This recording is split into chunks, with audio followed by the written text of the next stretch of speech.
Check weapons and gear. We're holding for deployment.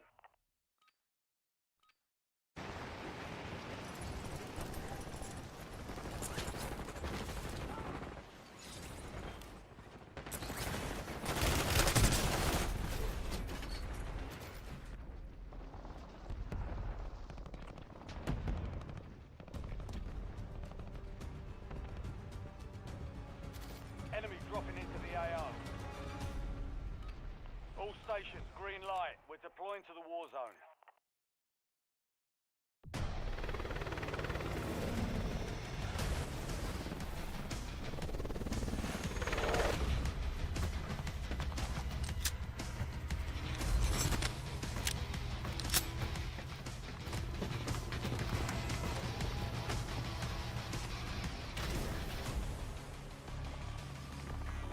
Resurgence.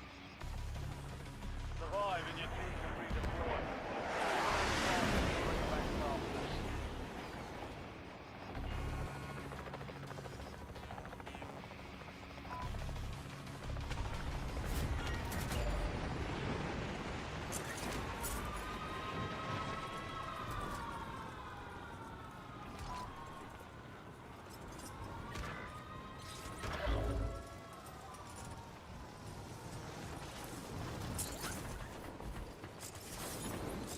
Enemy soldier incoming. You have reinforcements inbound. Precision airstrike ready for tasking. Target area marked. Cleared hot. This is Longbow 3-1. Target acquired. Strike inbound.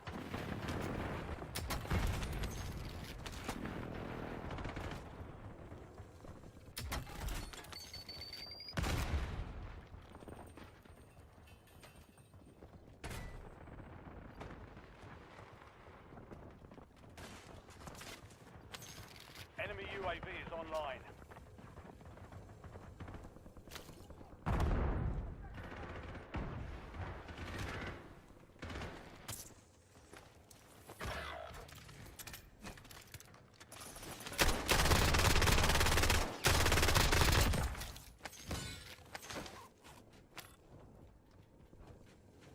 Enemies are dropping into the Switching area. mags. Watch the skies.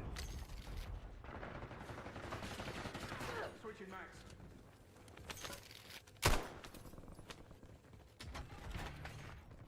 Locate self-revive. Changing mag.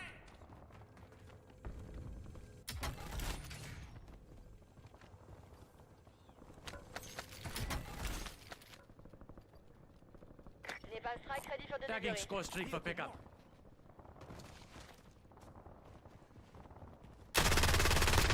Good kill.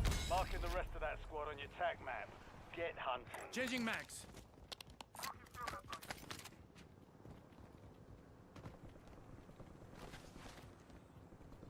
Get a UAV on grid.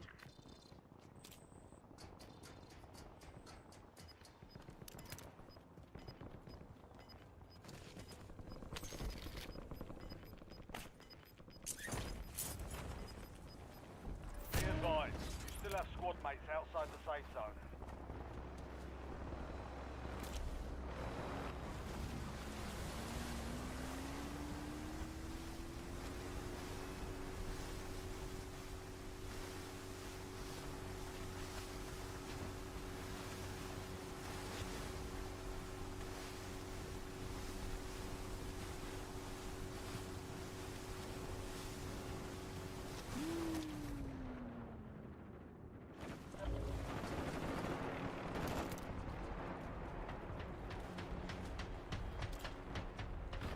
TACCOM, deploy napalm strike. Psycho 2-2 inbound. Commencing run. Report that vehicle. Get an LDBR on my mark. Napalm on target. Psycho heading to rearm.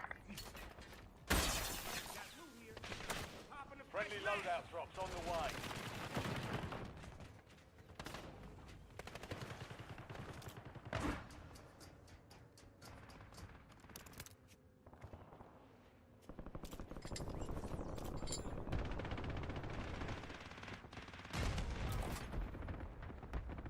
You've got a loadout drop inbound. Requesting recon above.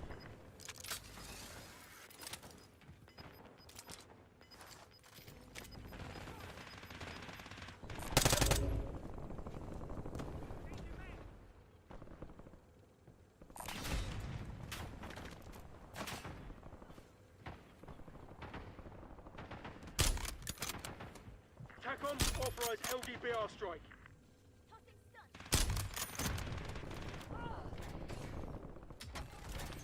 Reloading.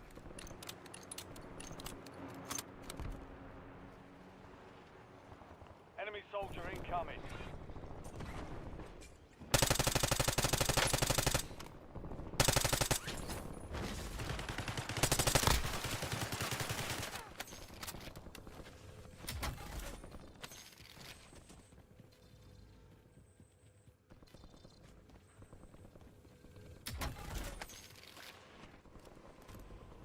Self-revive marked.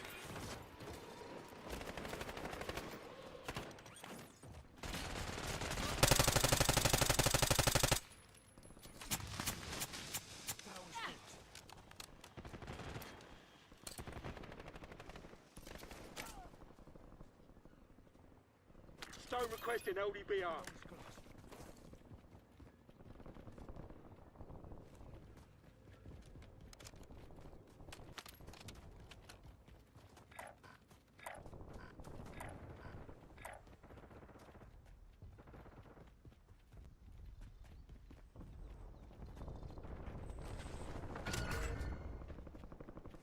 You've got time for another bounty.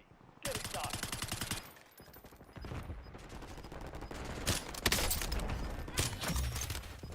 Incoming All shots. bounty targets are KIA. Well done. Some of your squad is outside the station. Hostile armor broken. Still confirmed. We've located the rest of them.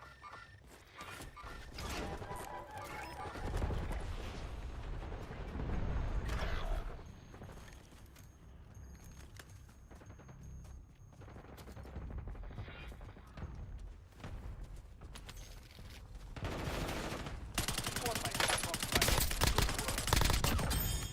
Target down. Marking the rest of them. Mark remaining operators from that squad. Switching Hunt mags. them down.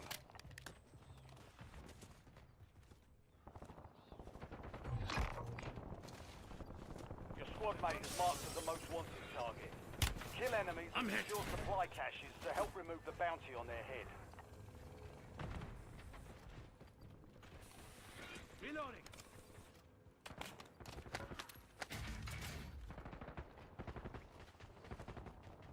Ten remain. You're almost done here. Enemy dropping into the AO.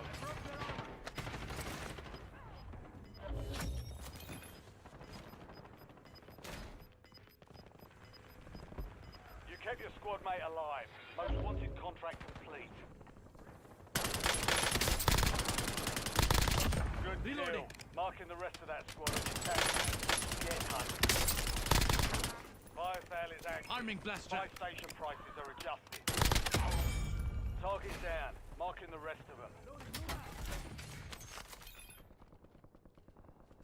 Napalm strike standing by.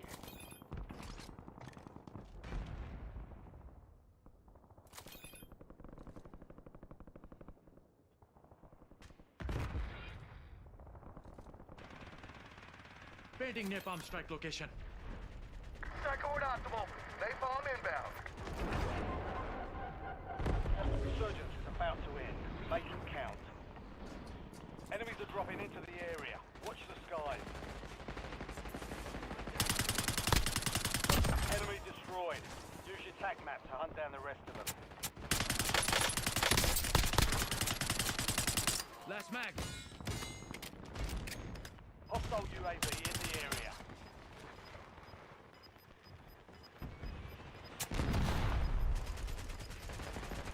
Get your squad to the safe zone. Leave no one behind.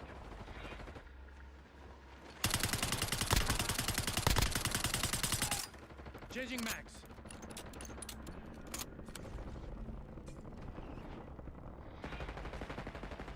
Enemy dropping into the AO.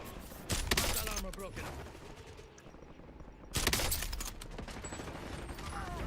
Fire sales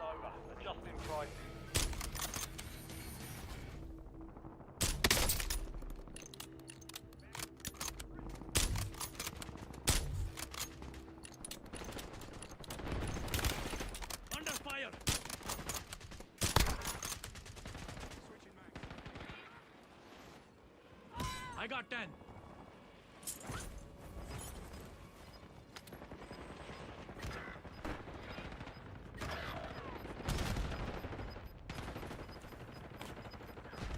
On my final Surgeons map. have been deactivated. This is the end game.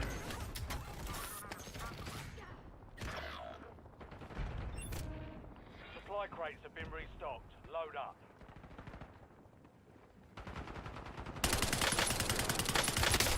I'm hit.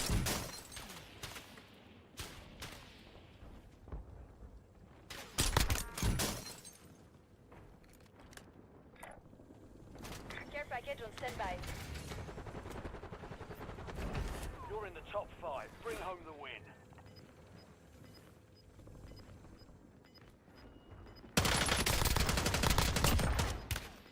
Incoming shots. Switching Only mags. squad is outside the safe zone. Loadout drop headed your way. I'm hit.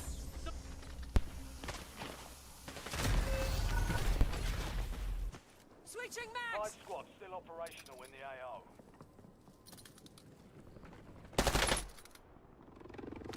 Back on mission. You're in the top 3. Don't let up now.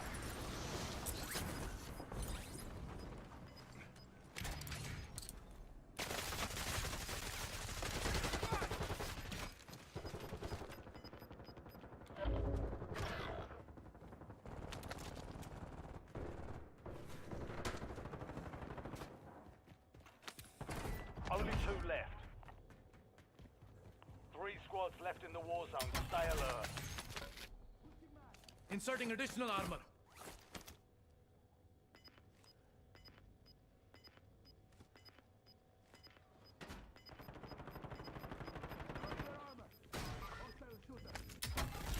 Move to the safe zone.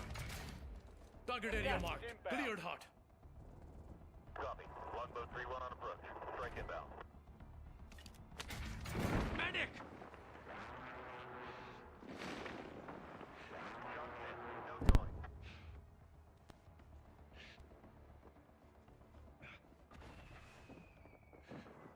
TACOM, authorise LDBR strike. Enemy airstrike in the area.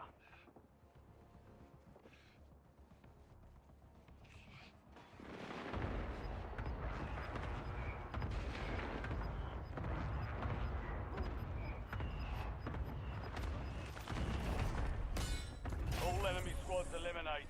That's a job well done.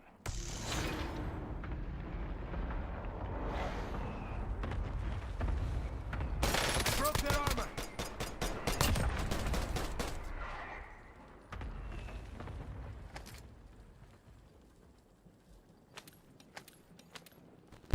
Lay down, KJ.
Enemy soldier incoming.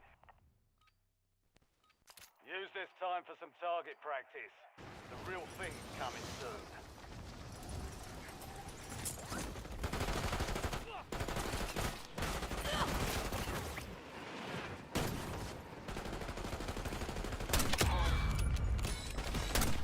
Target down.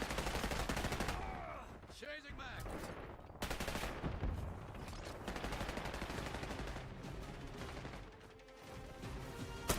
All stations. Reloading. Shadow 01. Deployment to the war zone has been authorized.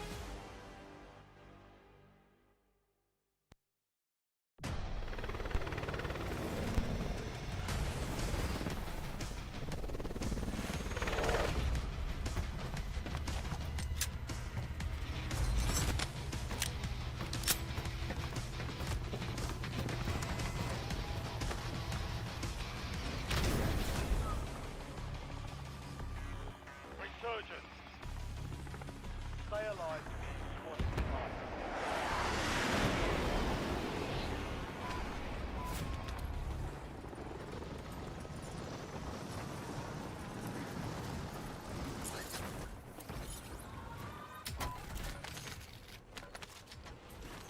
Enemies are dropping into the area. Watch the sky. Inserting additional armor. Loading fresh mag.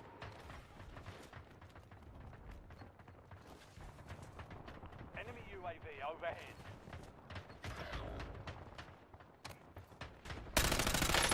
Hostile armor broken. Changing max.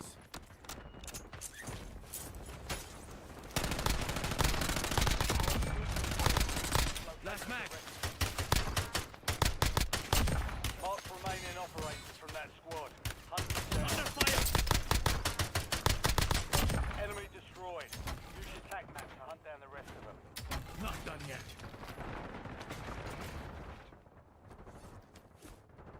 Enemy UAV is online.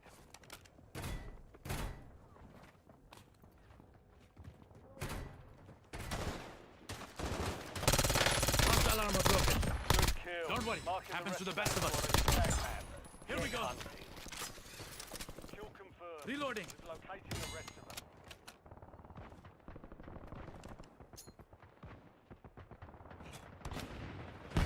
Enemy dropping into the AO.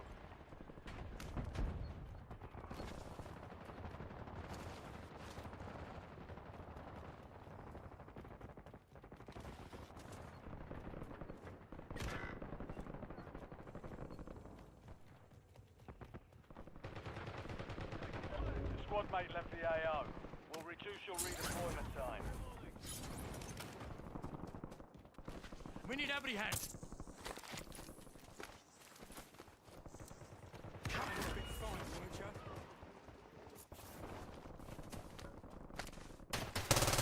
Hostile armor broken. Changing Target max. down. Marking the rest of them. Enemy soldier incoming. Mark remaining operators from that squad. Hunt them down. Target down. Marking the rest of them. All squad mates are in the safe zone. Incoming shot. Gas is closing in. Enemy destroyed. Use your tac map to hunt down the rest of them.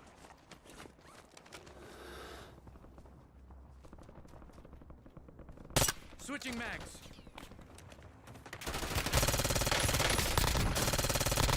Kill confirmed. We've located the rest of them. Arm down. Check your map. I've marked a point containing enemy intel nearby. Capture it for information on enemy gas threat. Back in the AO. Surgeon, don't get your revenge. You're in the top 10. Keep knocking them down.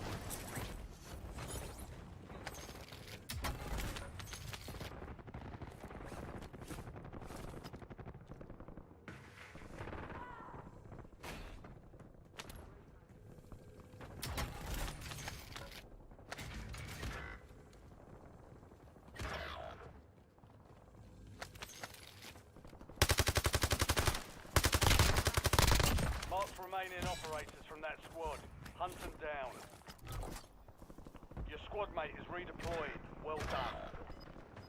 You've got a loadout drop inbound. Enemies are dropping into the area. Watch the skies.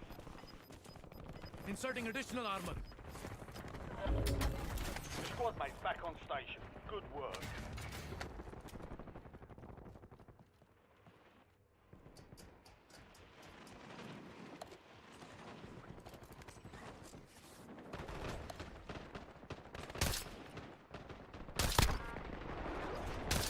Good kill. Marking the rest of that squad on your tac map. Get hunting.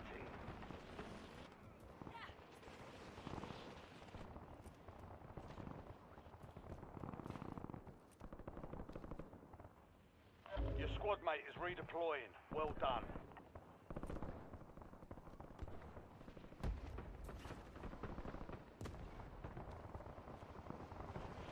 Enemy dropping into the AO.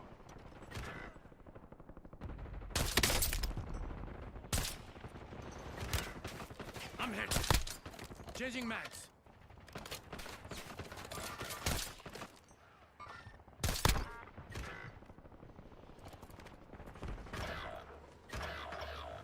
Your squad is down. Stay alive to bring her back.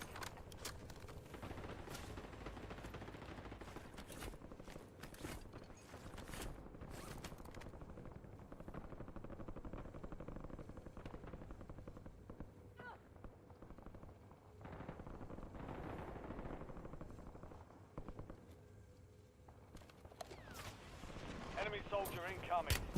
Under fire. Hostile UAV in the area.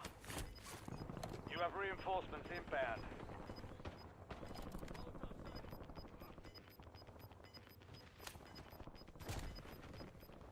Your squad made it to the safe zone. Gas is moving. Hostile armor broken. Kill confirmed. Located the rest.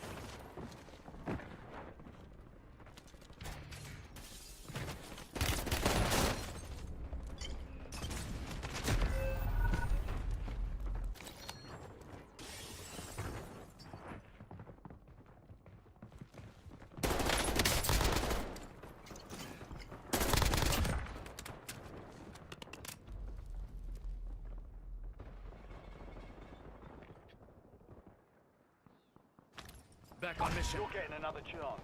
Weapons free. Your squad mate is redeploying. Well done.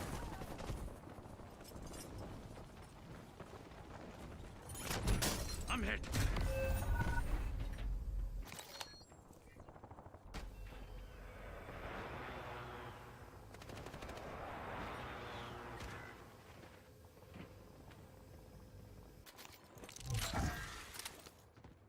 Out of time. You've lost the intel.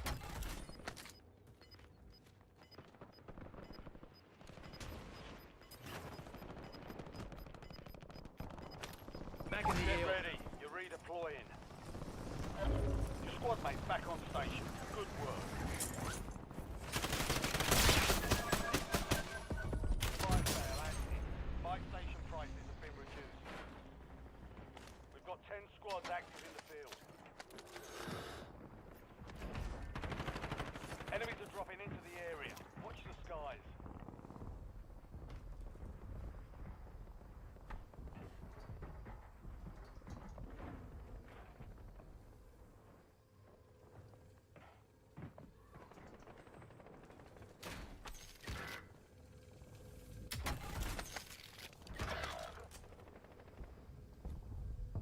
Get ready. Resurgence window is about to close.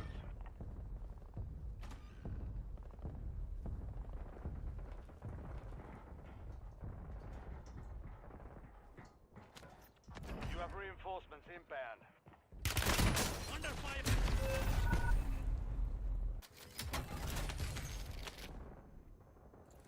Bringing in recon. Reloading. You're losing ground. Move it.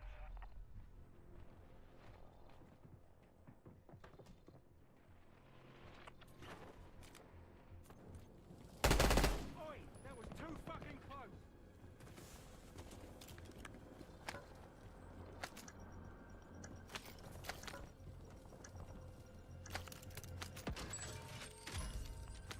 Sales Back on done. mission. Prices are back to normal. We're returning you to the front. Earn this.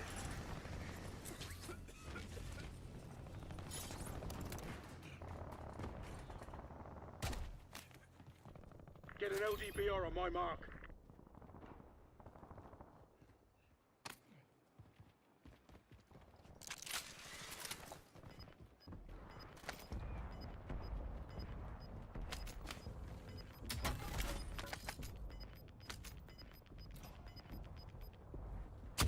Surgeons is close. No more second chances.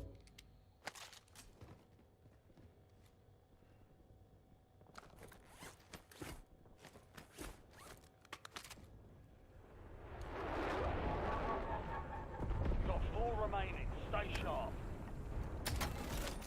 Stone requesting LDBR.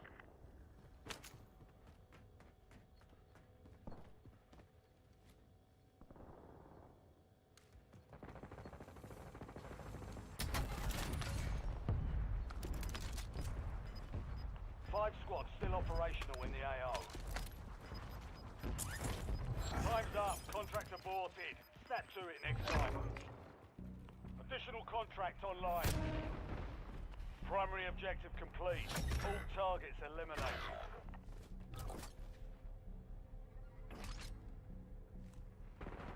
Enemy soldier incoming. You're in the top 3. Don't let up now.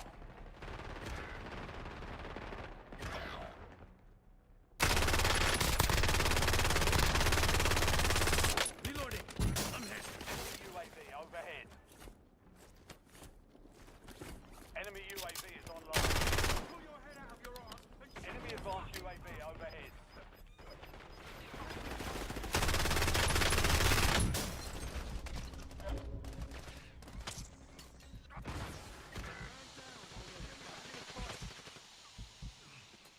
Enemy grenade. Supply crates are restocked. Advise you to load up now. Cover authorizing hard tasking. Drop their arms.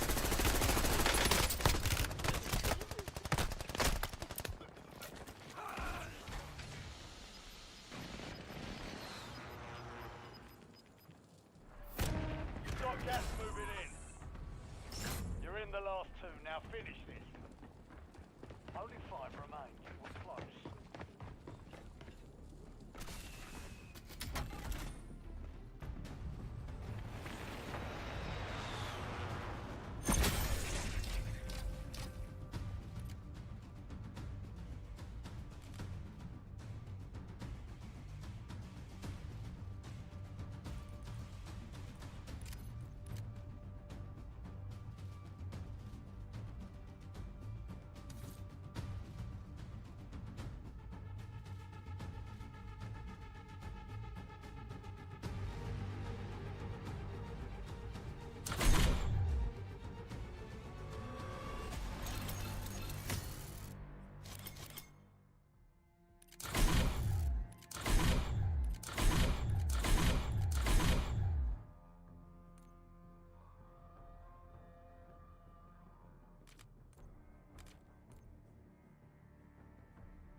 control the hard point. Hard point.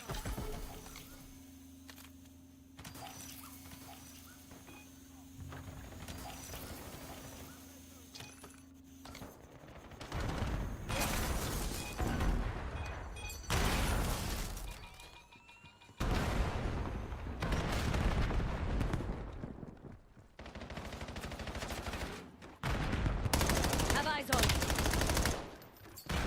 EMP thrown.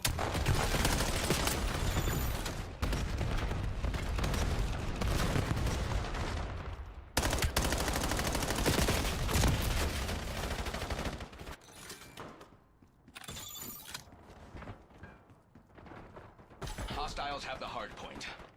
Hard point located.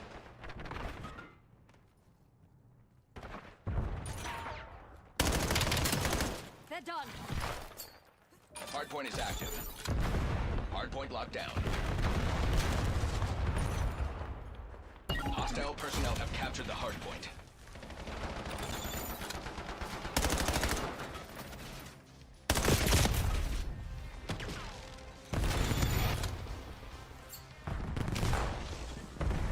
Got a sniper asking for it. Cover me.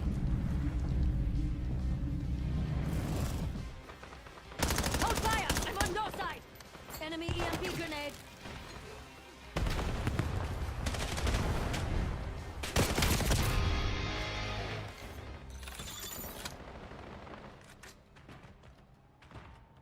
Hostile skewer inbound.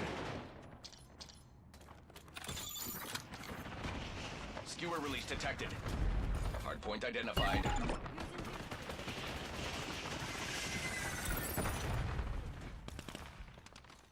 We control the hardpoint. Hardpoint active. Neutralized.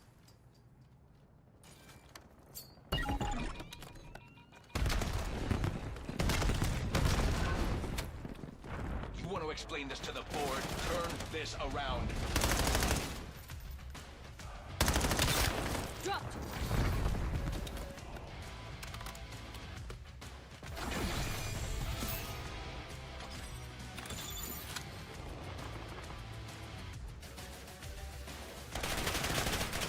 Hostile skewer inbound.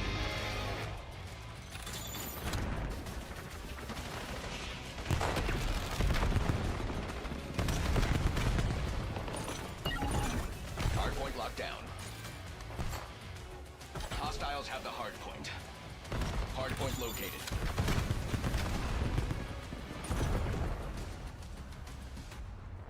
We control the hardpoint. Hardpoint is active. Hardpoint locked down.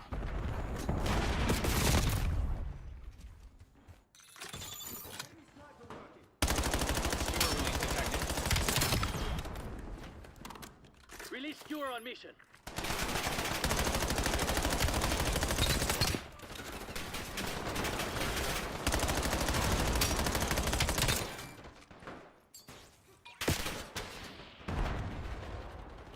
Hostile personnel have captured the hardpoint.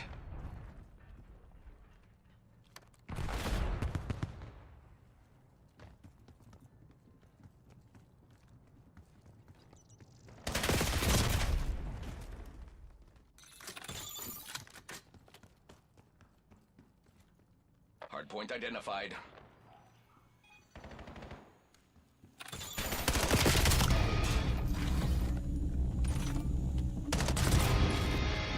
Hardpoint active. We control the hardpoint. Pinpoint sent.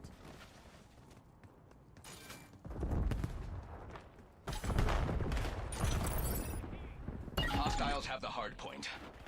Hostile UAV established above.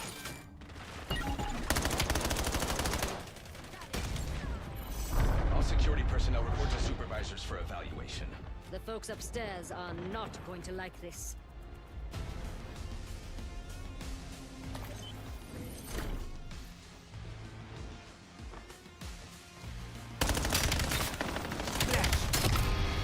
Quiet down.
The weak fear progress. The strong embrace it. Get up. Let's make the old regiment.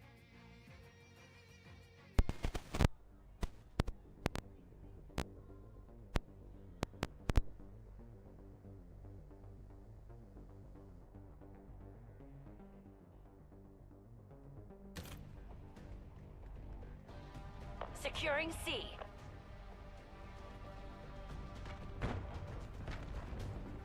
Charlie secured. Lead's ours. Stay on task.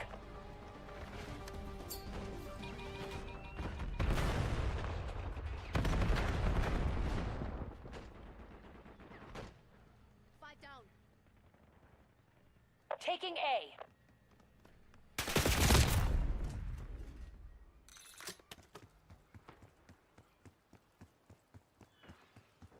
They're taking C! Alpha secure.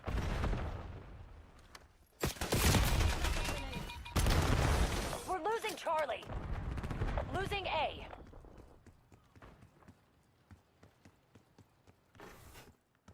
We've lost Alpha.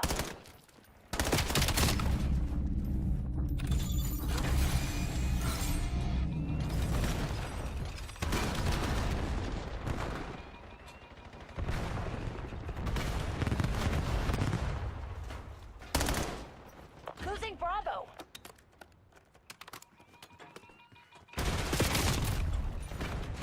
They're taking C.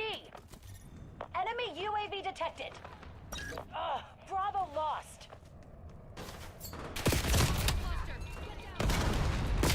We've lost all zones.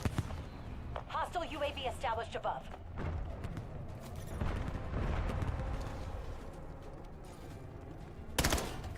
Securing Zone A. Enemies took the lead. Make them regret it. We've locked down A. Enemy UAV detected. Enemy CUAV established overhead. Hunter killers inbound on your grid. Scout pulse ready.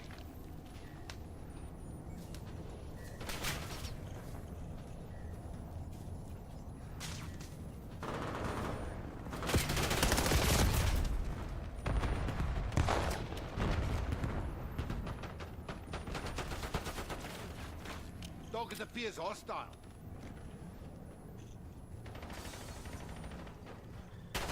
We're losing Alpha. Hey fuckers, knock it off! Hostile dog active. All zones lost.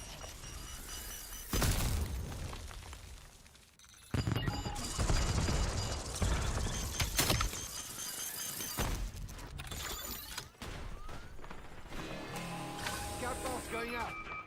Dagger spotted. Taking Alpha.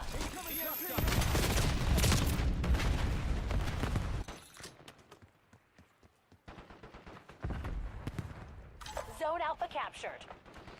Locking down Bravo.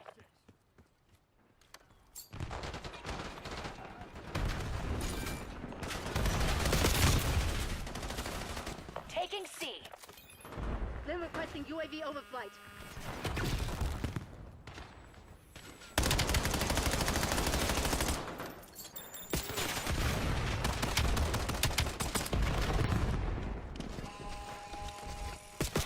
Authorizing UAV tasking.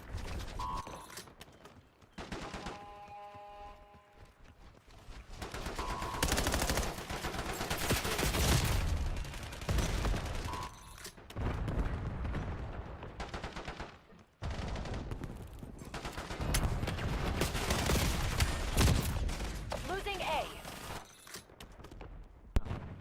Lay down.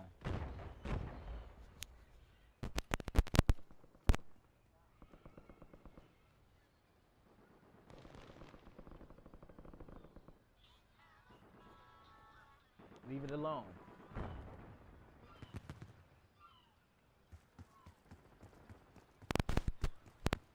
We're losing Alpha. Hostile UAV established above. Underway on Bravo. We've lost all zones. Hostiles released to skewer.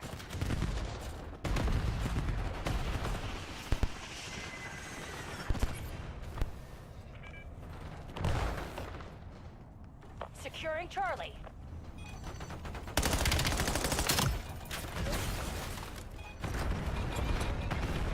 Hostile cluster. Get down.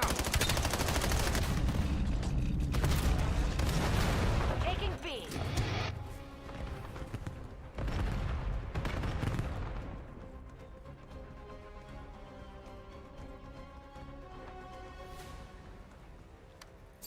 Cluster thrown. Securing B. Capture Securing underway. Alpha. Deploy watchdog kilo on my clothes. Dropping the anchor. Cover me. Your Zone A position secure. taken.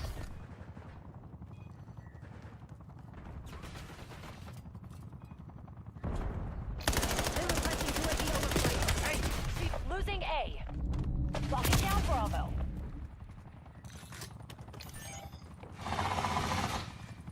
We're losing Alpha.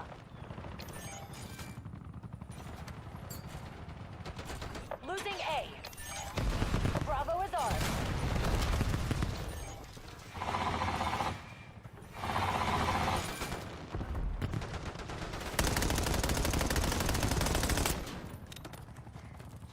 Hostile counter UAV above. Enemy UAV detected.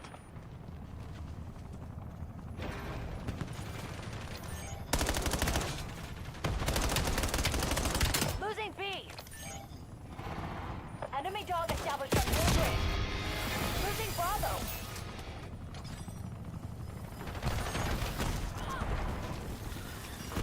We lost B.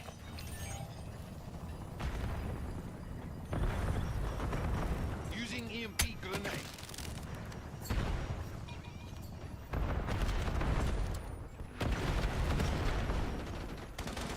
Authorizing UAV tasking.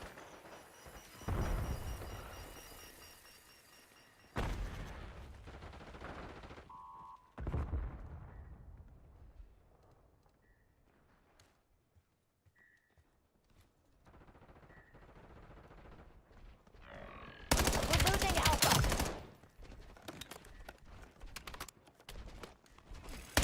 Hostile dog on the Losing field. A. Taking B. All zones lost. Locking down Charlie.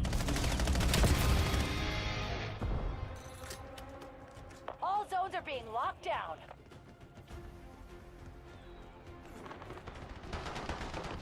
Kicking Securing off zone OBJ A. capture. Underway on Bravo.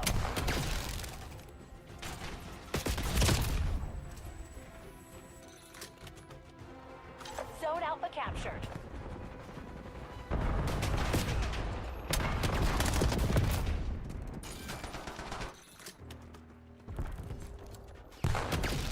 Securing B. Cluster. We've lost all zones.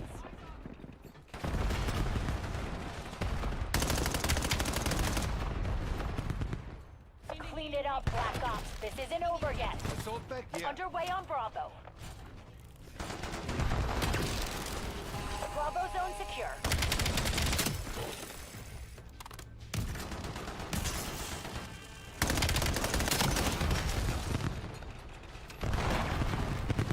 Losing B.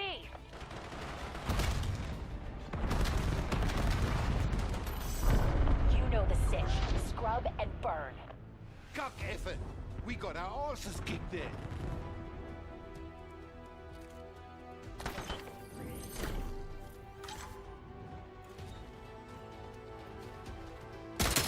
Drop one.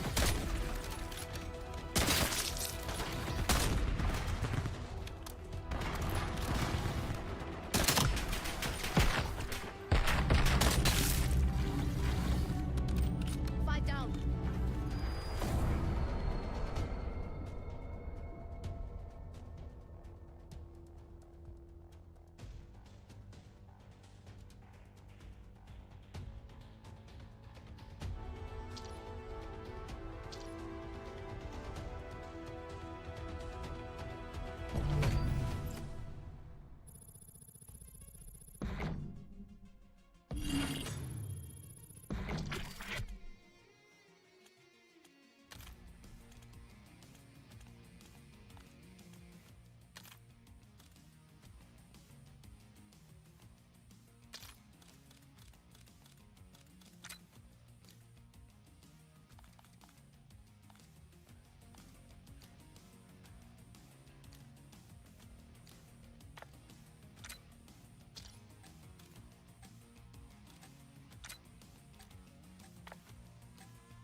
Kill confirmed.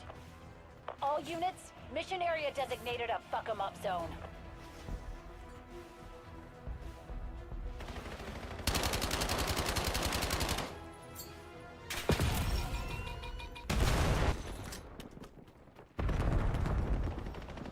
You're falling behind, Black Ops. Cluster thrown.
Lim requesting UAV overflight.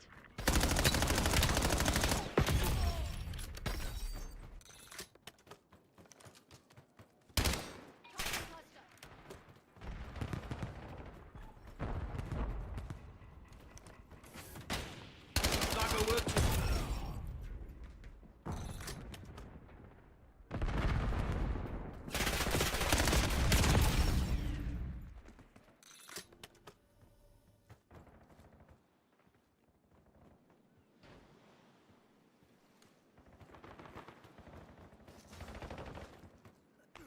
Hostile UAV established above.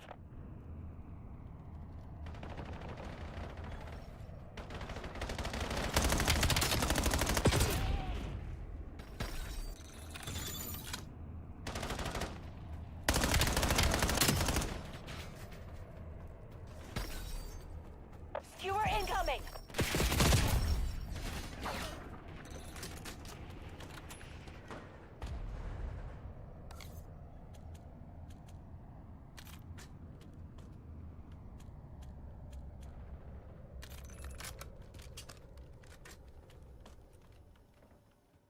Enemy UAV detected.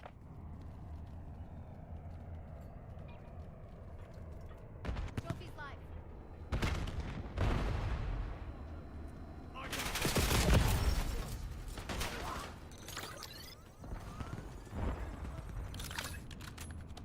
Hostile UAV established above.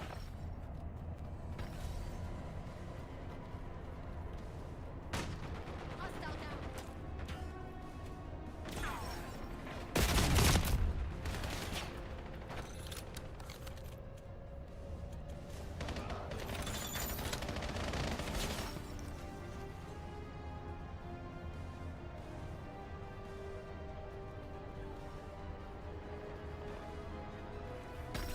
Authorizing UAV tasking.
Craziness, chat.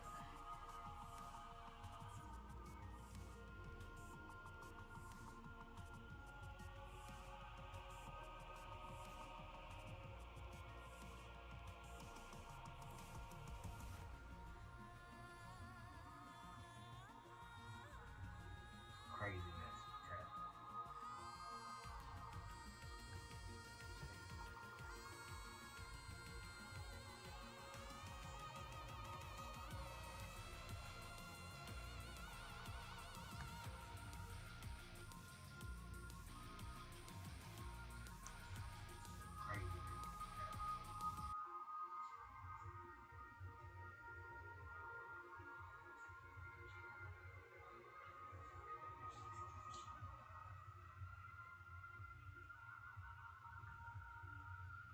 Oh yeah, we about to get into this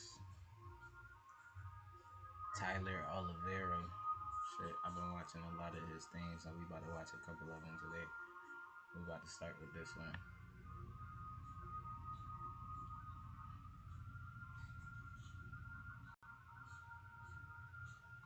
yeah, we about to get into this Tyler Oliveira shit. I've been watching a lot of his things, so we about to watch a couple of them today. We about to start with this one.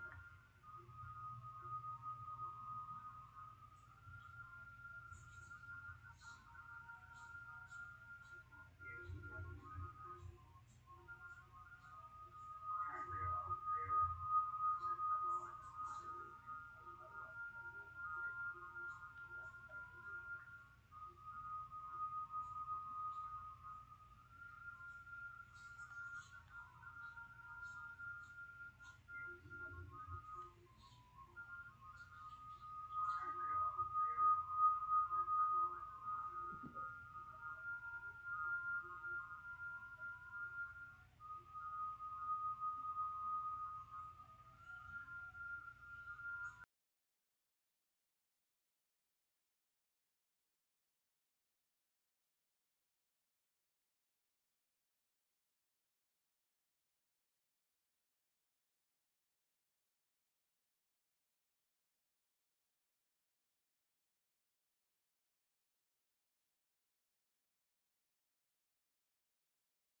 Has anyone ever confessed to you that they've committed murder? Yeah. What if you had a client that went on to commit mass murder? Then they call me. And what were you accused of doing? I was charged with assault on a family member. Assault, biting a girl, threatening to kill her, indecent exposure, playing with my junk in front of a lady. Sexual assault with a child. And how much prison time are you looking at? 10 years, bro. 10 years. 20 years for each prescription. So that's over 100 years. And why am I the best lawyer? You got my case dismissed. This is Jay Oma, a criminal defense attorney keeping supervillains accused of the worst crimes imaginable out of prison and back onto the streets of Houston, Texas. Man, you got my case dismissed. Got my case dismissed. Case dismissed. 3 counts of murder? Assault on a pregnant person. Pregnant woman. Anybody can be charged with that. You can be charged with that. What were you charged with? Terroristic threat. Terroristic threat? All right, so, you're looking up to 20 years in prison on this case. But how does he manage to keep all of these alleged criminals out of jail? And why does he fight every day to protect these people in the court of law? Dude, what are you doing back here? I don't know, man. No, if I do this to my head, like if she poke me in my head, can I really give her like a 3-piece? I'm talking about those and... There's nothing wrong with defending yourself. It sounds like self-defense. You can't keep getting away with it! Does he get a sick pleasure out of winning the impossible cases? Or is Jay Oma fighting for something greater? The last 25 years of his life, much of it in prison, has all led up to this moment. The state of Texas versus Daniel Villegas, number 94 0D09328. Verdict form B. We, the jury, find the defendant Daniel Villegas not guilty of... I'm an innocent man, Your Honor, and I have always been an innocent man. A grown man cry is different from like a fake cry. It's really like he's looking at 20 years. The attorney that I was with, the first thing he said was, don't kill yourself. Oh. And then I see every person who comes across my table as a person who needs help. Yeah, don't snitch on yourself. Do not snitch on yourself. I headed to the city of Houston to meet Jay Oma at the Harris County Court, bustling with alleged criminals and their attorneys. How you doing, bro? It's a pleasure to meet you, man. Pleasure to meet you too. Who's the best lawyer? Jay Oma. You're already in it right now. Yeah. So we're just gonna shadow you, see how this plays out. Are we gonna just follow you along? That's fine. So what do you have right here? Are you just assigned like 10 different cases per day? How does this work? I agreed to jump onto these cases, and whenever I try to jump on these cases, I try to kill. I love what I do, so it's never some type of work to me. This is all fun. All right, what do we got? All right, so you're charged with possession of a controlled substance, 4 grams to 200 grams, right? Yes, sir. All right, so you're looking up to 20 years in prison on this case. Allegations are that you had a girlfriend and that you punched her 3 times when she told you to exit. Not only that, but the cops said that they saw bruises on her left eye, they saw blood all over her face, and lip lacerations. So what I want to tell you is there's no cameras in this shit, right? Nobody's recording this, right? Right, to your recollection, nobody's recording it. There's no other witnesses, right? It's her word against your word, right? Yes, sir. Okay, so you know what really happened? She attacked you. Being accused of theft, and you're looking up to 6 months in Harris County Jail and a $2,000 fine. If the prosecutors are successful, that's what could happen to you. So my job is to try to prevent that from happening. So they're accusing you of stealing from Target. They're saying that you was taking some shit, okay? Yeah. All right, so don't say anything. But they're just accusing you of stealing. Yeah. That's all it is. Dre, you had 2 charges with me, right? The first charge is felon in possession of a weapon, and you were looking at 20 years in prison for that case. You know that, right? And then the other one is theft of about between $2,500 to $30,000. You're looking at 10 years in prison for that case. When you contacted me, you were looking at what? 30 years. Possession of marijuana, since this is Texas, all right? Possession of marijuana. That ain't nothing. 2 to 4 ounces, so you're looking up to 1 year in Harris County Jail and a $4,000 fine. So tell me what happened on that. Like how the cops get to it. We all just chilling. All right. 13 people probably at the most. All right. We chilling outside. Yeah, I'm sitting down eating the plate actually. Then they pull up by cop cars. Okay. They all get out, start grabbing people. I didn't move, I didn't run, I didn't do nothing. I'm thinking I have nothing on me, so I didn't move, I didn't do nothing. So I'm still not eating. Boom. Everybody else they running, everybody else they doing this. I'm still eating. Then like they had told me to get up, and when they told me to get up, like they just automatically, you know what I'm saying? Right. Put me behind handcuffs and. How about this? Where were the weed at? Where were the weed at? Yeah. Allegedly. Everybody threw their weed, so like. Did they find any weed on your body? Nah, none on my body. So they're saying that there's some weed that was around you and saying it was you? Yeah, basically. Okay. Listen to me. None of that weed was yours. They're saying that you was in a car accident, and they said that the cop came up to you and they took you out the car and you smelled like alcohol. the cop immediately started searching your pockets. They never asked for your consent, right? Never did, right? And I don't believe they even had a warrant to even check your pockets. Does that make sense? So that means the cop went in there just by himself. That to me is illegal. And what did they do? They uncovered in your front left pocket a white bag. All right, that white bag came back to be cocaine. Now I know in reality it's cocaine, okay? However, the way that the cops got to that was illegal. There's something that I can try to file on your case, something called a motion to suppress, to try to suppress those drugs from being used against you. If I can make those drugs go away in the courtroom, then this case should be dropped. So the deal that they have right now is,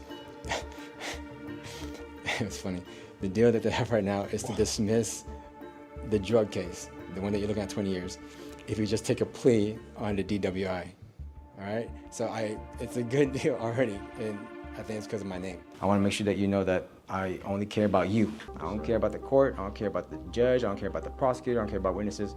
All I care about is you.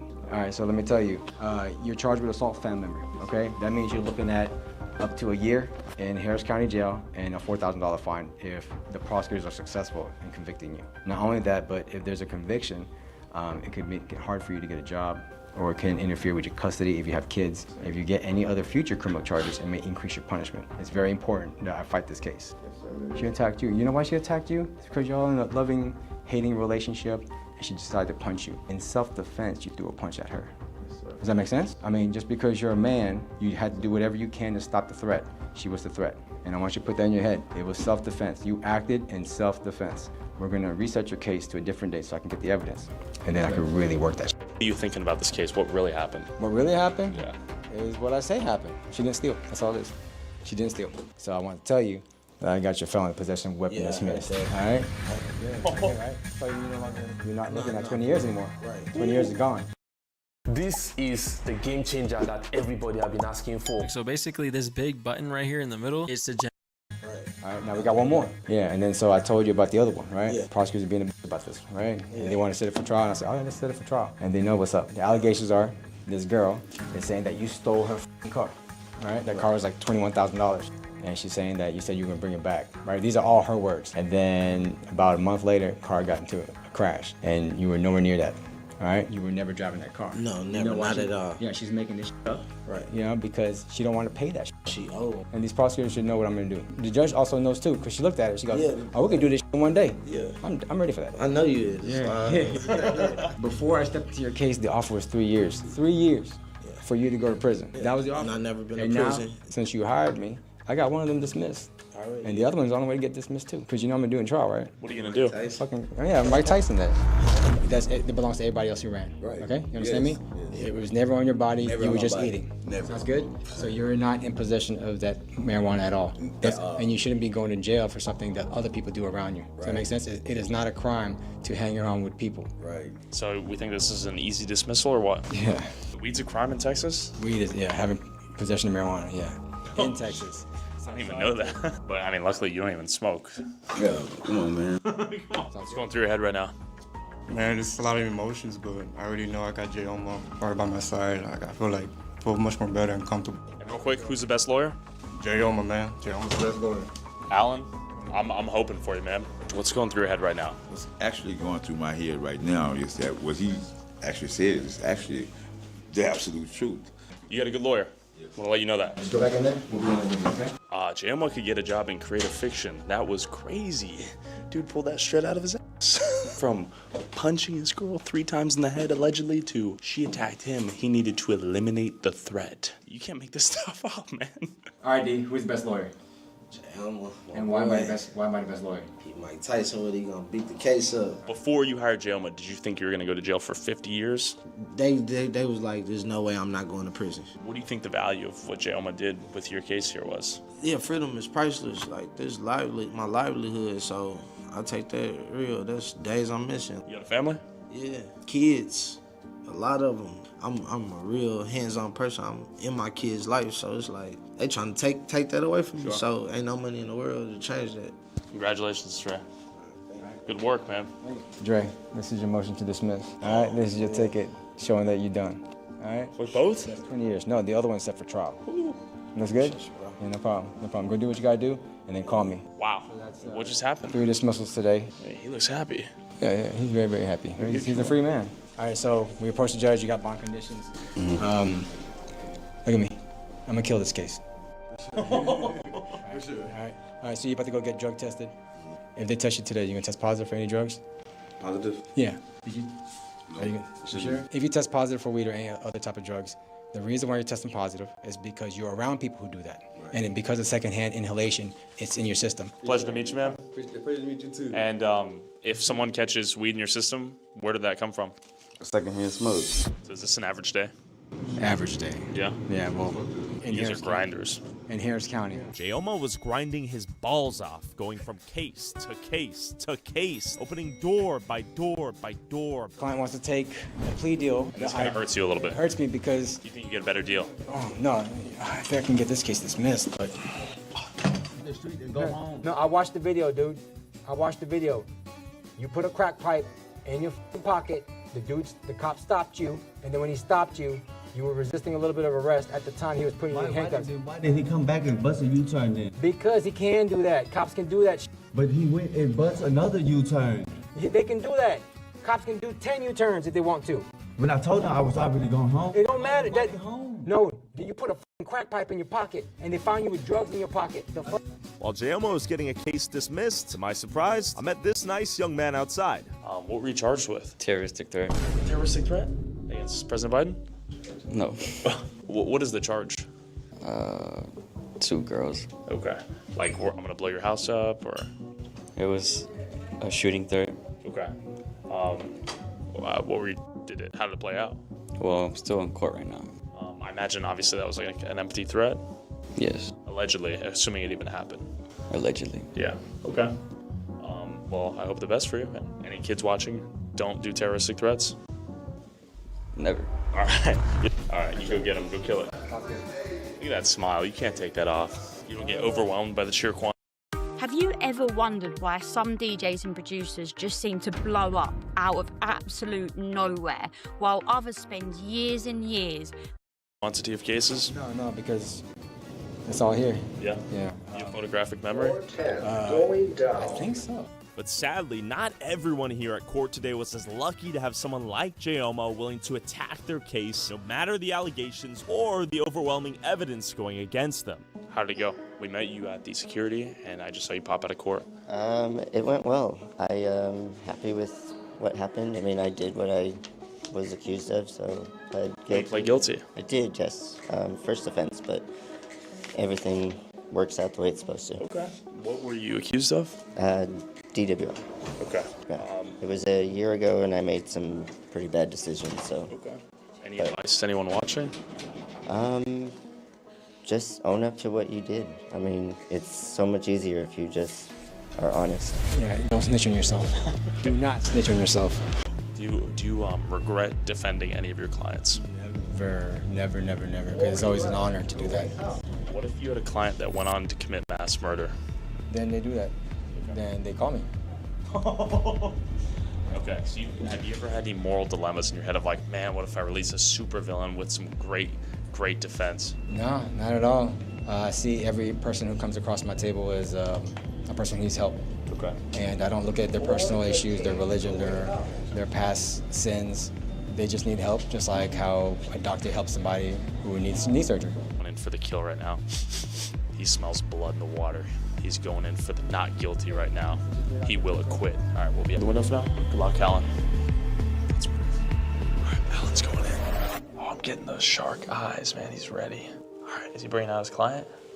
Who will win, the defense or the prosecutors? Okay, it's looking good or no? How did it go? Fourth quarter post-game interview, tell me. All right, so judge granted, it was that quick. And then now my client is free to take off the interlock off his car, so. What? Yeah. No 20 years in prison? No, definitely not. What? No, you did it just now? No, this is a different case. This is the DWI case. So he has a bond condition to keep a interlock on his car, which means he has a blow on it. Now I got it off, so we don't have to worry about that anymore. So no felony as of now? No felony as of now. All right, next case. You did it? I think so. Dude, hell yeah. Isn't that crazy? Okay, he's so fast. He keeps going. Can we get a who's the best lawyer? J-Oma. Hey, who's the best lawyer? J-Oma. There we go. He knows you, man. Your fame goes far and wide. You're a celebrity lawyer now. There's also lawyers. I am a lawyer, yes. Are you a prosecutor or a defense attorney? Defense attorney. Okay. Yes. What is the best part about being a defense attorney? I get to help innocent people every day. I'm saving their lives. I'm keeping them out of jail, getting their case dismissed. Has anyone ever come to you and said, like, I am guilty, but I don't want to go to jail? Yes. What do you say to that? I say, don't tell anyone that. I got you. Okay. We're gonna fight for you. Don't tell anyone you're guilty. What is one piece of advice for any criminal out there right now? Just keep your mouth shut. Turns out most good criminal defense attorneys think like this. This former prosecutor brought up an interesting point. I think people fail to understand that we're not for crime. Okay, we're for upholding the Constitution. Sure. And so this has only been my first year since I've been a criminal defense attorney. And I can tell you it's opened my mind and my eyes to a lot of things that prior other defense attorneys who I've worked with would tell me. And so I think it's very important because we are responsible for protecting the Constitution. Sure. And so again, we don't like crime, but what we do want to make sure is that each individual is represented fairly. I've seen many times people's constitutional rights violated. Sure. And so it brings me a lot of joy when I'm able to point those things out and I'm able to get certain cases dismissed. Thank you. Bye, Felicia. Bye. Not bye, Felicia. Right. No. Bye, Felicia. All right. I get Take that all care. the time. I got you. Do you have any thoughts about Jayoma? Jayoma's one of the best young attorneys, promising upcoming lawyers that I've met in a long time. That's a strong Yelp review right there. Why do you think that is, Jayoma? Well, I'm relentless. Yes, he's like a shark. And once he smells the scent, he does not get off. You go for blood? Oh, yeah, definitely. Straight for the jugular? Straight for the jugular, all the time. Okay. Do you have any enemies in this courtroom? No enemies, we're just opponents. By opponents, I'm talking prosecutors. Those who are trying to prove the criminals are guilty beyond a reasonable doubt and lock them up in prison. Let's talk to some. All right, I'm here with Jonathan Ortiz. Okay, you went to law school with Jayoma. Yes, I did. And you're a prosecuting attorney? Yes, sir. A prosecutor? Yes, sir. What is the best thing about being a prosecutor? It's really helping out our complainants, right? It's just being there for them, helping them out, making sure that justice is done. Make sure that you consider, the defendant, complainant, the community. I mean, it's good work. Do you like the fact that you can put criminals? I would say it's like having another producer in the room that knows exactly what your song needs. This is co-producer. The fastest way to find with evidence behind bars. I mean, it's never. I mean, it's not like I enjoy doing it, right? I mean, you could. Hey, there's no wrong answer here. I'm genuinely curious. I mean, it's never good to send somebody to prison, right? Unless they're like a serial rapist or murderer. Yeah, I mean, you're a prosecuting attorney? Yes. What's the most interesting case you've done? Oh, wow. Well, I just do assault family members, and it's always very interesting when the complainant actually wants to testify. Most of them don't. So one of mine came in, and she was very lively, and that ended up making us not win the case because she wasn't very likable. But it's a shame because she was assaulted. Interesting. I guess, what are the biggest flaws in the legal system, if any, from your perspective?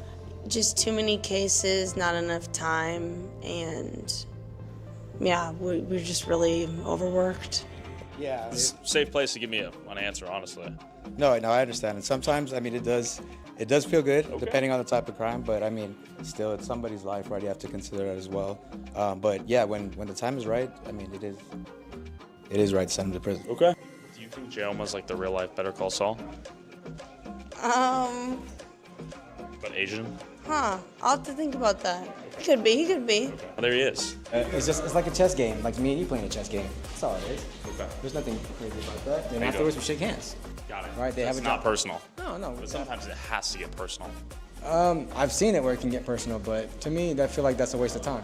Has anyone ever confessed to you that they've committed murder? Yeah.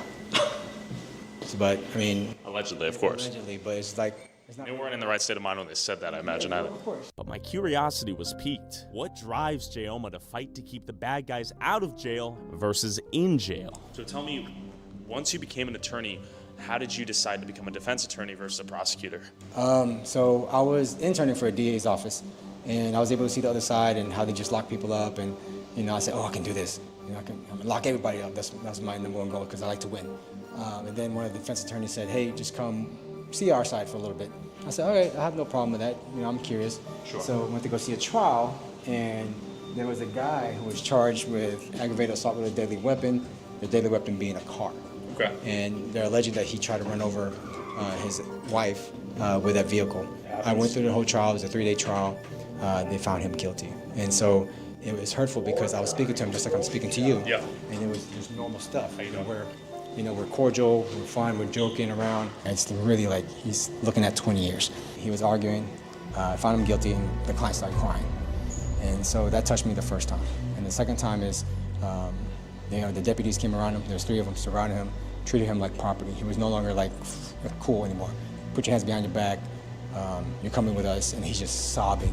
And so a grown man cry is different from like a fake cry. So then we went to go visit him at the jail, and the attorney that I was with, first thing he said was, "Don't kill yourself." Oh. And then the guy looked me in the face, and he just sobbed, and he was like, and he gave this impression that I might as well just do it, because he was, I think, 45 at the time. So that's pretty much his whole life, right? Sure. But then I found out that later on that there was a retrial that was granted because one of the prosecutors withheld evidence.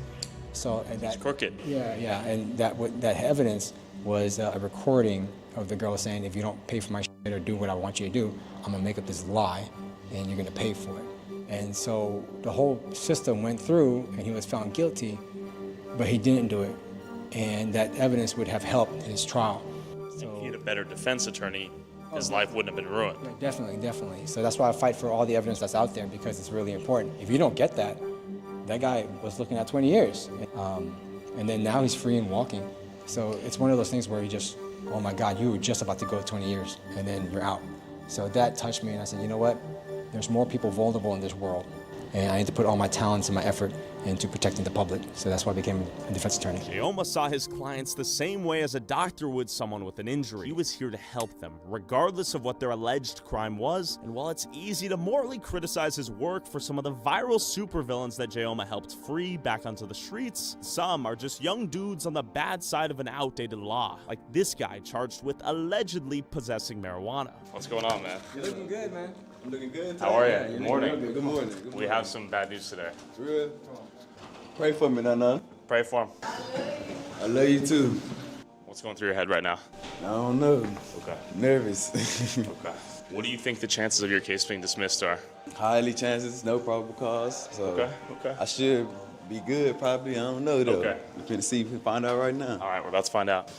Come on, you down there. You can choose to raid the caravan, or you can choose to guard it. This is a game where slaying monsters are not the only way to grow stronger. Heck, it's not even the main way. Discover relics in the ruins. Loot treasures from the bandit camps. Learn skills by finishing quests. Profit from trading routes. Build your own territory. Choose your own way to play, just because you can.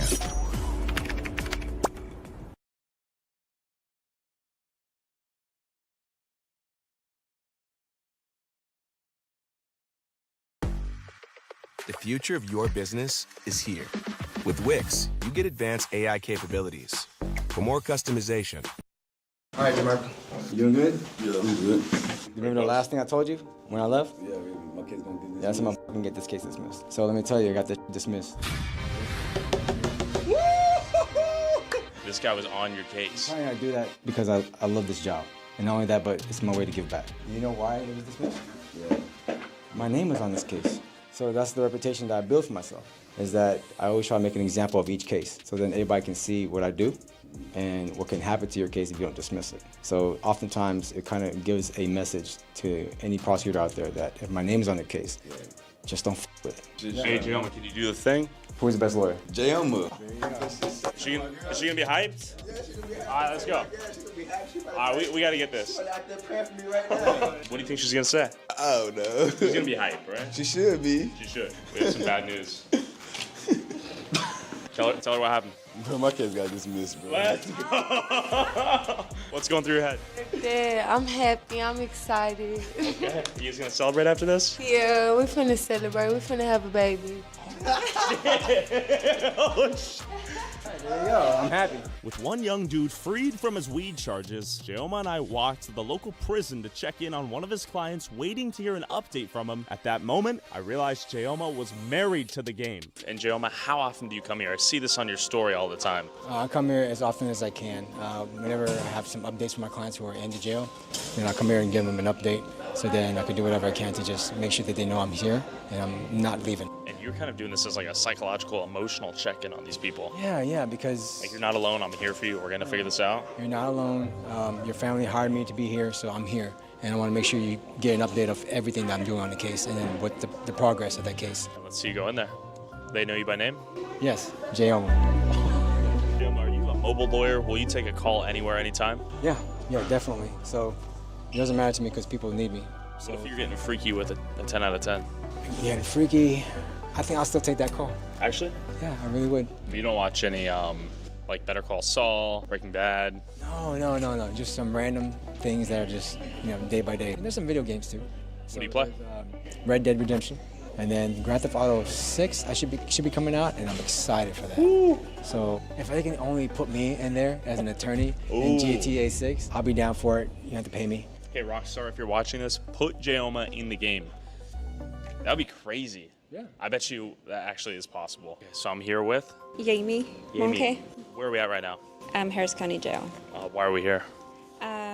I'm here visiting my husband, and so is J.O.M.A. Okay. And what is J.O.M.A. in relation to your husband? He's representing him. Okay. Does this experience have affected you, having your loved one in jail? Very hard. Just, he's been there for 6 months, so just dealing with, life to life. It's been really hard. Okay. And J.O.M.A., what are your thoughts on dismissing the case? Do you think it's possible? I'm doing whatever I can to get it dismissed. Okay. So it's ironic that I ran into her because Okay. I'm gonna go visit him today. So. Okay. You have faith in this guy? Yes. How important is this information you're about to bring to your client? Oh, it's very important. The charge is it's involving children, so I can't talk about the charge, but it's pretty bad, crazy accusations. So I want to make sure that I'm not leaving them. I'm here, and that I have to make sure that the truth is shown. That's your job. Yeah. All right, Saul. J.O.M.A., go get him. I'm just kidding. All right. One man versus the entire criminal justice system. But while J.O.M.A.'s casually dismissing some of the worst charges imaginable, you have to wonder how J.O.M.A. became J.O.M.A. All right, J.O.M.A., where are we in front of right now? We're in front of South Texas College of Law. This is the oldest law school in Houston? It is. What led you to come here? When I first started, I grew up in Alief, Texas. Went to Alief Hastings High School, which you guys will see later. And then from there, I went to Houston Community College to be a nurse. So I was a nurse for a good amount of time in my life. And then from then, I decided I wanted to become a lawyer. And I stumbled upon South Texas College of Law. And real quick, what took you from being a nurse to wanting to become a lawyer? The winning aspect. So being a nurse, you don't really have an opponent. You don't have like a thing that you can win. There's no moving target. You have a disease, you just treat it with antibiotics or whatever needs to be done. It was very boring. And what I did enjoy about sports was there's always one winner and one loser. And I was thinking, what kind of career can I get to be fulfilled in that type of aspect? And that's when I thought about law. I didn't like doctors, so they treated me bad. And did you play sports growing up as a kid? Were you super competitive? I was very competitive. Yeah, I played football, track, basketball. I was fat. I was 400 pounds. 400 pounds? Yes. That's what me. No, I was playing offensive lineman. I'll send you pictures. How did you lose 200 pounds?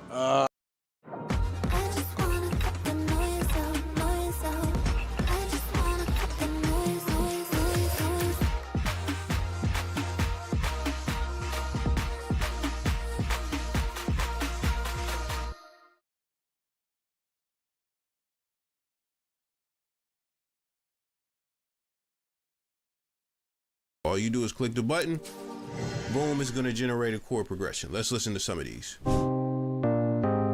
Ooh. That's fire. Oh, that sounds amazing. That's just perfect. Okay, so today we're going to be checking out Unison's new plugin called the Chord Genie. Is an AI-powered chord progression generator. And if you have any beat blocker, any issues coming up with chord progressions, this is a great tool to help you and just give you something random, give you that spark. Unison makes it easy for people like me. Click the button to see what chord comes up first.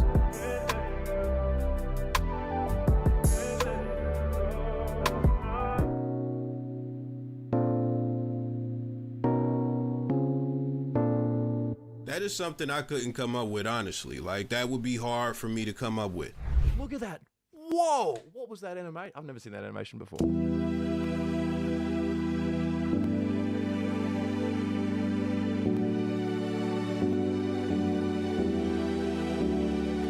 And They're just generating this out of nowhere using AI. I wouldn't have made a chord progression like that, and it helps when you're like in a creative rut. If you feel like this is valuable to you, you're gonna buy it. If you feel like this is gonna help you craft new songs that you haven't crafted before, you're gonna buy it. So if you want to get this plugin, I'm gonna leave a link in the top of the description. It's 50% off, so definitely go check that out if you're interested in this. A link for 50% off on the Chord Genie will be put at the top of the description down below. Does it actually make good music?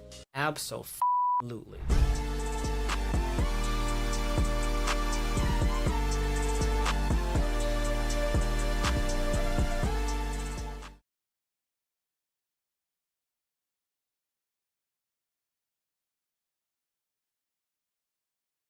A lot of running and a lot of salads. This is never before heard Jayoma lore. No. During the whole entire time, I ended up working retail. I was getting paid $8 an hour, and all I cared about was just trying to eat that day. To put it into perspective, I could only afford one bowl of Chipotle in a day, and I had to divide that into threes. So the morning I ate 1/3, afternoon I ate 1/3, and nighttime, and that was all I could eat. If I looked down, I couldn't see my dick. That's how fat I was. How were you running 4-minute miles if you were 400 pounds? Hey, just because you're a big guy doesn't mean you're slow. No way! Yeah, I'm knocking people out. Like, so just like this mentality is transferred over to the court. Yeah, you have to be aggressive. Kill or be killed. There you go.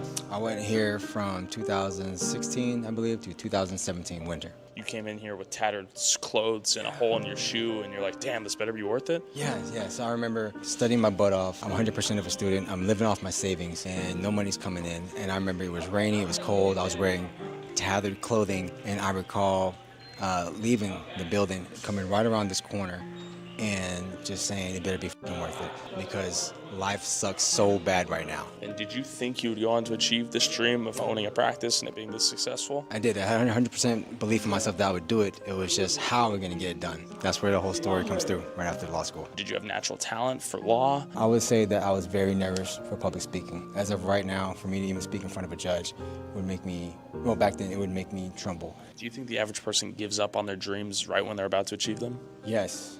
So I say just keep going.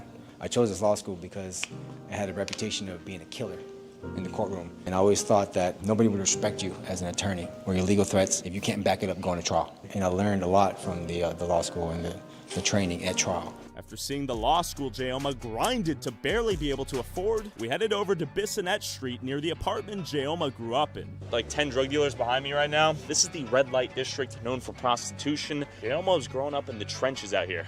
All right, we're in Bissonnette, also known as the Blade, the red light district here in Houston. Jayoma, you grew up here? I did. Court Glen, 9700. That's where I grew up, right down these streets. This place is no joke. I used to run around here all the time. How you doing, man? What's y'all doing? Oh, hey, we're just doing a little documentary of Jayoma. He's a criminal defense. I do criminal defense. You see my face before? Oh. And I grew up here. No, I'm an attorney. I help people who are charged. Yeah. If you get charged with a crime, I got your back. Yeah. I don't work for the cops. No, fuck that. I help people who get charged with a crime. You know what I'm saying? Yeah. So if you got any cases, I got you. All right, let me get my card. I grew up here, right down over there. All right, I got you. Sorry. So Jayoma, these a lot of people you defend probably come from here, or what? Yeah, probably. It was really, really poor, but you know, you had a lot of friends, and we'd always get into stupid trouble. We'd do stupid shit. That's just being a kid. And then good thing that we didn't get any charges, but it was close. We're kind of in the trenches right now, yeah? Yeah, we are. Okay, so you went to high school here. I did. A lot of hype around this new plugin. It's called Co-Producer from Output. This plugin also got placed in the top 2025 plugins by Music Radar. Co-Producer will listen to. Were you a villain back then? I guess you could say that. So this is when you were a tank, and this is when you were taking people's food too? Yeah.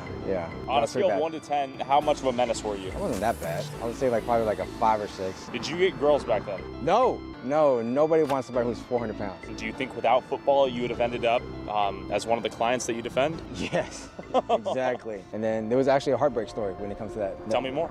So I believe one of the first girlfriends I had broke my heart. I was a nurse, and I was dating her for a couple times. All of a sudden, after about, 2 months, cold turkey just dropped dead, stopped talking to me, and didn't pick up my phone calls, and I was worried. I thought something happened to her, and then I kept calling like 2 days later. Then her friend called me and said, hey, this person doesn't want to talk to you anymore. And I said, why? She owes me an explanation. So then I got her to come out, and this is after nursing. And she said, what do you want? I want to know what's going on. Like, why you just stop talking? Because that's rude. And she said, she got a new guy, and she said this. She looked at me dead in the eye and she goes, "You're a nurse." He's a stockbroker. And that's So exactly. You're poor and you're not cool? Yeah, pretty much. And that stuck with me to this day. You're a nurse, he's a stockbroker. I literally remember it every time I do things in my life. And it actually motivates me. Whether it be poverty, obesity, or heartbreak, a common theme in Jayoma's life is him relentlessly attacking and killing any obstacle that's ever gotten in his way and creating possibilities seemingly out of thin air to achieve his dreams. But he didn't get here without getting his hands a little dirty. How do you dress when you're not in a suit? I've never seen you in anything but a suit. Oh, you're about to see it tonight. Actually? Yeah. I'm not gonna wear a suit tonight. Why would I wear a suit tonight? Well, where are we going tonight? We're gonna go to a place that I used to dance at one time. And it's gonna be a fun experience. Things are about to get freaky. I don't even know what to expect.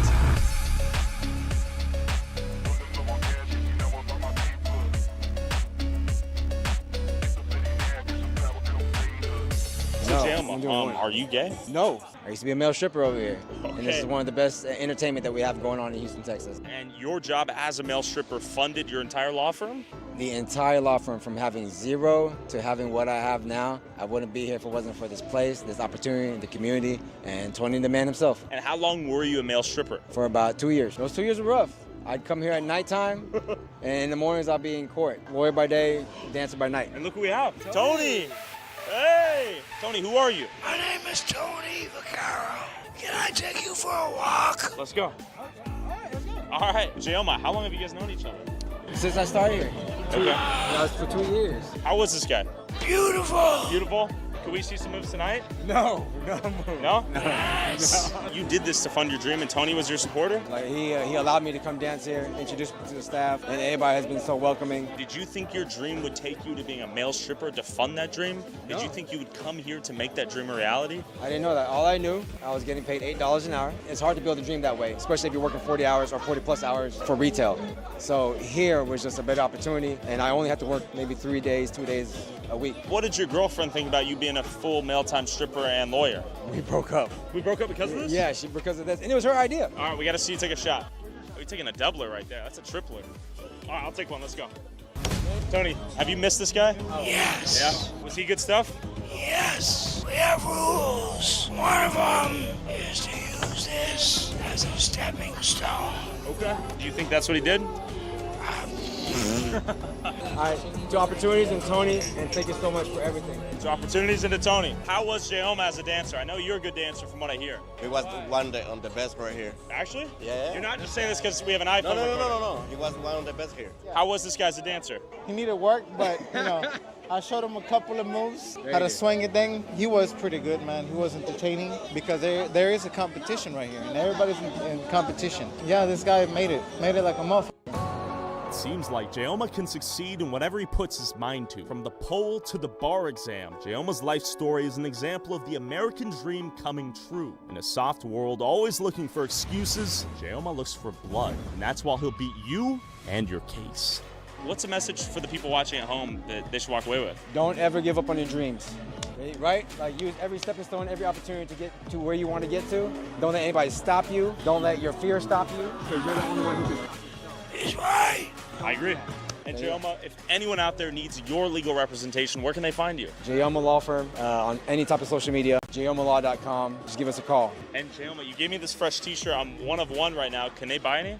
Yes. JayomaLaw.com. Find us. You can choose to raid the caravan, or you can choose to guard it. This is a game where slaying monsters are not the Dirty f***ing traitors! England is on the brink of civil war. They're not here to integrate, they're here to dominate. We need to remember who we are. We need to remember where we've come from. We need to look at our forefathers and understand what they gave. Yeah, they need to let more boat people in. A couple of them broke into my house. Really? Yeah, I'll swear that. Look. England went and robbed the whole world. It's about time they paid some of them poor people back. All right. Electric out here. Unbelievable. So many people here. Down. Honestly, pure chaos. I don't think this is controllable at a certain point. Look at this.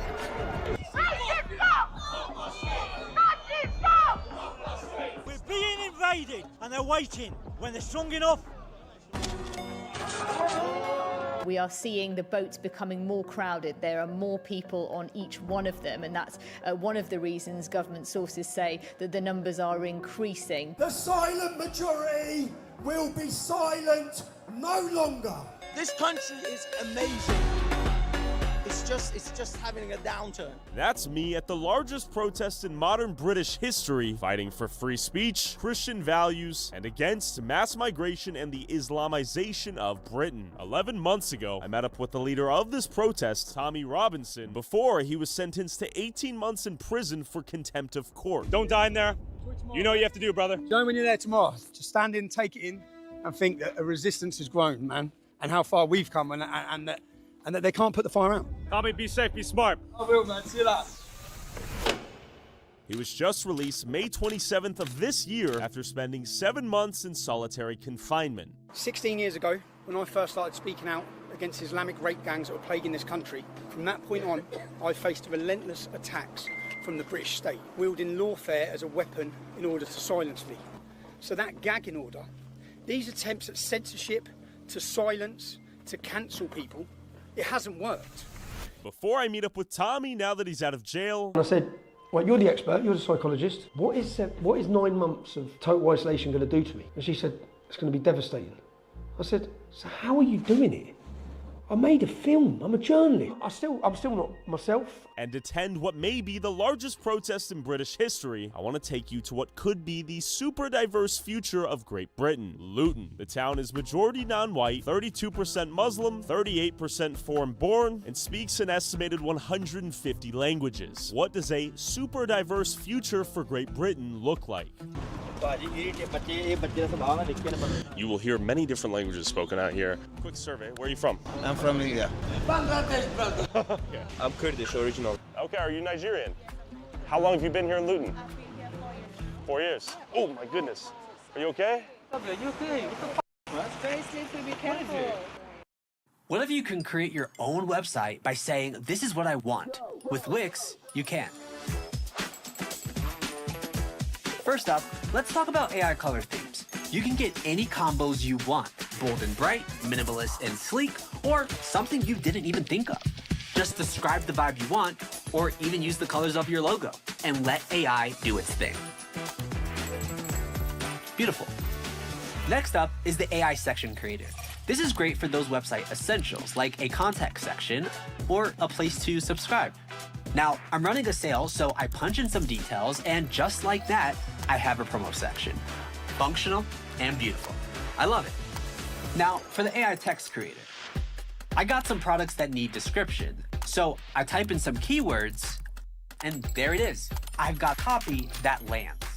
Now, let's see what the AI image creator can do. Sometimes you just want to spice up your visual game. Type your idea and watch it turn into a high-quality image in seconds. You can have some real fun with this. Is he mad at her? Why is he mad at her? She's all right? Okay, you just got mad. Yeah, why did you get mad at her? She fell down though. You gotta make sure she's good. Okay. I'm from Texas. No. I see your Raiders hat. I just thought she fell. I want to make sure she's okay. You're getting mad. I was like, come on, bruv. Okay. How do you like Luton? Not bad. India or Luton? India. India? Yeah. Why did you come to Luton then? For upgrade their future. How was life in Luton? Yeah? I see you dancing over here. You having a good day? You want to bust a move? Okay. My man. Top man, how are you today? Champion. Is life good for everyone here? No, just me. Just you, my man. Luton is like Hounslow. It's a bad place? Full bad place there. Is it dangerous out here? No.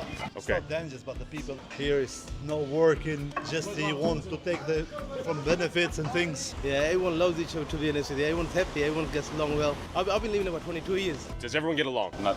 Do you want to move out of here one day? Yeah. 100%. What's the biggest reason? Immigration. What do the actual English natives think? No one likes it. Yeah. What do you reckon, Luke? See, no opinion, I know what that means. Yeah. Diverse location here. Do you guys feel like you can't really speak out on that sort of thing? Yeah. You're over it. I fucking can hate it. Yeah, I've been in Luton like 11 years. Say like a mix, less than whites. Say like more Asian. Pakistanis, Bangladesh. Okay. Kashmiri, European, and mix of European, Romanian. I see. Okay. It's a nice little place. Yeah. Quiet, comfortable. The Asian, Pakistan. Yeah, that kind of people, yeah. It's really nice and I like it. Do the Indians sort of stick together out here, and then Bangladeshi, and then Indian is a big, big community. They stay together. I think that the sort of the self-segregation has massively reduced. Does everyone get along? Yeah, sometimes not, but... Oh yeah, everybody gets on well together, yeah. They have a lot of shops up there and they sell some really good food and fruit and I go up there and get the fruit and... You like your halal? Yeah, I love it. We did have some clashes between certain groups and some minority groups about maybe 20 years ago, 15 years ago. Like the EDL? That was mostly it, yeah. That's gotten much better. I think it's much safer than people give it credit for. Okay. You meet people around here, they're nice, man. Once you get to know them, they treat you like family, you know what I mean? So it's not as bad as you think it is. There is halal food is everywhere. There are a lot of Muslim community here. As a Muslim, I am happy to live in Luton. So you came to Luton to live with more Muslims? Not for the Muslim, but I like the desi food. There are a lot of Indian and Pakistani food here, and that's why I come here. I'm not a good cook, that's why. And you guys consider yourself British? We okay with this country.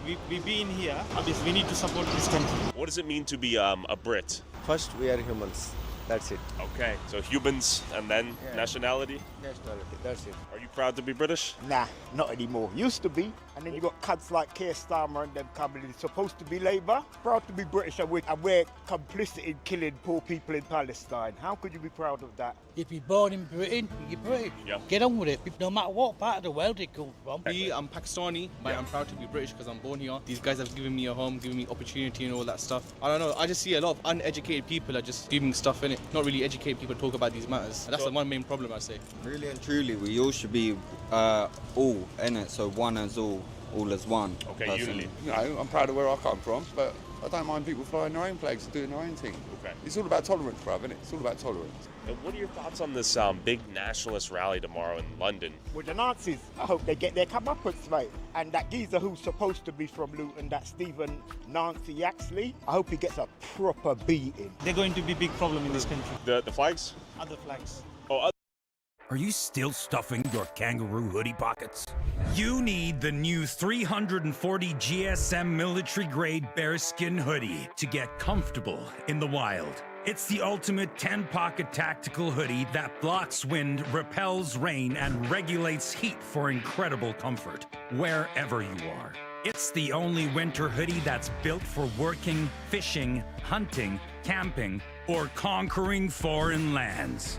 Thousands of men around the world already love wearing the bearskin hoodie instead of their regular hoodies. With over 21,000 five-star reviews on Trustpilot. Plus, now you can attach the new Heavy Storm rain jacket to the inside of the hoodie for an instant 10,000 millimeter waterproof layer that blocks the rain double time. Finally, a functional hoodie you can actually take outside and customize to make it yours. You're seeing this video because we want to offer you 60% off the bearskin hoodie with fast and free delivery from our Kentucky warehouse. And you may not see this video again, so click the button below now to reserve your order. Need more storage? Get 5 secure zip pockets outside, 2 concealed zip pockets on the inside, and 3 fleece-lined drop pockets on the inside for your valuables. So, does the bearskin hoodie actually look good on a day-to-day basis? No, it looks fantastic. With the fully adjustable design, you'll get that perfect square profile that's never too bulky or baggy, with a customized fit that's tailored to you. That's why everybody knows that guys look better in a bearskin. This is a hoodie that you can take out in the wild, wear at home or in the office, or while climbing up a glacier on your hands and knees. So, if you're still watching this by now, you probably know that you need a bearskin. So if you're ready, click the button below now to activate the 60% off deal and get fast and free delivery. The bearskin hoodie already sold out twice last winter, with loads of incredible reviews from People.com, Muscle and Fitness, as well as Mountain IQ. Bearskin also proudly supports the fallen outdoors and Hope for the Warriors Veterans Program by donating outdoor gear to those who need it most. But hey, Don't just take it from us. Take it from the Other flags. Okay, so you're saying people need to assimilate and sort of. Of course, yeah, they need to respect. They want to be like what they were in their country. They want to be making this country as the same. You're not being British. See, we can say on the mic it's a British, but at the end of the day, they're going to support their community. But some of the communities, they're based on the religion. They don't care others. Yeah. And you're referring to the Muslim community? They're not secular. Am I safe out here talking about these things? As long as you don't blame their gods. Yeah, they need to let more boat people in. England went and robbed the whole world. It's about time they paid some of them poor people back. I think there's just currently a atmosphere of just increased political unrest. What are your thoughts on Tommy Robinson? I used to like him, but he's a bit of a shill for Israel now. What are your thoughts on his takes on, I guess, English? He's still right. Yeah, he's still right. He's still right. He's from here, right? Yeah, he's a Luton boy. Are you going to London on the 13th? I think I'm going to go down there, yeah, see what's going on. Why? Just get in trouble. Yeah. It'd be messy, yeah. There's a Christian church right there. And then we have Discover Islam right here. Many different groups. How you guys doing? What are you recording me for? I wanted to come in here and talk to you guys. What about what? We're trying to talk to folks out here, see if everyone gets along, all the different groups, Christians, Hindus, Sikhs. Okay. We're about to go pray in a minute as well. Okay. And you guys are giving all this out to people, right? It's all for free, yeah. That's cool. Donations for people that come in and struggling. We do food bank on a Saturday. Today we're doing curry kitchen as well. Okay. Anybody's welcome to come in. So if you know anybody who's struggling, tell them to come. Okay, so they can come check out Discover Islam? Yeah, of course. Okay. Now that you've seen a glimpse of Britain's potentially super diverse future, I want to take you to where many of Britain's migration problems come from. Behind me is the English Channel, where migrants come in on small dinghy boats from countries like France into England with the hopes of a new life, benefits, etc. But the question is, why do they pass through several safe European countries that offer them asylum? Why do they go all the way through to here, England? Can you really be called a refugee if you go through several other countries that offer you freedom, safety, housing, shelter, food? I don't think so. Have you guys seen a boat? Immigrant. Yeah, migrant boat. This way. Okay. All right. When? That one, that couple of broke into my house. Really? Yeah, I swear that. You had some migrants break into your house? Real story? Yeah, it's smashed up. Real story? Yeah, no, yeah, 100% genuine, smashed up my Is it a big problem here in Dover? Yes. Yeah? It is thousands, and Yeah. it's more thousands than it should be. It is Yeah. a hell of a nuisance when you see them arriving. You've seen it before? Oh, only on the telly. Okay. They keep saying they're stopping it, and of course they don't. It's a very, very difficult problem. I see. Are people here in Dover fed up with it, or what's the sentiment out here? Yeah? I live up just up the top in Aycliffe. Literally They land on the beach. They're in every single day. If you carry on walking down towards the docks, you'll see where they bring them into the marina, and they're changing all the marina for them. Like intake centers for them? Yeah. They're trying to tell you on the media that they're trying to stop it and that, but they're not.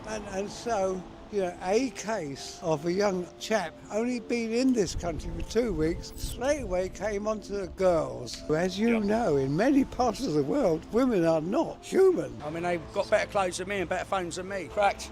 Where I live, and they were bragging, I've had a family move in next door to me last year. A migrant family? Yeah. Fresh off the boat. Panel. There's tons in the lifeboat. Yeah? They're in every day. Do you see them spill over into town here in Dover? No. No? They intake them and ship them to other cities? You have no clue. I don't know where they go. But you see the boats? Little dinghies? Yeah? No, big dinghies. Big dinghies. Big dinghies.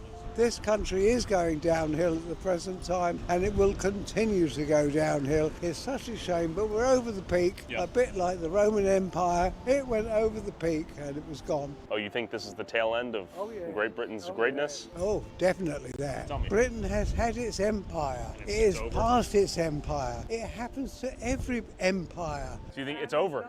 It's changed. This is what happens to all empires, to all rulers, to everything. They get fat and lazy. This is the end. Striving. And it's the striving that makes humans great. What's your biggest concern right now, as an older man imparting the torch to the younger generations? Biggest concern, yeah. This will sound ugly to you. Tell me. I have no concerns. I don't give a shit about anything. they'll get through. You know how your parents fought in World War II, and That's been done. It cannot be changed. They sacrificed for the next generations, right? And it seems like there's some indifference from the boomer generation, at least in the United States. Some apathy, arguably. That apathy has been generated by their own parents, by this generation's parents. They got it wrong because their parents got it wrong. All after the war, everything was different then, and they said, it's sigh of relief, and now everything's going to be wonderful. And they transferred that to their children, and they to their children, and that's where we are right now. You don't care what happens next. No, I don't care what happens next, because caring doesn't change anything. This is the game changer that everybody have been asking for. So basically this big button right here in the middle is to generate chords. So let's just go ahead and press it. Ooh. That's fire. Bruh. Try again. Look at that. Whoa! What was that animation? I've never seen that animation before.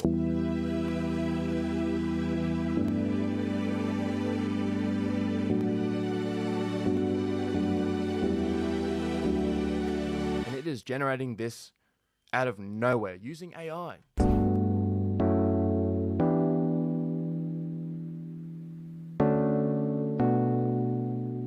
So it's that easy to create an amazing chord progression. Okay, so today we're going to be checking out Unison's new plugin called the Chord Genie. I'm going to show you this new AI powered plugin that generates chords for you. I'm not the best at like playing the chords and all of that. When it comes to making the beat, I'm looking for loops, chord generators, 808 generators, all kind of dope stuff, man. So Unison makes it easy for people like me. You got the Genie right here. You got your chords. You can choose any chord you want from minor to major. Then if it's gonna be for 4 or 8 bars, play button, drag and drop MIDI, and a download button. It is AI powered, it has endless possibilities. Everything can be generated with just one click. And if you're already a keyboard player, you can use this also just to get some ideas, and then you could just adjust it on your own afterwards. All you do is click the button, boom, it's gonna generate a chord progression. Let's listen to some of these.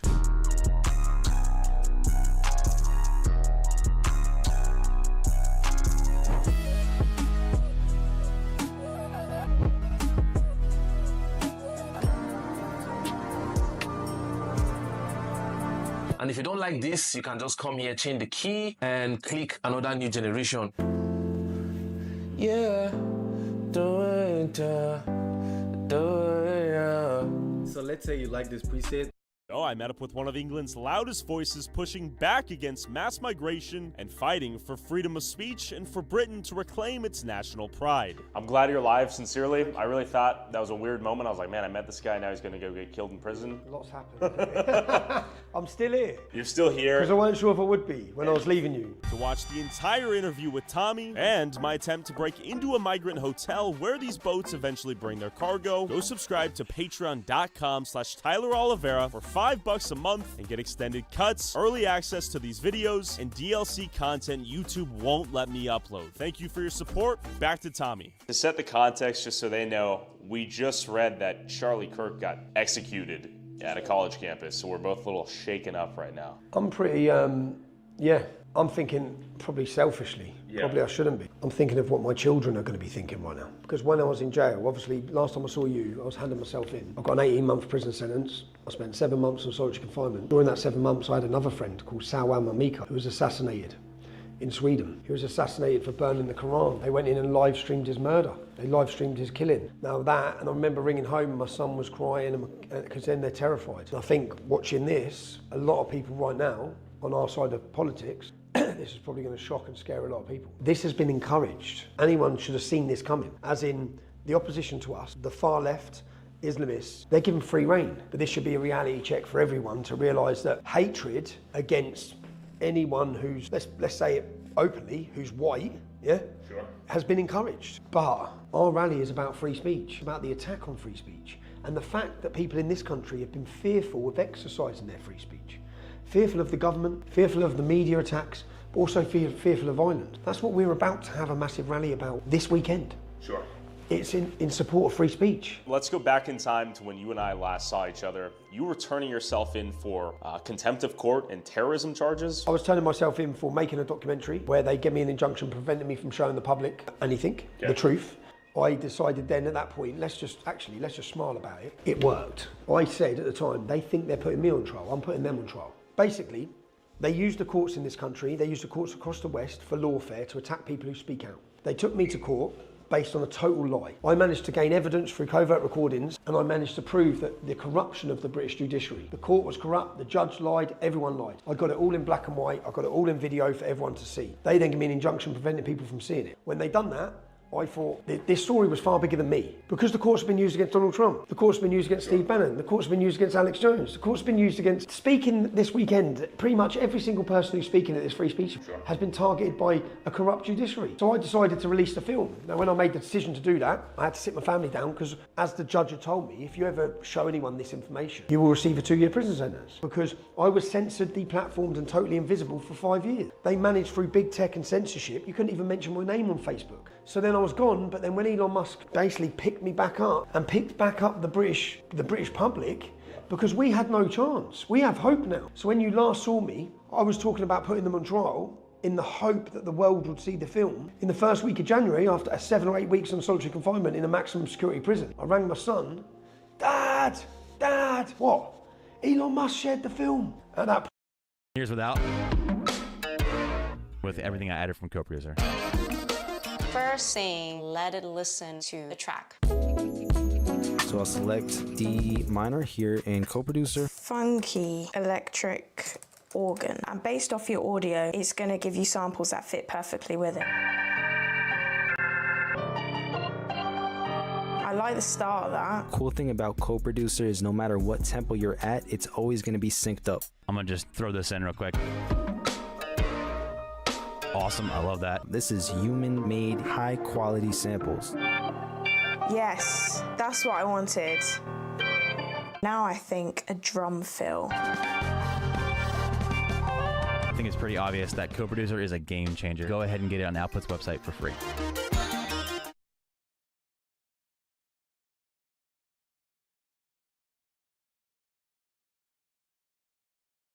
You think you're fine after a car accident until this happens. Most people don't realize that even accidents that seem minor can financially destroy you when the real costs hit weeks later. If you've been in a car accident recently, even one that seemed minor or where you were just a passenger, you need to hear this before it's too late. Here's what happens to most people. They walk away from what seems like a minor accident thinking everything is okay. Maybe a little soreness, maybe some minor damage to their car, but nothing serious. Then reality hits. The medical bills start rolling in. Your car needs more repairs than you thought. You're missing work because of lingering pain or appointments. Suddenly, what seemed like a small bump in the road becomes a financial nightmare. But here's what nobody tells you in those first few days after an accident. You're actually owed a huge check even if the accident seemed minor, or you were just a passenger and all you have to do is claim it. Most people never realize this because they're focused on just getting back to normal. They don't understand that even seemingly minor accidents can entitle you to significant compensation, not just for obvious damages, but for things you might not even think about. But there is a catch. Your accident had to have happened in the past year to qualify for our program. If that's you, you're owed big. This program is designed to help accident victims claim major payouts without the hassle of dealing with insurance, going to court, or paying expensive upfront legal fees. We are looking for 10 more car accident victims who want to try the program for free and get paid maximum compensation in as fast as 30 days. Let me tell you about Jessica. Her accident seemed minor, so she almost didn't even report it. Just a small rear-end collision, a little neck stiffness, no big deal. 3 weeks later, she was dealing with ongoing pain, multiple doctor visits, and car problems she hadn't noticed initially.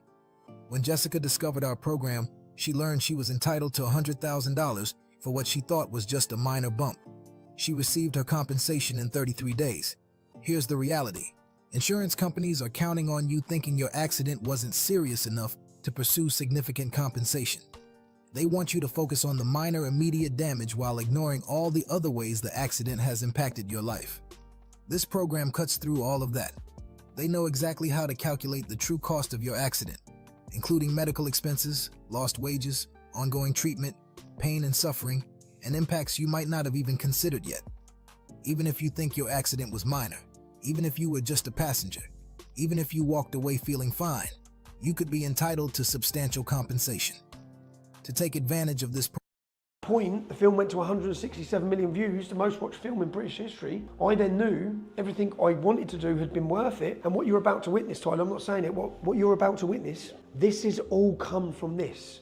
Our country's awake. Now, I see something historic happening. I believe that we're in a cultural revolution, and they managed to paralyse an entire nation of men through fear of being called names. If I've broken the law by playing a film, then it's not me that's the problem, it's the law. Yeah, because I believe in free speech and I believe in freedom of the press. And if it's the truth, it's the truth. So yes, if that means now you're going to send me off to prison, send me off to prison. That's where I'm going. I didn't want to go to jail. Of course I didn't. I've got 3 beautiful children. I was scared, really scared, because our prisons are governed and controlled by Islamic gangs. And they held me on solitary confinement and they used the excuse for your safety. And I knew after 6 weeks I could start feeling myself. I thought, I'm not going to be well, yeah? So you were in there solitary confinement, 7 months, just in a box. So when they brought me in, there's the segregation unit of a prison is where you go if you stab someone, you set fire to your cell, you burn something.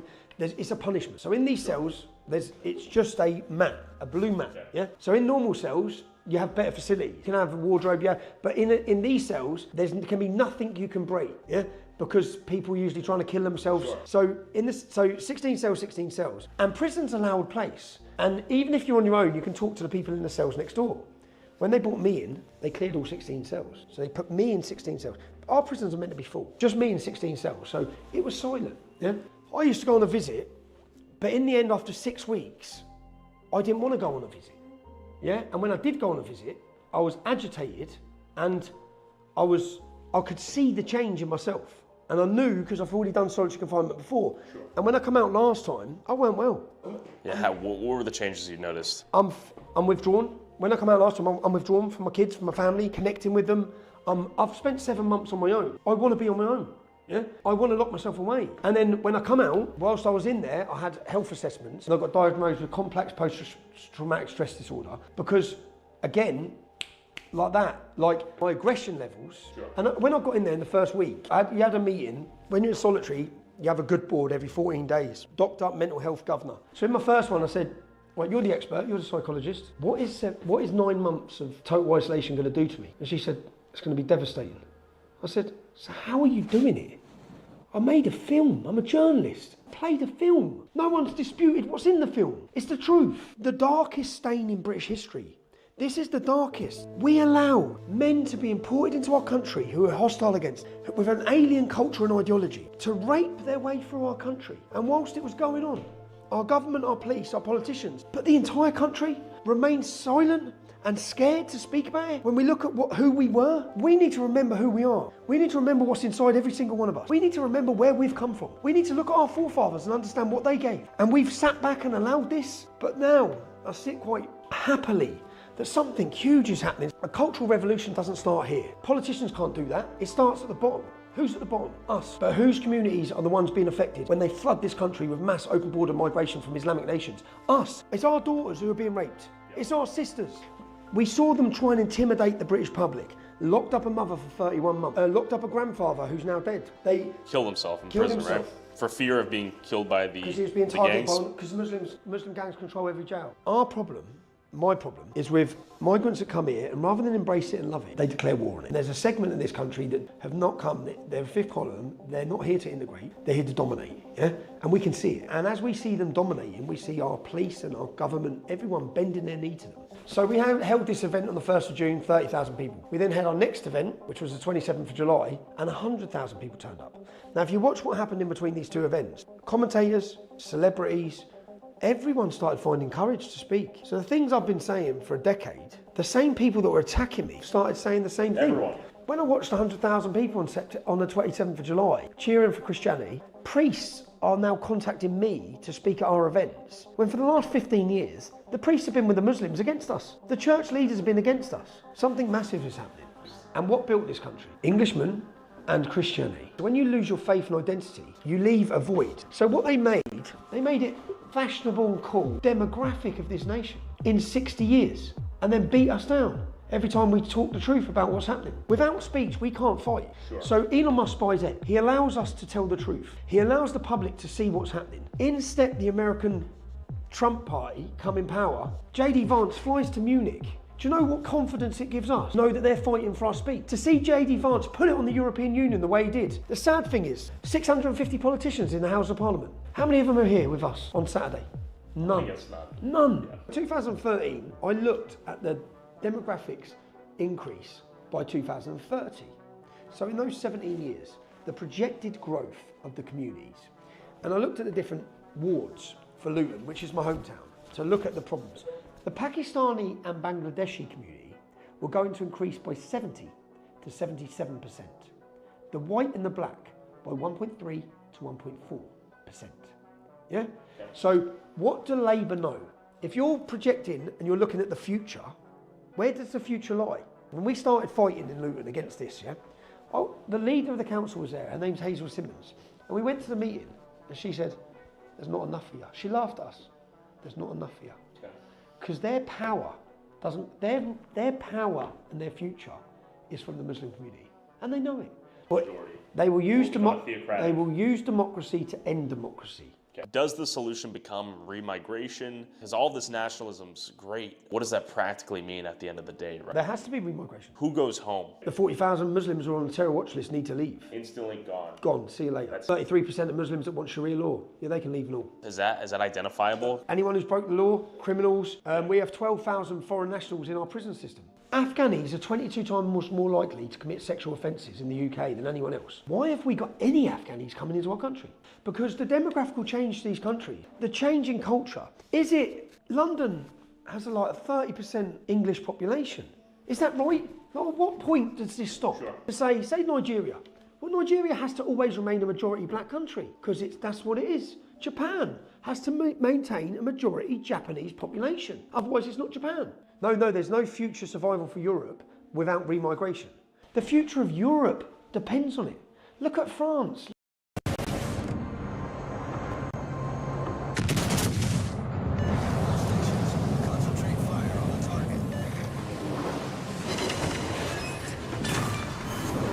Enemy battleship sunk.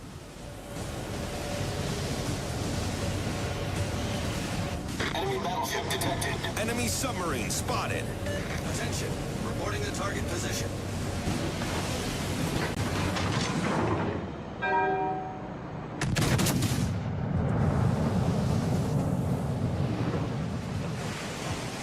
Enemy heavily damaged.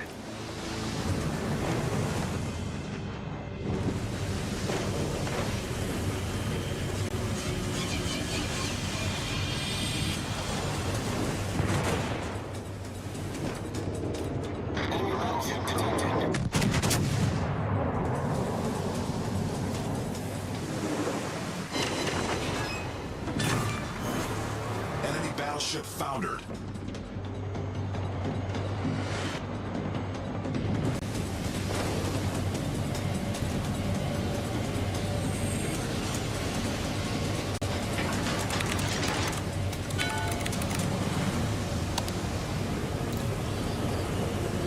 I need intelligence data.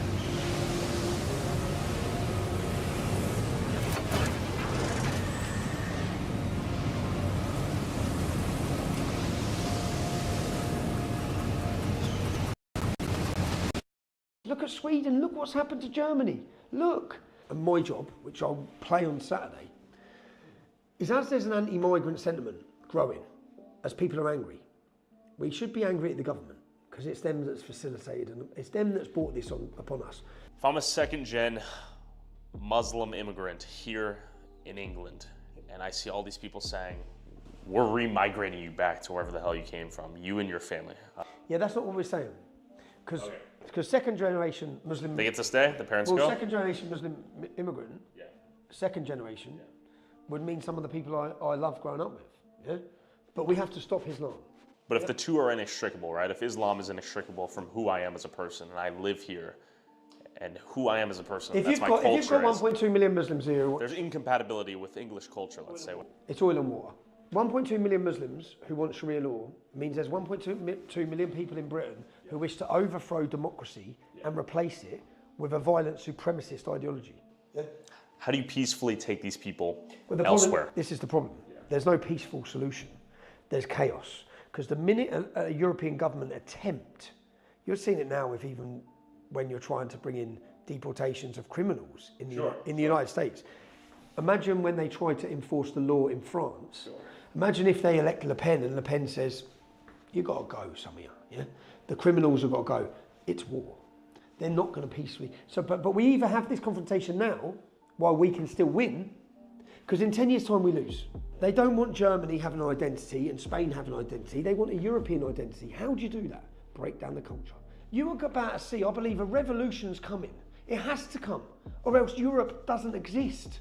What's happening in Britain is not unique to Britain. Germany, France, Sweden, Belgium, every country across Europe, we're being replaced, demographically replaced. Our cultures are disappearing. There has already been a revolution. It's gone on for the last 20 years, where they have taken control. They have attacked nation. They have attacked identity, attacked the family, attacked Christianity. We are now the counter-revolution. Now, if you have a majority Muslim community, it's no longer England. The culture's gone. No, we can't give that up. I'm sorry, we can't. We can't. And to be honest, we're not gonna. We're one rape, one terrorist attack away from this country possibly exploding. So I headed to the Unite the Kingdom protest in London to find out how many people agree with Tommy and how they want the future of Great Britain to look like. But real quick, have you ever gotten in a car accident that wasn't your fault or gotten hurt at work? Well, your injury could be worth millions, but insurance companies often lowball their clients. If you become Morgan & Morgan's clients, they'll fight to get you the compensation that you deserve. Fighting big companies takes a big law firm, and as America's largest personal injury law firm, they're ready to take on insurance companies of every size. And Morgan & Morgan is so simple you can submit a claim and communicate with your legal team all through your smartphone. Morgan & Morgan is the biggest for a reason. They've achieved significant verdicts in the past couple of months for victims involved in life-altering car crashes, such as $12 million in Florida, 34 times the highest insurance offer, and $26 million in Philadelphia, 40 times the highest insurance offer. And you don't have to pay them anything unless you win, so you can start your claim now with Morgan & Morgan at www.forthepeople.com/Tyler Oliveira, link in description, or scan the QR code on screen using your phone's camera. Thanks, Morgan & Morgan. Now back to England. There are a lot of people out here. We're going to push through and penetrate through the mob. Look at the sheer scale and scope of these flags right here. British flags everywhere here. About to get, I think, loud, and we're about to move. How many people do you think will be here? I reckon we're going for 2 million. Rape of Britain.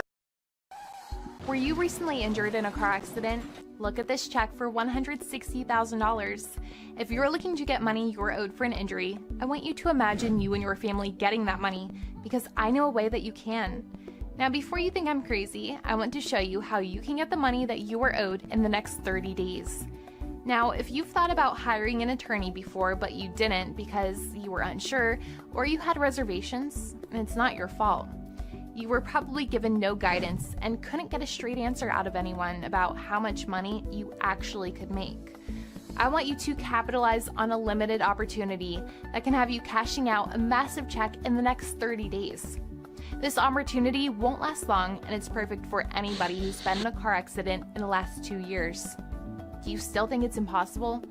I'm willing to guarantee that by clicking on the link below and filling out the 15-second quiz, you'll get a free case evaluation from one of the best attorneys in your area.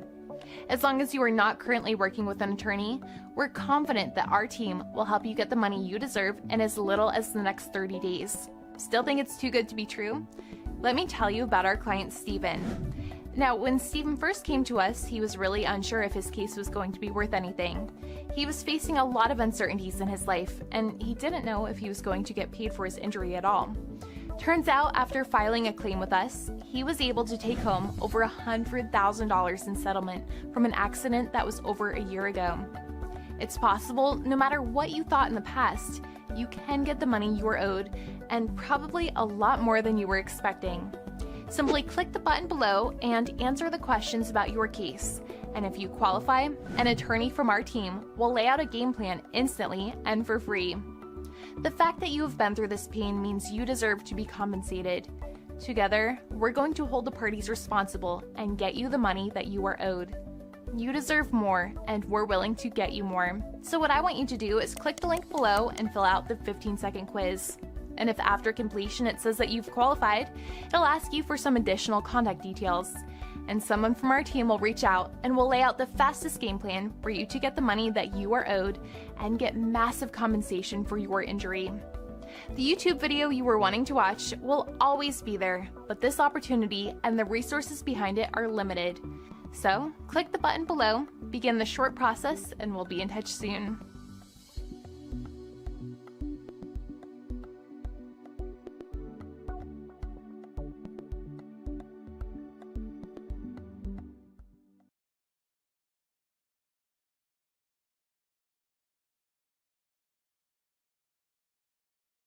Hello, it's Lucy at Spitfire, and today I'm so excited to show you the Hearth and Hollow accordion instrument and take you through how it sounds in 3 different contexts, specifically 3 wildly different contexts that you might not expect to hear an accordion in, but works incredibly well and might really surprise you. So first off, I've written a song in a sort of like modern indie folk pop style.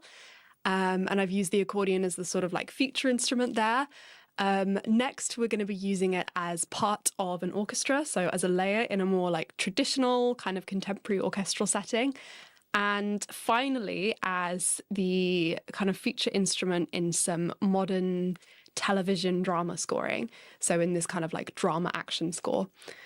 So I think by the end of this video, you are going to be pleasantly surprised at how versatile the accordion is and just how wonderful this instrument sounds and how much character and feeling it gives all of these different pieces. Britain, Rip Peter Lynch. Keep our girls safe. Hey, they're taking the piss. We got to fuck them off out of here. Get them out! Get them out! We've had enough. We're being invaded. The Islamic invasion every day. 1,000 every day, 5,000 a week invading our country, and we're putting them up in hotels, and we're calling it, they're putting them up in barracks. Why are you here? Supporting our country, uniting the kingdom. To support Tommy Robinson and United Kingdom. To support England. Basically, we've been swamped with immigrants who we don't know who they are. Emergency accommodation. I've been kicked out of my hotel because I'm not priority, me and my girlfriend. Yeah. But the boaters are. I'm being made homeless on Tuesday. You're homeless and you've been kicked out? Yeah, on Tuesday. What did they tell you? We're not priority. We need to make... We're a year clean. We're in recovery. You're illegally on a boat. They let you stay? They're being housed. I've seen them being housed. We've already said I'm going to buy a dinghy, launch it, come back, and I get a new home, money, new phone, and I get wealth, everything. I see. But how does it make you feel? And then I'll keep on. Sick. I don't want to be English. No more mosques to be built in Britain. No more Burn the mosques down! Burn the country things down! Get rid of them! We don't want no more mosques in this country. Go! Infidels! Deport all illegal immigrants now! Okay. They will take over. Reform! They will take Reform! over. Every so-called child or woman or man that dies crossing the channel is down to Keir Starmer for not stopping the boats. He's got to go. I was Keir Starmer's away. Classic. It's a classic. Just like that. The main reason why I'm here is because I'm just sick and tired of getting my country destroyed by people who are supposed to be in charge of us. They're supposed to be looking out for us. What are the biggest problems going on right here, right now? Illegal migration. We welcome migration, yeah. It's the illegal migration. And they are actually literally raping, murdering our people. It's a fact. It's not propaganda. The people that come on the boats, they're young, healthy men. They're not fleeing war-torn countries. If they are, why aren't they taking the children?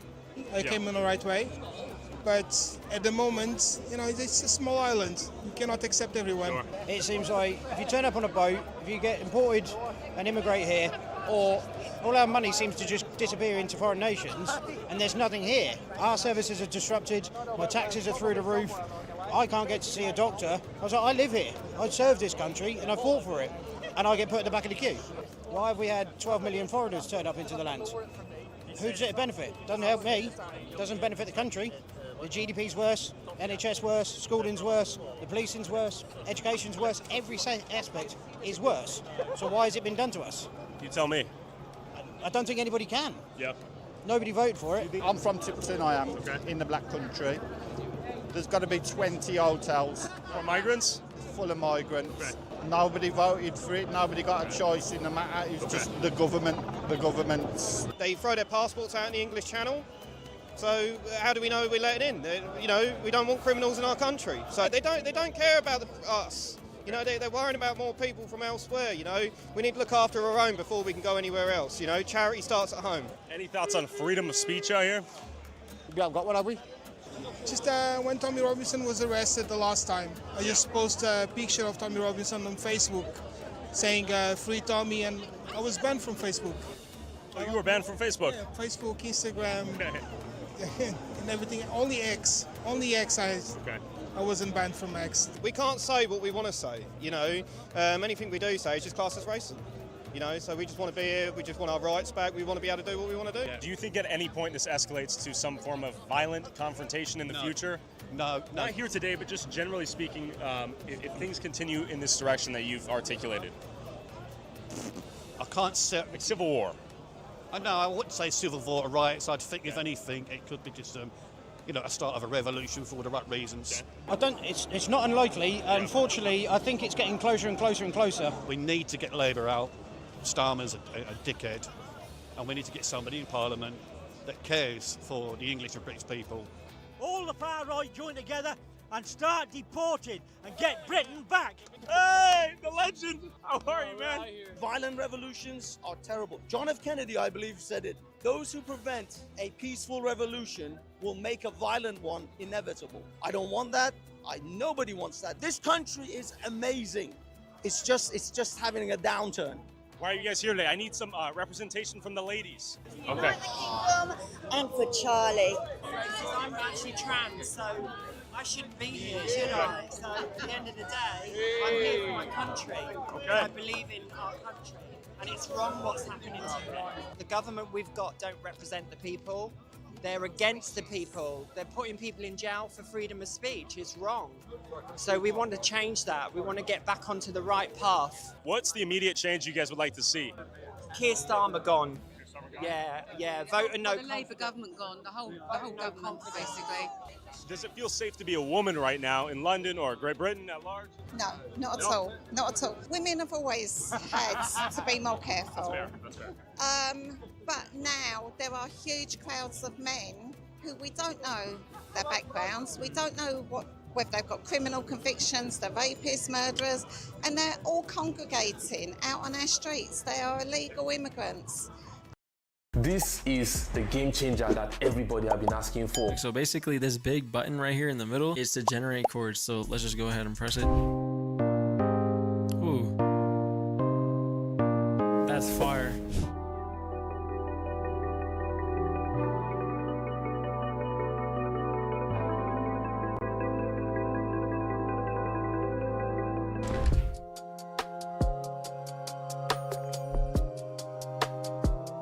That's vibey. Okay, so today we're going to be checking out Unison's new plugin called the Chord Genie. I'm going to show you this new AI powered plugin that generates chords for you. I'm not the best at like playing the chords and all of that. When it comes to making the beat, I'm looking for loops, chord generators, 808 generators, all kind of dope stuff, man. So Unison makes it easy for people like me. You got the Genie right here. You got your chords. You can choose any chord you want from minor to major. Then if it's going to be for 4 or 8 bars, play button, drag and drop MIDI, and a download button. It is AI powered. It has endless possibilities. Everything can be generated with just one click. And if you're already a keyboard player, you can use this also just to get some ideas, and then you could just adjust it on your own afterwards. All you do is click the button, boom, it's going to generate a chord progression. Let's listen to some of these.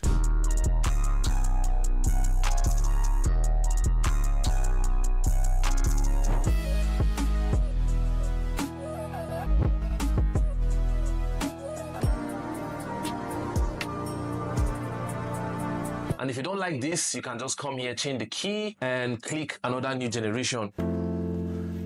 Yeah,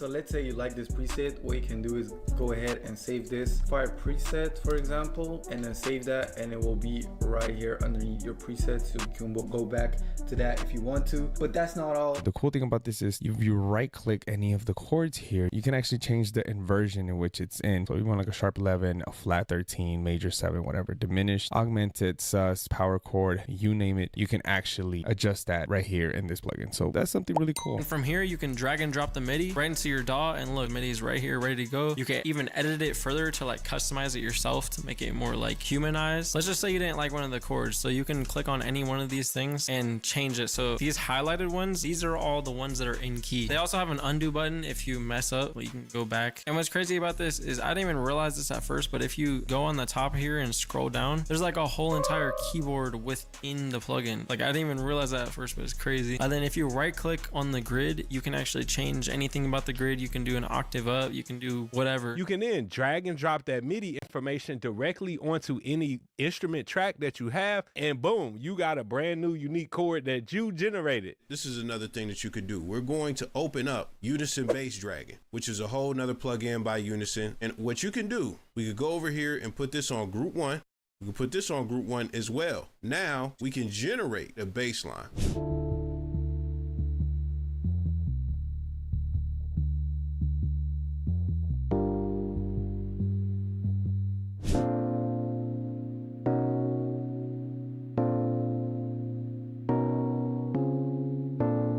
That is something I couldn't come up with, honestly. That would be hard for me to come up with. I wouldn't have made a chord progression like that, and it helps when you're... And I don't feel safe. And after talking to the crowd, the march had begun, and the turnout was insane.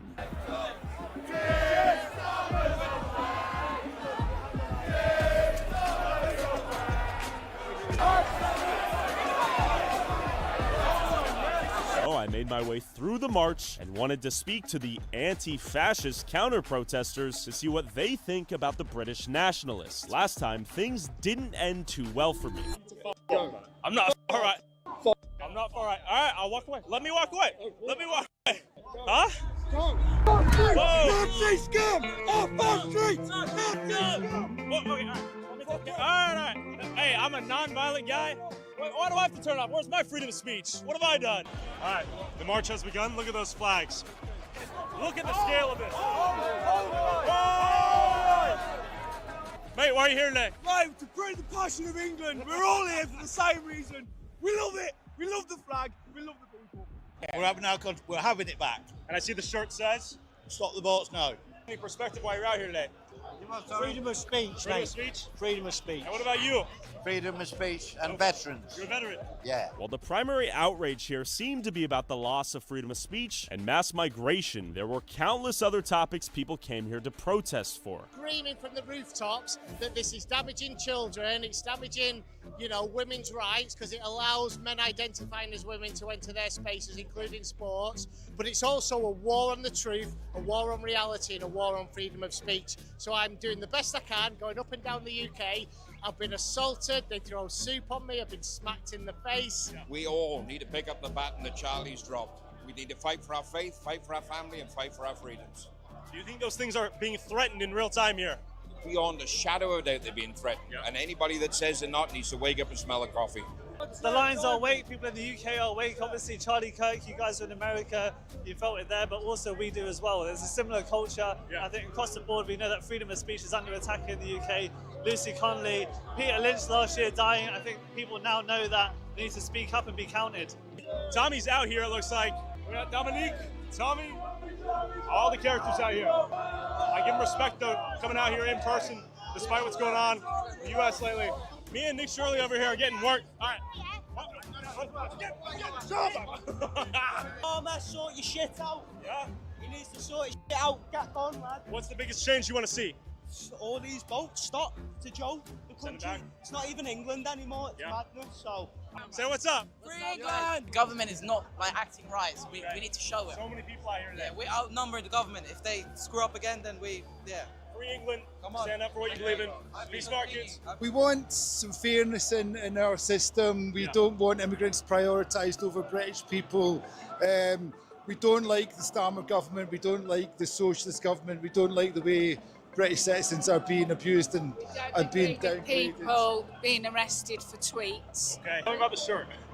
The shirt, it's Ancestry, and I actually bought him this shirt as a present. yeah, and I'm very proud. I mean, I think Israelis and Jewish people are the most intelligent and the most inventive people, and they're under fire from all sides, and they're protecting us from. So we don't believe there is a genocide in Palestine. Well, there there is is genocide that would happen. Also, I didn't even realize this. Look at this. My God, I thought you. Oh, yeah. Hey, can I see your flag? I didn't mean to interrupt. Yes, thank you so much. So we have a Israel British flag. Look at this. This is some turnout. I didn't realize there was a second half to this. Look at that. My God. Question for you, sir. I see many. If you get stuck on the melody, or if you just feel like you can't get a song started, Output's co-producer is very dope. They make it much easier for us to either get inspiration or to help us when we just can't find that right element. Let me show you guys how this thing works. I made a really quick beat, but it doesn't sound finished. And that's where a co-producer will come in to help you out. Load co-producer up just like that. Play the beat so it can capture the sound. It will go through the full library of all the Output sounds and give you suggestions on what you need to add to your track. I'm thinking of having some really lush pads. Find samples.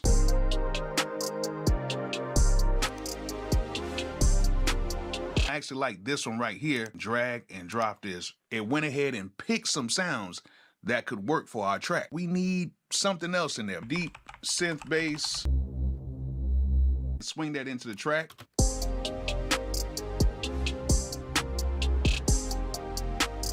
If you think co-producer is right for you, go ahead and click the link and get co-producer today. Let's go ahead and play back the beat and see what we came up with using co-producer.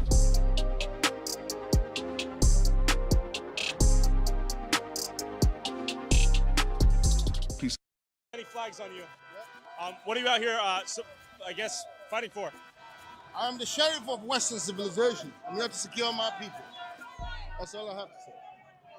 Alrighty. Whatever the hell that means, I respect it.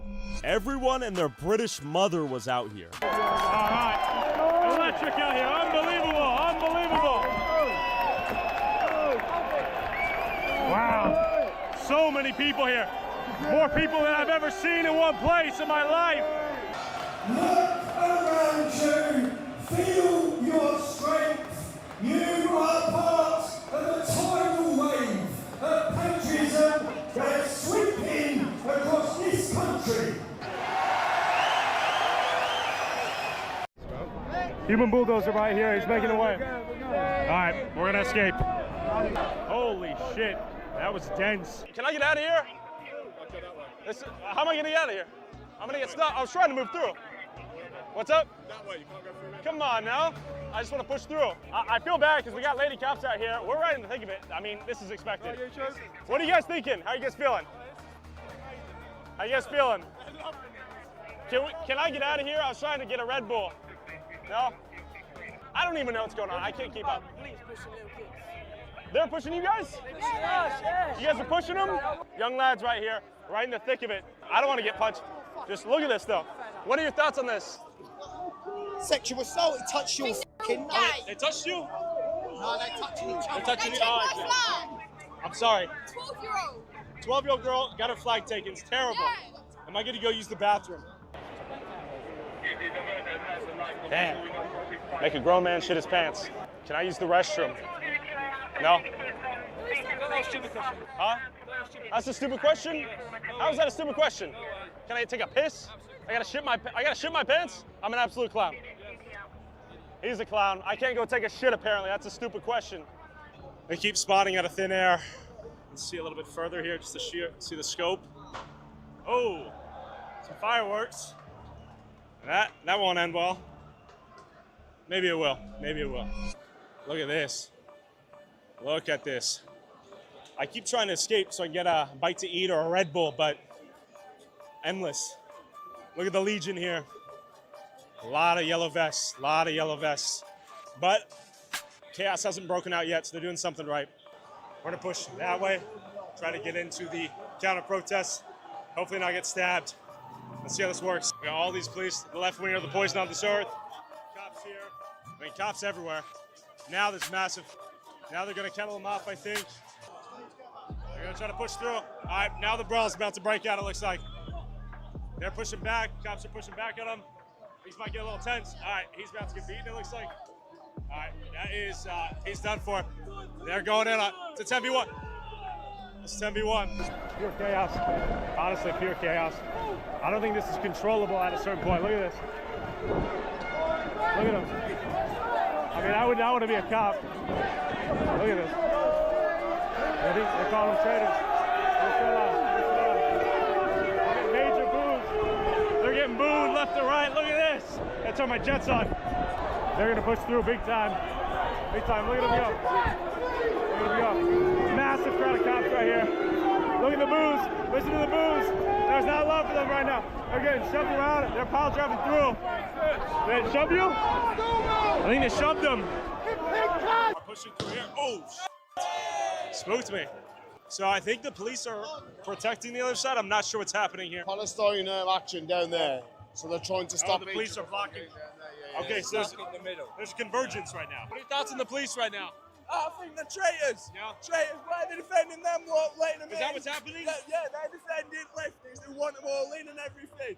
We want to keep our country safe and keep them out. So they're coming towards us and letting them win. Oh, so they were coming towards you guys? Yeah, they've just been pushing Really? on horses, yeah. And they've left them? Yeah. Okay, show me right now, yeah. 'Cause I'm missing context. I'm trying to figure out what's going on. Yeah, it's madness. Show me what happened. Sort of see them. You can see them charging and everything, can't you? Oh, that's the counter protesters. Yeah, that's them coming this way with coppers The helping Palestine. them. What are you doing? How you doing? What are we doing? We pay your taxes for what? For what? My kid got murdered and you're doing nothing. You're really never calling me. Wait, what does Palestine have to do with this rally, though? They're all canceled. Oh.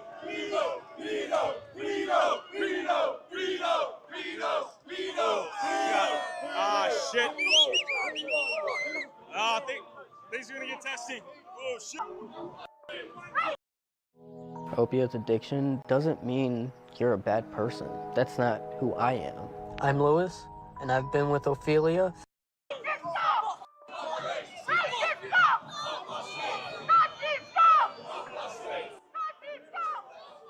I don't like the throwing, though. This can't end well with the throwing shit. Want to keep moving? How you feeling? Very infuriated with the state of the place. You know exactly what's going on, and you know this is just a joke. These are all covered up. We're coming out. He won't even let him talk to him.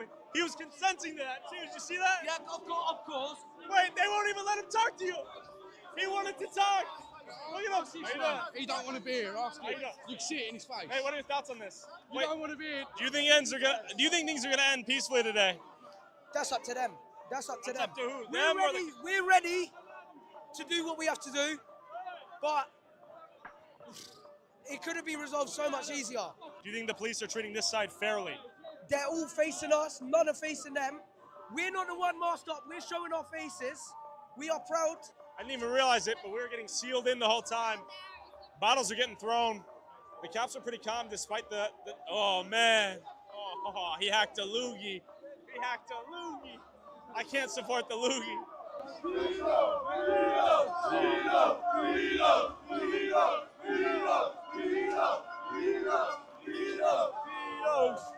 Is this how it rolls out here? Is this normal? It's not normal. Usually they keep them separate, but I think today Tommy Robinson's bought thousands, hundreds of thousands that the police can't control it, and it just shows you. I mean, the numbers of people. Yeah, but they're trying to come in, right? Yeah, I don't know what they're trying to do, but the police can't, organize it. There's about 100 here, but like thousands and thousands here. It's not going to end well. Yeah. It's not going to end well. I was confused. I didn't even realize they were here until like 5 minutes ago. Yeah. I mean, this is Antifa. These were the anti-fascists that murdered Charlie Kirk. These people don't have any, don't have any brain cells. They want the right dead. These people will kill you for having a different opinion. And things eventually turned violent. Tweeters! Tweeters! Dirty tweeters!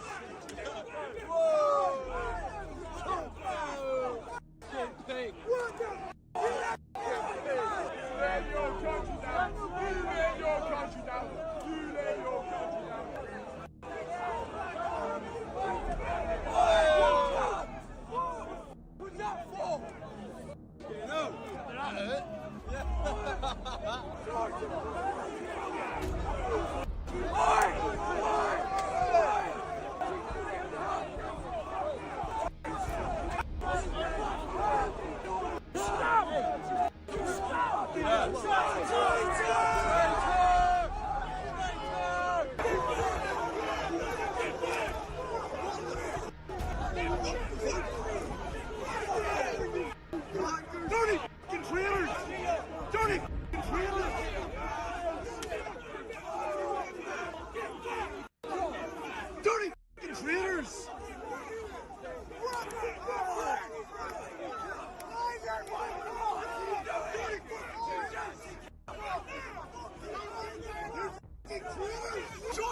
face!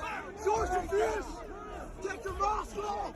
Show us your fucking face! Animals like pepper spray.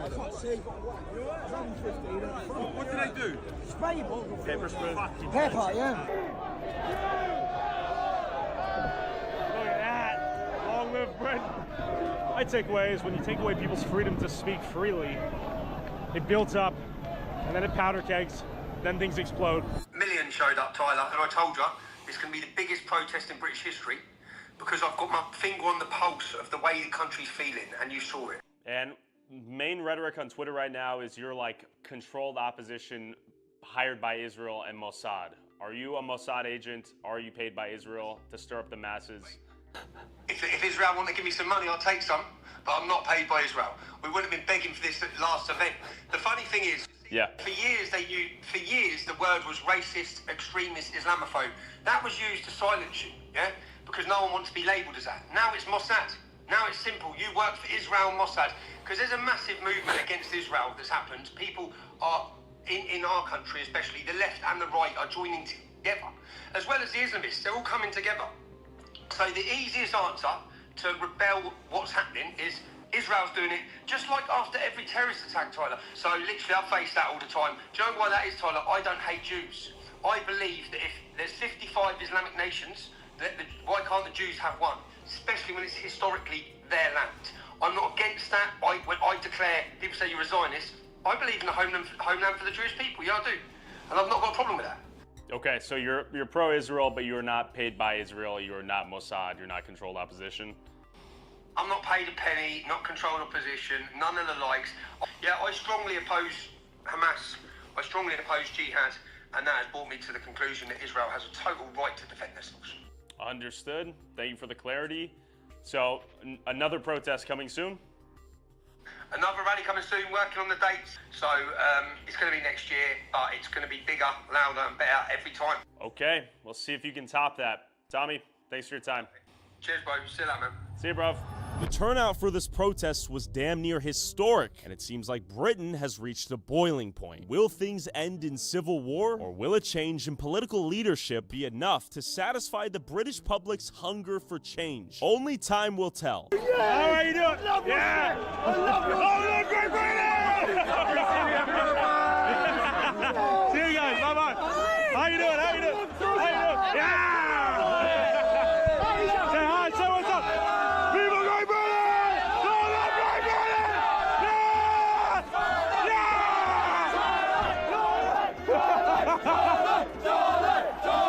Your videos are quality, I love it. Tap here to watch the prequel to this video leading up to Tommy's arrest right here. My husband used to ejaculate prematurely until this. You know you don't have to come all the way to the pharmacy to get your scripts, right? There's a more private option. Really? What is it? Here, just fill out this online intake form on your phone. Oh, HIMS. Yep, it's through HIMS. Why my husband was prescribed this multi-benefit pill. Early climax issues. The night would often end before it began. 2. Erection issues. As he got older, he had a harder time keeping it up. 3. Privacy. He researched online and found a multi-benefit option that's 100% online, discreet and fully personalized. I, 34 female, have been married to my husband for 6 years. Recently, he started losing interest in sex. I tried everything. Maybe he's just anxious. First of all, this is way more common than you think. Well, she's blaming herself, right? But maybe her man is having some performance anxiety. Good point. A lot of men are actually struggling with ED, premature climax, stuff like that. But good news is that it's treatable. Have you heard of HIMS? Okay, so my older husband kept seeing these ads from HIMS, but he was always too embarrassed to click the links. But then my best friend told me her husband struggles with premature ejaculation too. So it's a common problem. And he got prescribed SexRx plus climax control. My hubby's finishing so fast, and then he gets anxious about it. It's starting to feel like a chore. That used to be me and my husband before I discovered this new treatment. I swear it saved our sex life. When guys get anxious about sex, it can kind of be like a chore. Let me tell you, ever since my man was prescribed SexRx plus climax control, I can't keep up. Made with the same active ingredient as Cialis plus the treatment for stronger erections and longer lasting sex. And if you get a prescription, they ship it straight to your door in discreet packaging. Don't wait. Fill out the intake form today to get connected with a licensed provider. Which is more important to you? Do you want to delay your climax to last longer in bed? How often do your symptoms disrupt your sex life? how would you like to approach treatment options?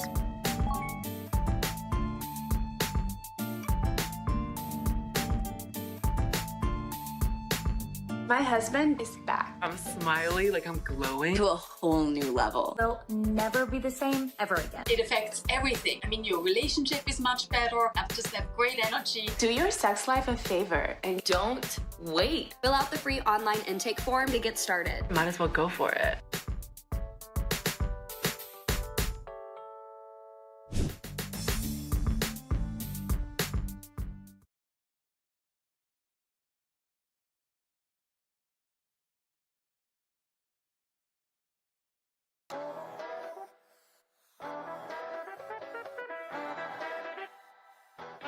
So we're at the Wilkins facility in Paso Robles, California, and this is where we make backflow preventers and pressure reducing valves. The Model 600 XL3 is the evolution of the Model 600 series. What we think that we've done with the 600 XL3 is build upon all those strong features that the Model 600 has and made them better. It includes an integral strainer screen, which is important to keep dirt and debris out of the valve to prevent fouling or failure of the product. It has improved corrosion resistance. It has improved flow performance. It's the same lay length as our existing 600 XL, right? We did that on purpose so you can drop in the new XL3 in place of our existing 600. We've done extensive testing on the 600 XL3, but also the design is based on the proven, tested technology that was developed for the Model 500 XL3. We still use that patent, the patent-pending technology, to power the 600 XL3 and to deliver that best-in-class flow performance. Yeah, the key innovation in this product is the Venturi technology.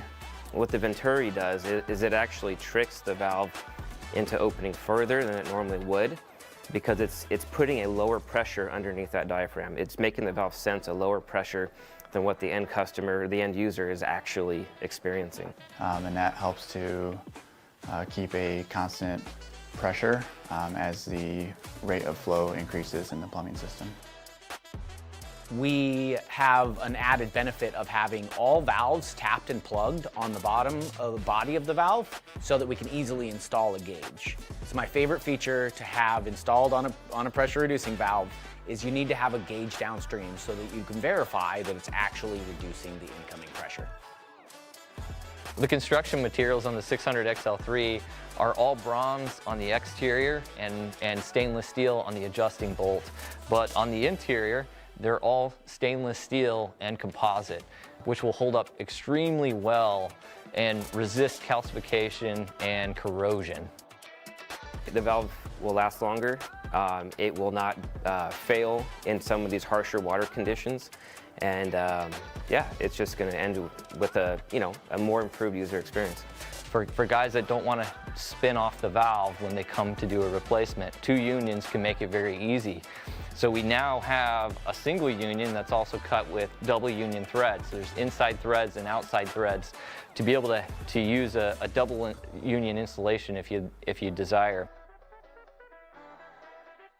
The 625 XL3 is coming out right after the 600 XL3, and that's going to be a That's me confronting the $60 million televangelist Benny Hinn. Benny Hinn is a false prophet, fake healer, and snake oil salesman. We're going to get into the scriptures. Can we do that now? He lives in a $10 million mansion, bought a private jet with donations from the churchgoers, and has made his riches by claiming to perform miracles. Mercy and grace. Healing divine. And by preaching the prosperity gospel. Basically, the idea that the more money you give to God, the more money God gives to you. Are you facing a financial difficulty right now? There's only one way out of it. Give to the Lord. Even that little you have left, give it to God. The only problem is, your money goes straight to Benny's bank account while your wallet gets a prayer. He told me that my vision would be 20/20, if not better. A couple hours later, it's just like, now I can't see the TV. And Benny's not the only one who's made millions preaching the prosperity gospel to desperate people in need of a miracle. So I have a question for you. Do you think you've used the Lord's word to profit Let's begin our investigation into the world of false prophets at Kenneth Copeland's church.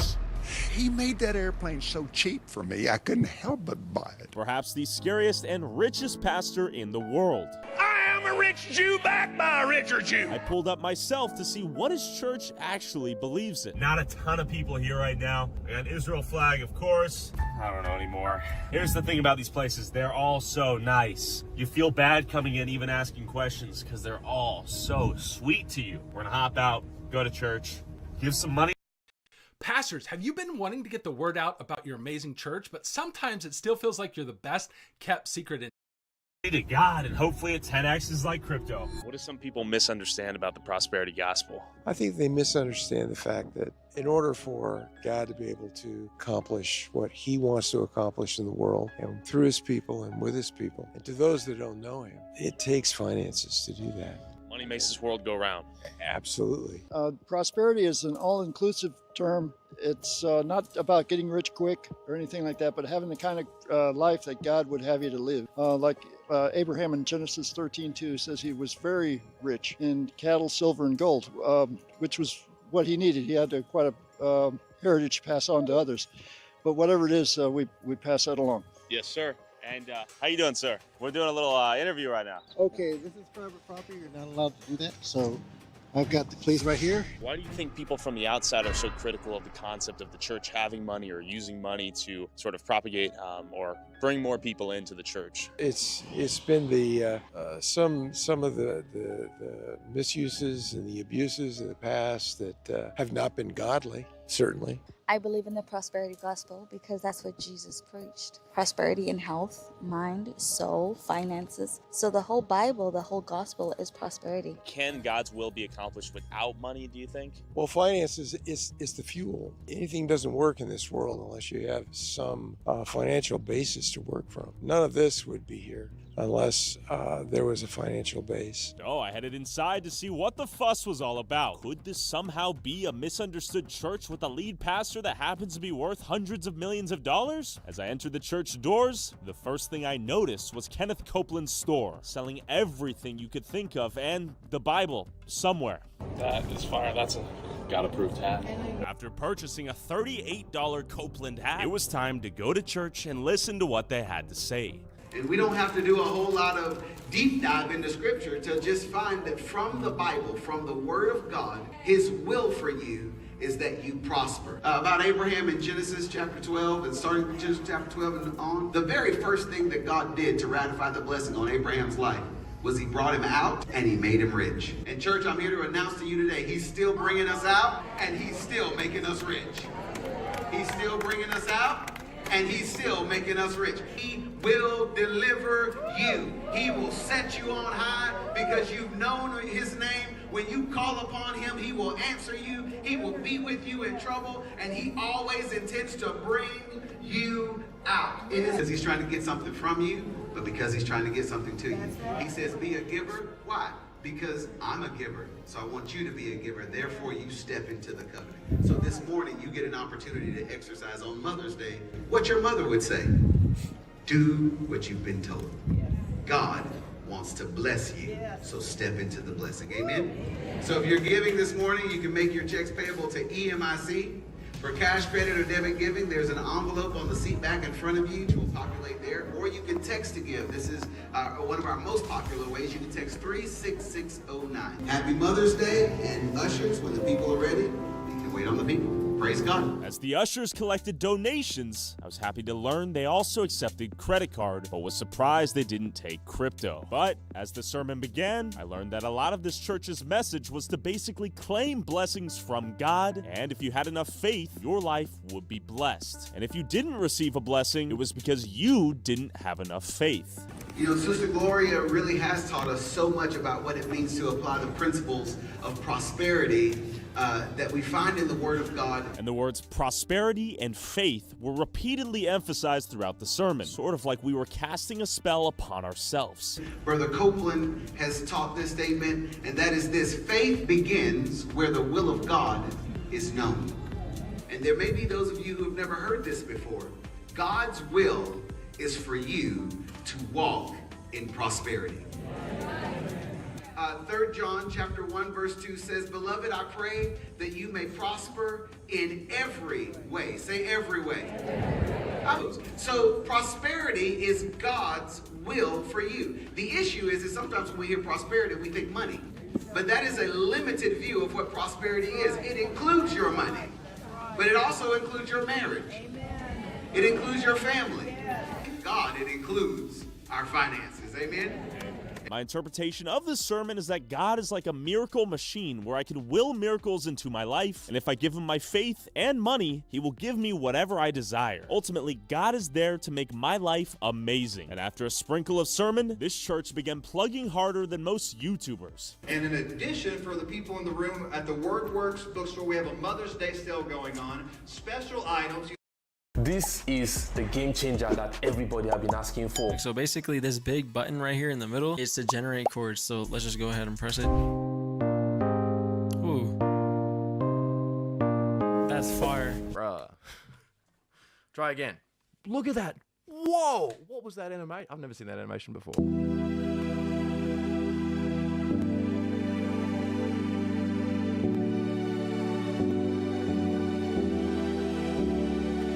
It is generating this out of nowhere using AI.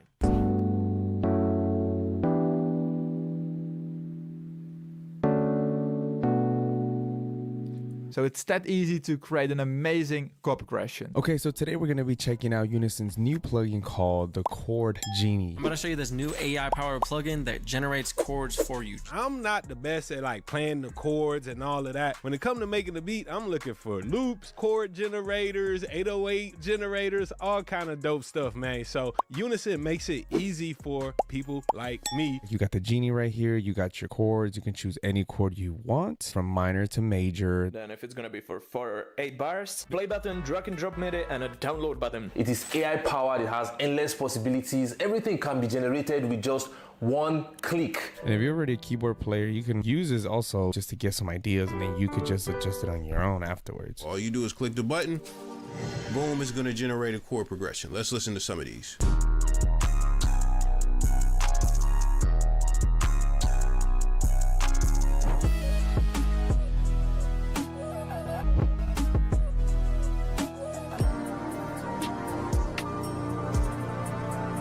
And if you don't like this, you can just come here, change the key, and click another new generation. Yeah, do it,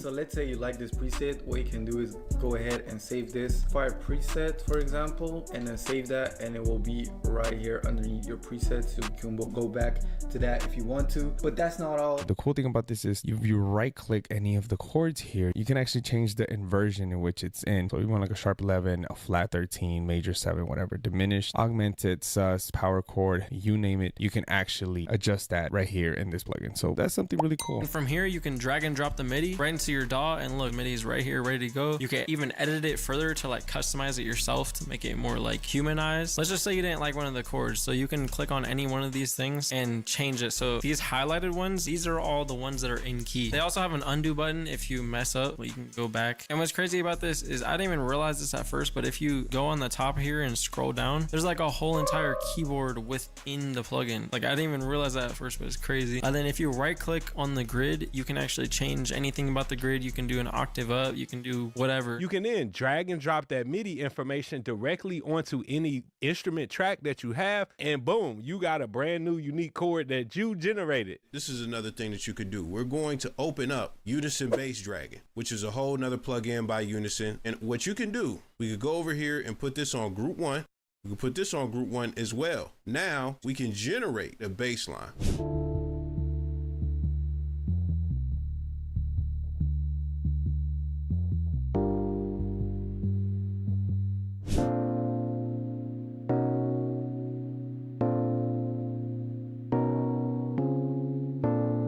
That is something I couldn't come up with, honestly. That would be hard for me to come up with. I wouldn't have made a chord progression like that, and it helps when you're like in a creative rut. Okay, so every time we're gonna start making any instrumental, any beat, sometimes we have beat block, and in order to spark some creativity, I think the Chord Genie is definitely something you can use in order to remove that beat block. It can, you know, spark some chords, do something useful in order for you to get started on a project, because we all know sometimes we just struggle with that beat block, and it just, you know, you just have no ideas at the moment. I really love this plugin, and I'd say every single producer or artist or somebody that's trying to come up with amazing chord progressions should try this out. Personally, I would have loved this plugin back when I was first making beats because I had no idea how to make chord progressions. And just keep in mind, these are like thousands and thousands of different ideas. Because this is all AI generated, it's infinite ideas of chords that can be possible, for sure. This could be a great tool to help you get started, get your feet wet, or even if you are a producer and you just want some quick chord progression ideas, using the Chord Genie to generate it and even customize the chords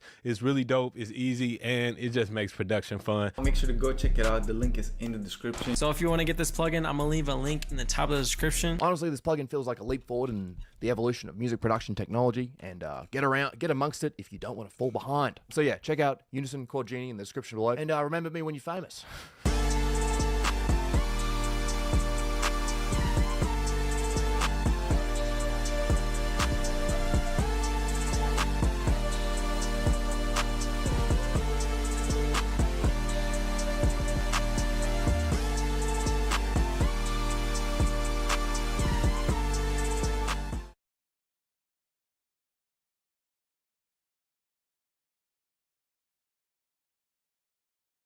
Right now at Raymore and Flanagan Sleep Center, save up to $600 on Stearns & Foster adjustable sets and more. Or enjoy flexible financing so you can buy now and pay over time. Your holiday-ready sleep starts now, only at Raymore and Flanagan.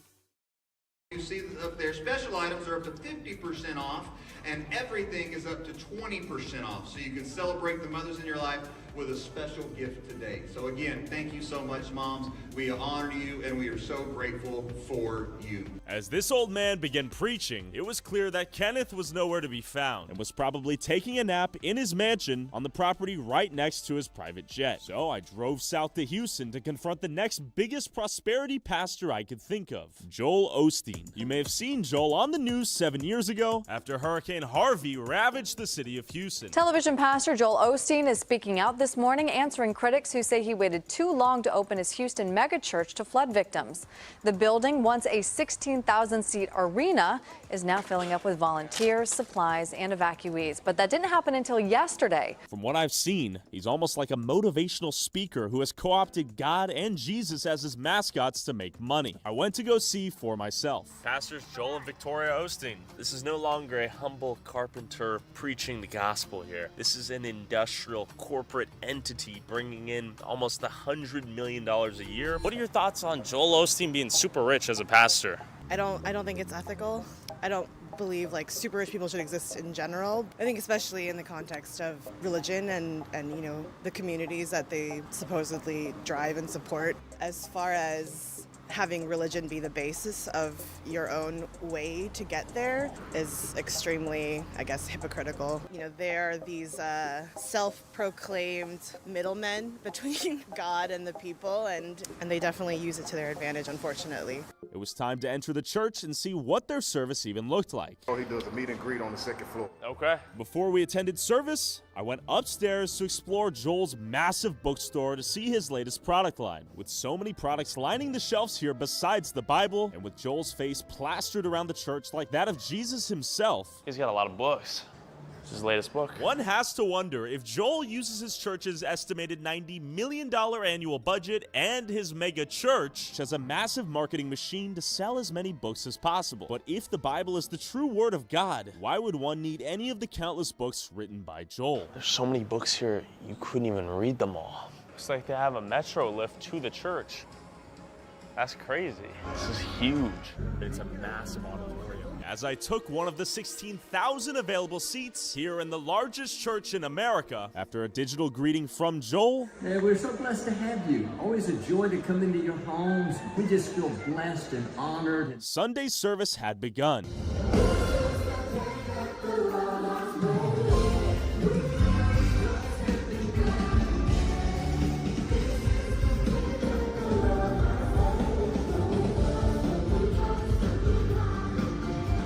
Then the hype man himself had entered the building ready to preach. How many of you are ready to worship the Lord this morning? God's been good to all of us. I'm so honored to have you here in person. And I know we have some of our homecoming weekend crowd with us as well, too. So thank you guys for coming in. Bless to have everybody here. I hope even right now that you just realize that God is smiling down on you. He's got great things in store for each one of us. And we wouldn't be alive unless God had greater victories up in store. So. And I won't lie, the energy in here was contagious, and it was easy to feel fuzzy inside. Take a moment to worship the Lord with our tithes and our offerings. We want to thank you for your generosity and your donations. Together, we're impacting people with hope and the love of Christ all over the world. Proverbs 18 says, when you give, it can open doors.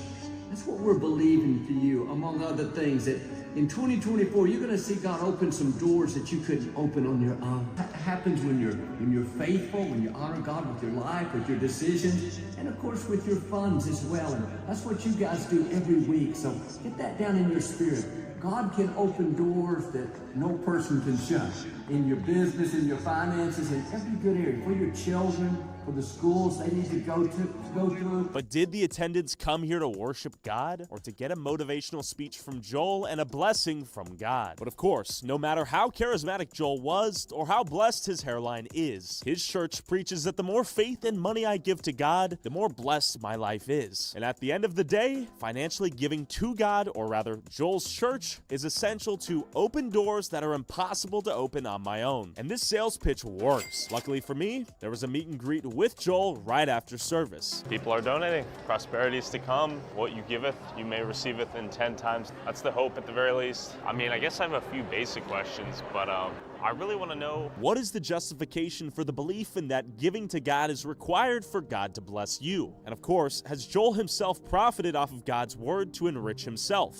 Come on, Joel, let us in, please, please, God, please, for just one more, please, please, please. Please, man. I have to have them out at a certain time. Oh. We do have books that are already signed that I please, can switch man. out. This close.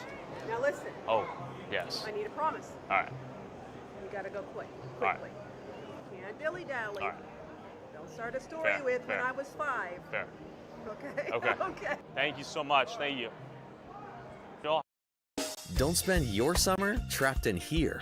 Surgeon offers the most up-to-date CPE catalog with more than 10,000 CPE credits across hundreds of topics. So get it done. Find the courses you need to stay ahead.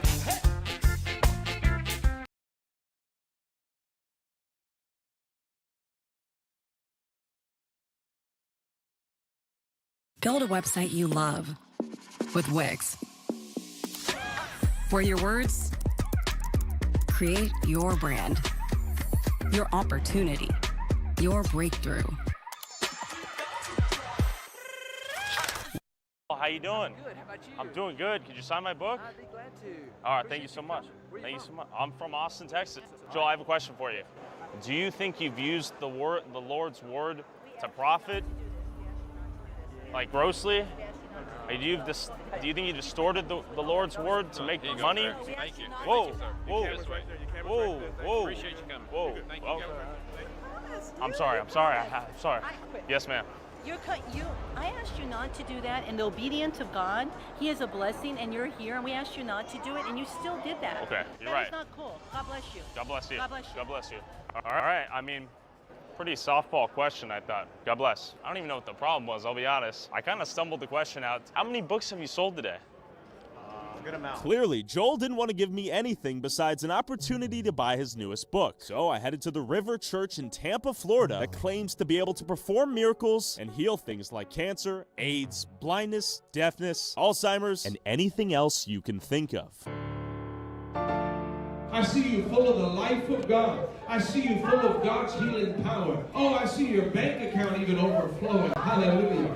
Oh, I see the bank telling you, you got to go somewhere else. real quick. Before we investigate our next megachurch in this era of media corruption and bias, it's tough to know what's fake news and what's real news. But luckily, the sponsor of this video, Straight Arrow News, can help you find fact-based reporting from the left, right, and center. Using their Media Mist tool, you can stay up to date on what the mainstream news outlets don't cover on both the left and the right, like the Pentagon using illegal wiretapping on fired aides on the right, and a man allegedly fired for wearing religious shirts during Pride Month reaching a settlement on the left. As I edited this video, I learned that Trump is pushing for an Iran nuclear deal while Israel warns of a possible attack, and that the State Department is pausing student visas to prepare for social media screening. And if you want to learn more about a given story, their Media Landscape tool displays the news outlets covering the story and groups them according to their bias. And if you want to find the original coverage from the outlets that reported it, you can click the outlet's icon and it'll take you directly to their coverage. If you want to stay informed, navigate misinformation, and avoid media bias, go to san.com/Tyler Oliveira for free.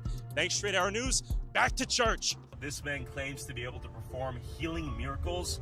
I have chronic neck, back pain, receding hairline, and erectile dysfunction. Let's see if he can cure me and anyone else who's attending.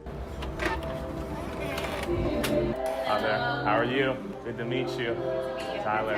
Are we in the right spot, the healing school? Yeah. Okay. Are you guys registered? Yeah, we're registered. Yeah. Okay, so is this your first day? First time, yeah, first day.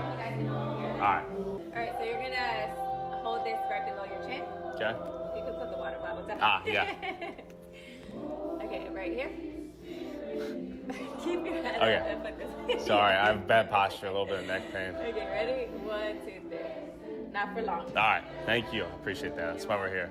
Before we hear the Healing School's pastor list miracles he's performed, like making a young boy's asshole regenerate, I want to introduce you to a few people whose families were torn apart by the prosperity gospel and the word of faith movement. I was raised in the Pentecostal faith, or charismatic. My dad's a Pentecostal evangelist. He was come up in the Church of God originally when he first started out, and traveled all around setting up tents and in churches and in auditoriums and things. Around 2020, I left that ministry and came here to this church, and it's been full-time here ever since. Hi, my name is Daniel Chapman. I was in the Word of Faith theology for over 23 years, and that theology is built up a lot of the prosperity gospel, healing theology, deliverance theology, and I left that theology about 5-6 years ago. Yeah, I was born into it. I, in my whole life, was in like a Pentecostal church. And so I think that naturally segues, eventually into like Word of Faith. For myself, I remember as a kid, we were going to probably more of a Baptist style church. And Producers, this plugin helps you work faster and create sounds that no one else is making. Co-Producer's new Reimagine feature.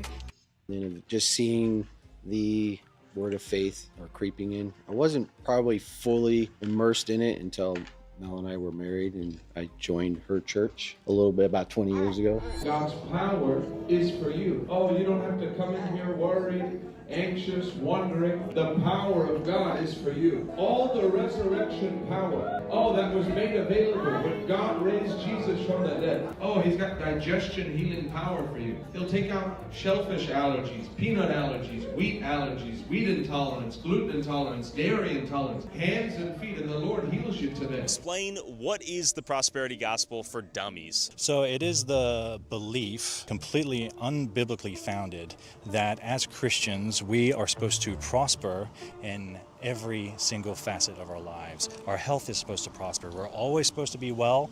We're always supposed to be healed. We're supposed to be prosperous in the literal sense of finances. What drove you to leave your father's church?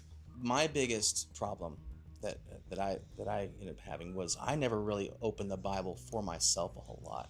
Okay. I was raised to listen to the man of God, and he had all the answers. And Who's the man of God? So in this case would be my father. My dad preaches sinless perfection, which is an even more extreme version of Pentecostal doctrine, whereas you can't sin ever, or you're at risk of damnation. Some of the major things that they teach that I don't believe anymore is the prosperity gospel, the word of faith doctrine, and these are all doctrines that are prevalent in most, if not all, Pentecostal church. It took an event with the Word open and conviction from the Word to go, something really isn't right here. So it sent us both quickly down this path of what is actually truth. Say that with me. Say, God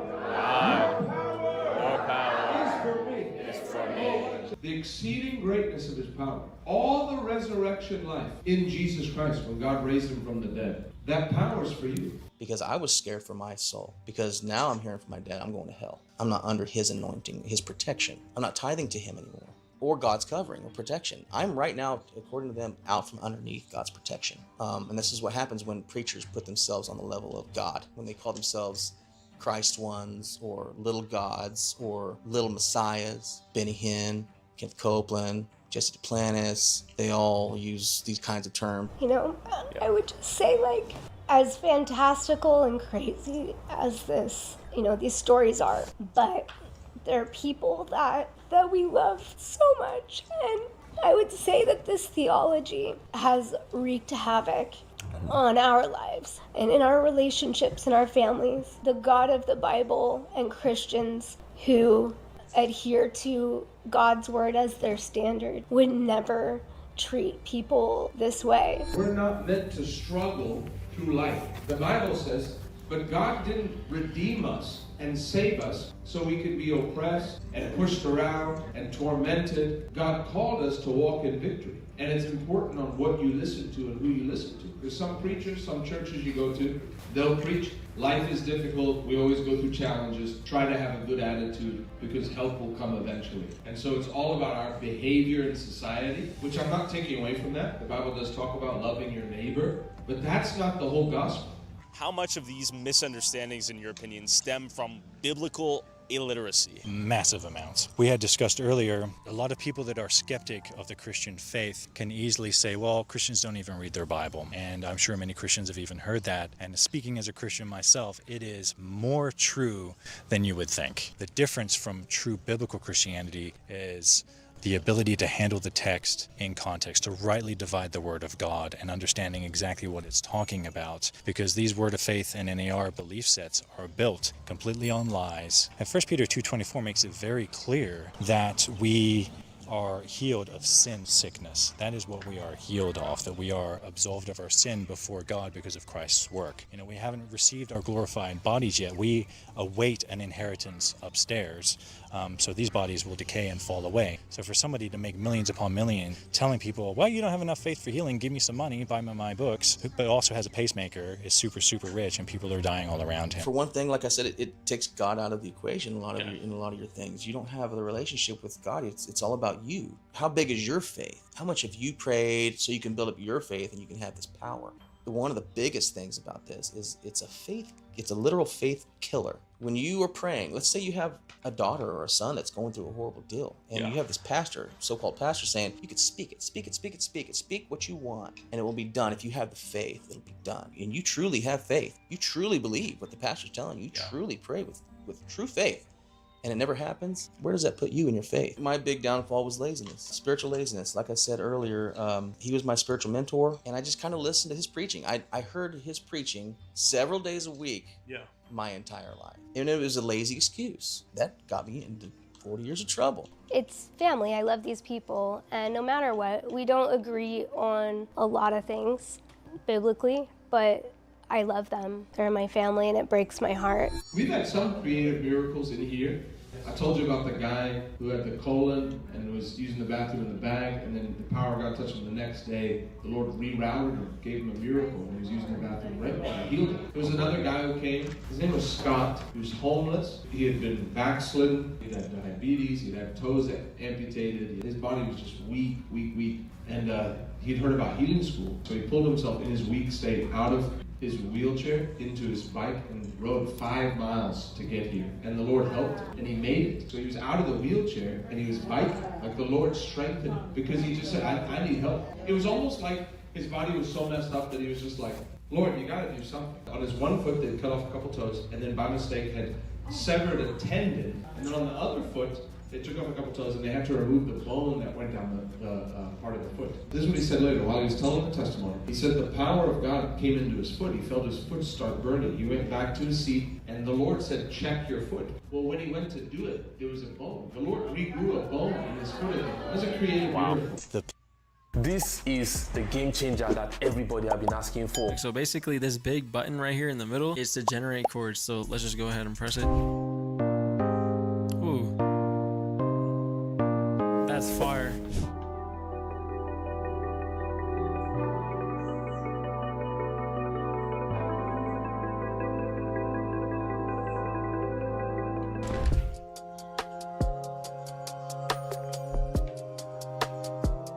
That's vibey. Okay, so today we're going to be checking out Unison's new plugin called the Chord Genie. I'm going to show you this new AI powered plugin that generates chords for you. I'm not the best at like playing the chords and all of that. When it comes to making the beat, I'm looking for loops, chord generate.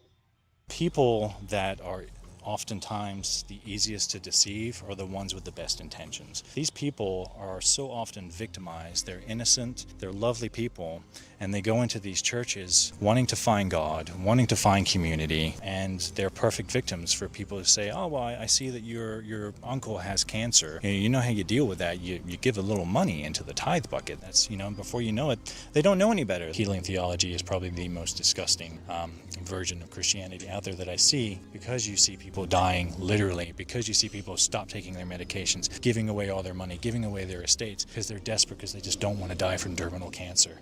My knees hurt, right? Knee, be healed. Be healed in Jesus. I command healing to my knee right now in Jesus' name. Like whipping God into shape. Right. It's like you're gonna jerk him over here and be like, heal that. Who are you? Who do you think you are? I don't believe that God doesn't work miracles. I just don't believe that there are men or women out there that have the ability, like a superhero, to just go on command, touch somebody and heal them. That's God's sovereign will, and we are to ask for that, and he can do it if he so chooses. And you got to consider though too, when they're broken emotionally, these types of churches go after them when they come through the door. So it's this love bombing. They're an addict or something and they're just like desperate for anything to work, and they're gonna give you things to do and give you a lot of false hope, I would say, because there's gonna be these fantastical stories that I had these visions, I have, and they'll begin to, there's a healing presence right now. You have an ailment, come, be always in God's presence. The more you come being in God's presence, then you can be healed. This guy never testified, but I like to tell his testimony. But he was 13 years old, and he had been born without a butthole. At birth, they had to do a surgery to create one for him. But he never had muscles to control his bowel movements. So everything worked, but he didn't control it. So he's 13 and he's worn a diaper his whole life. Well, they came for healing school and they went into their one-on-one with Pastor Shannon. Pastor Shannon heard the situation, prayed for him. The next morning when he woke up, he said, for the first time, I was able to control my bowel movement. The Lord put muscles in for him. I won't make things up. I promise you. Oh, he's got resurrection power for you right now on this Wednesday. Oh, Jesus' name. Hallelujah. Oh, I see your bank account even overflowing. Hallelujah. Oh, I see the bank telling you, you gotta go somewhere else. We're too small of a bank to handle your transactions. Hey, hallelujah. Oh, I see the word of God. I see you full of God's healing. We had a young man come to healing school. He had never been a believer. And then he's like, I need to come to church. So he comes to church and he gives his life to the Lord. He receives Jesus Sunday. Comes back the next week, gets water baptized, and then hears about healing school. So then he shows up. He's been born again for like 2 weeks. So one day he's like, oh, I gotta go to the doctor. I gotta go get another blood test. I'm like, listen, cancel that and come and stay. Come and be in healing school today. Let the Lord touch you. And he sat down, and then I prayed for him and I cursed him. I cursed this foul disease in the blood. I cursed this thing in Jesus' name. He went back and got a blood test while the session was going on, and there was no more STD. Hallelujah. Life in your marriage, life in your body, life in your finances, life in your job, life in your attitude, life in your joy. Yes. You will ask whatever you want, and it will be done for you. Yes. Lift the word. One more time, why don't you lift those hands in the back? Yes. Thank you. Thank you. Were you recently injured in a car accident? Look at this check for $160,000. If you're looking to get money you're owed for an injury, I want you to imagine you and your family getting that money, because I know a way that you can. Now, before you think I'm crazy, I want to show you how you can get the money that you are owed in the next 30 days. Now, if you've thought about hiring an attorney before but you didn't because you were unsure or you had reservations, it's not your fault. You were probably given no guidance and couldn't get a straight answer out of anyone about how much money you actually could make. I want you to capitalize on a limited opportunity that can have you cashing out a massive check in the next 30 days. This opportunity won't last long, and it's perfect for anybody who's been in a car accident in the last 2 years. Do you still think it's impossible? I'm willing to guarantee that by clicking on the link below and filling out the 15-second quiz, you'll get a free case evaluation from one of the best attorneys in your area. As long as you are not currently working with an attorney, we're confident that our team will help you get the money you deserve in as little as the next 30 days. Still think it's too good to be true? Let me tell you about our client, Steven. Now, when Steven first came to us, he was really unsure if his case was going to be worth anything. He was facing a lot of uncertainties in his life, and he didn't know if he was going to get... Take it now today by your faith. You can take it, you can reach out, and you can receive by your faith. Reach out and receive by your faith. I'm glad my mom left. She doesn't need me. She was here for a while. If you saw the woman that I hugged in the break, that's my mom. So. The woman I kissed on the head. I just want to make it clear. I'm married to one woman, and that was my mom. So. Your mom should be sickened by you. You're a false charlatan. You're a scammer. You're a liar. He's gonna get some of you killed. If someone you knew were to ambush Benny Hinn at one of his spiritual conferences, like you, what would you ask him? I would want him to give me a representation of the gospel. Okay. A lot of these people, I don't believe, can give a heart-convicting, truly biblical, accurate representation of the gospel. All right, Daniel. Time to go ask Benny for some answers. Best of luck, sir. He's a liar. Oh, security. You guys are gonna get killed by his false teachings. I'm quick. After trying to warn the sick people there of the charlatan claiming to heal their illness, after buying a $99 ticket to the Spirit Life Conference, I headed to Chicago, Illinois to meet their guest speaker, Benny Hinn. We're in Chicago, windstorm is approaching. It is time for Benny's judgment. So real quick. I'd be like, go on down the road, you fuck. If you want to support our boots on the ground independent journalism that is not bought and paid for by corporate interests, along with exclusive DLC content that YouTube won't let me upload, and uncensored early access to all my videos before they go up on YouTube, go subscribe at patreon.com/Tyler Oliveira for less than $5 a month. And God's people said, amen. You may be seated. Benny Hinn is a false prophet. Enough is enough, brother. Enough is enough. Enough is enough. I'm peaceful. I'm peaceful. Yeah.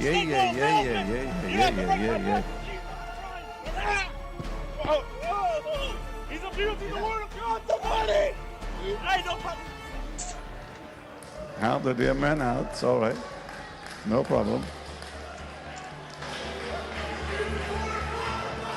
It's all right, brother. Calm down. While I was getting the George Floyd treatment, fighting for each breath, my cameraman ran for his life to avoid a similar fate. So we're going to get into the scriptures. Can we do that now? Only to get captured and beaten with his own camera. I was hit twice. I was hit twice with a golf cart, assaulted by a person here. Then he tackled me and threw me into the middle of a active road. And after that, they kept beating my head. And then they grabbed my camera and they were trying to delete the footage. Actively. I just got hogtied, body slammed and tackled. Pasha went running and apparently they clipped him with a golf cart and proceeded to beat his head in and delete the footage. So things are not looking good. We are headed to the hospital right now where he is. Gonna make sure he's alive. Apparently they deleted all the footage from the camera, so it's gone. I've been trespassed. I'm headed to the hospital, making sure Pasha's alive. In an ironic twist of fate, the church themselves beat the shit out of us. From what it sounds like, beat the shit out of Pasha. So we're gonna check in. They tampered with video evidence. They deleted the first one. They could not touch the second one. How are you telling them what happened next? What did they do? They ran me over with a golf cart twice. He said, I'm going to die today. He threw me into the middle of the active roadway in front of a semi-truck. He beat my head on an asshole. Like 4 or 5 people on top of me. Yeah. Beating on my head, ankles, knees. They snagged the camera out. They hit my head with the camera. Shout out the son of Bishop Dan Willis, off-duty cop Chad Willis, for throwing me around like a ragdoll with his goon squad and giving me the George Floyd chokedown. And shout out this bald security schmuck for trying to murder Pasha with a golf cart. This video is by no means meant to be an attack on faith, but rather a demand for accountability to those who distort the word of the Bible, predate on the biblically illiterate, desperate, naive, and poor to make themselves wealthy. And in the words of Matthew 7:15, beware of the false prophets who come to you in sheep's clothing, but inwardly are ravenous wolves. What they do is scriptural macaroni. So they'll grab a verse here, and a verse here, and throw those all together and be like, see, if we make that soup, that's who I am. So for example, in Genesis 2, it says, we shall make them in the image of God. So the creation of us. Big issue that we have there is that they leave out likeness. Not exact replica, one for one. We're not like a clone or anything. We are like God. We have the image of God. It's so clear if you just read it for yourself, without somebody else twisting it, without somebody just cherry picking one little verse out of its context and holding it against you, and realize that, hey, they've been lying to me the whole time. God, he is big enough and more than capable of communicating what he wants us to know. Go back and look exactly at what he said. Rule number 1 playing this game. Never miss out the shiny stuff. It might be a valuable magic gem or the rare ingredient of experience potion. Sometimes it's a hidden mark, leading you These are the Bajau Sea nomads. They've lived in the ocean for hundreds of years and have evolved to have 50% larger spleens than regular people, allowing them to reportedly hold their breath underwater for up to 10 minutes and swim to depths of up to 200 feet. But why would anyone want to live in the middle of the ocean, vulnerable to the dangers of choppy water, lethal storms, and without access to healthcare, job opportunities, and formal education? Well, the majority of these people lack citizenship or have been evicted from their homes elsewhere and don't have any of the rights or protections of legal citizens in the countries that legally control the waters that they live in. And here in Wakatobi, they're often treated as second-class citizens by their Indonesian counterparts on the land and are viewed as lowly sea scavengers. How long can he hold his breath underwater? 4 minutes. 4 minutes. Okay, he's like a fish. And in 2002, the Wakatobi National Park was established in and around the Bajau people's pre-existing village, threatening their way of life by restricting the Bajau's ability to fish in their traditional fishing grounds. As ancient techniques and fishing practice are lost generation by generation, the Bajau people have turned to more environmentally destructive fishing methods like dynamite fishing and potassium cyanide poisoning, threatening the environment's coral reef and increasing the tension between the Bajau people and the Indonesian government here in Wakatobi. So how is this floating village holding up today, and how has the outside world affected them for better and for worse? After finding a Bajau native named Albar, who was born and raised in the floating village, he agreed to take me to his home and help me understand the Bajau's way of life and their current situation. We're in the middle of the ocean. This is extremely remote. It took us several days to get out here. We're in the middle of nowhere. Hello. Hi. We're gonna hop up here and get to meet some people. This is our improv hotel for the night. Very nice. Okay, so we're staying in his house back there. Very hospitable. Now, before we go diving with some of these legendary divers, I want to get a full tour of the village and see what's going on here. 1,200 people out here is quite a bit, given what it is. How do they build the town? Right? It's a secret. Okay, it's a secret how they build the town and expand it. You can use your imagination. Of some guitarists, how long can you hold his breath underwater? Hi. 1 menit. 1 minute. Kadang paling 2 menit. Kalau menyelam 2 menit. Okay. Yeah. Can we bring him to the water tomorrow and test his skills? We want to see if we can find the person with the most breath on this village. Would you be interested? We will try, man. What time works for you? Morning tomorrow? I'll practice first. Okay, practice. Before I try. Okay, tomorrow morning. As I gathered as many divers as I could for an informal dive competition between the village, I wanted to understand how people lived on top of the ocean 24/7 and got the things they needed to survive without ever having to leave. Looks like we have a bit of a shop right here. Some people doing laundry over there. What do you do out here? Es blender. What are the responsibilities of a Bajau mother? Ya, memasak, mencuci. How big is your family? Anakku tulungan. Is life easy or hard out here? Ya, tiru ni. Jara luang tahu ka di labo jaran tantang lawir ni. Kadang niak, kadang sa. Do most men fish? Carpentry? What is the most common job? Nilai ngaringgi ngutta. And we have the squid right here they were cooking. This will be lunch, dinner, breakfast right here. This is good stuff. What do the Bajau women do here? What are their responsibilities? Pekerjaan kami po madapuran ni. Madatay mo po biking anana. Bananas? Baby, bikin baby. Is life easy or difficult here? Belum ya. Alok jadu. And how big is your family? Keluarga dami kami matambang nang. Okay, right now I'm getting an informal house tour. Okay, we come inside. Thank you for having us. Beautiful living room. Hello, and these are her kids? Dapur. Hello. Whoa! And then you have beautiful outside view. Oh, toilet. Right here? And in this house I stayed at, the bathroom is just a hole that goes straight into the ocean. A different world completely we're walking through right now. This entire place is wild. And the kids here still love playing soccer. But if the ball falls in the water, you jump in, grab the ball, and hope your neighbor didn't just take a dump. And just like the rest of Indonesia, most of the men here smoke like dogs. Have you lived here your entire life? Masih anak-anak mandi. Were there more fish when you were a child? Para daya. Sekarang itu baru bayar. When were the roads built to connect all the houses? Masih mantan dulu tu. Dulu kan yang jam berharga ni orang tu bahagia dari takut bangun apa kat atas berumah ni. Okay, you used to have to swim from house to house before the government put these roads in. How deep could he dive? Gua dahulu 10 lupa. Kampi kat dia. Wow. What is the technique you use to catch fish? Spear fishing, net fishing, big ship, explosives? Dua jenis mesti ngaringi. Net fishing. Okay. Do you know who Donald Trump is? Ya, boleh tak ada. Okay, pretty refreshing actually. Do you know who Mr. Beast is? Ya. Do you know Michael Jackson? Shamona. Look at him. He's got moves. Bye-bye. Bye. Hello. Hello. Hi. Okay, so he's cutting the iron for the fishing weights. How did you learn how to do this? He think he make it by himself. Okay, it's ready. Tell him we'll come back. We'll come back. Okay, it started. Flash flood real quick. We're all flooding to come up.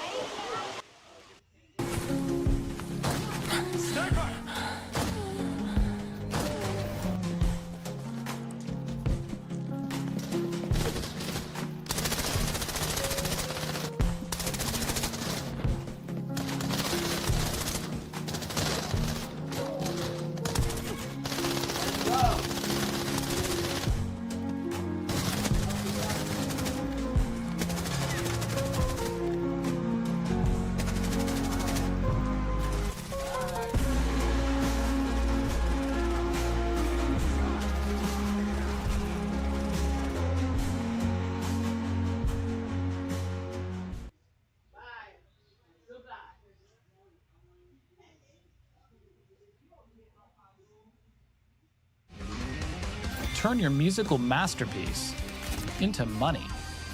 Start selling your digital creations on Shopify. What do they do when big storms come? Do they go to Big Island? They went to the land, went to the Okay. town. They wait for it to pass. What are some of the traditions of the Bajau people? Just a fishing. Fishing? Yeah. And swimming? And swimming. Okay. And a row. Storm has passed. Wisdom has been gained. This town is actually pretty huge.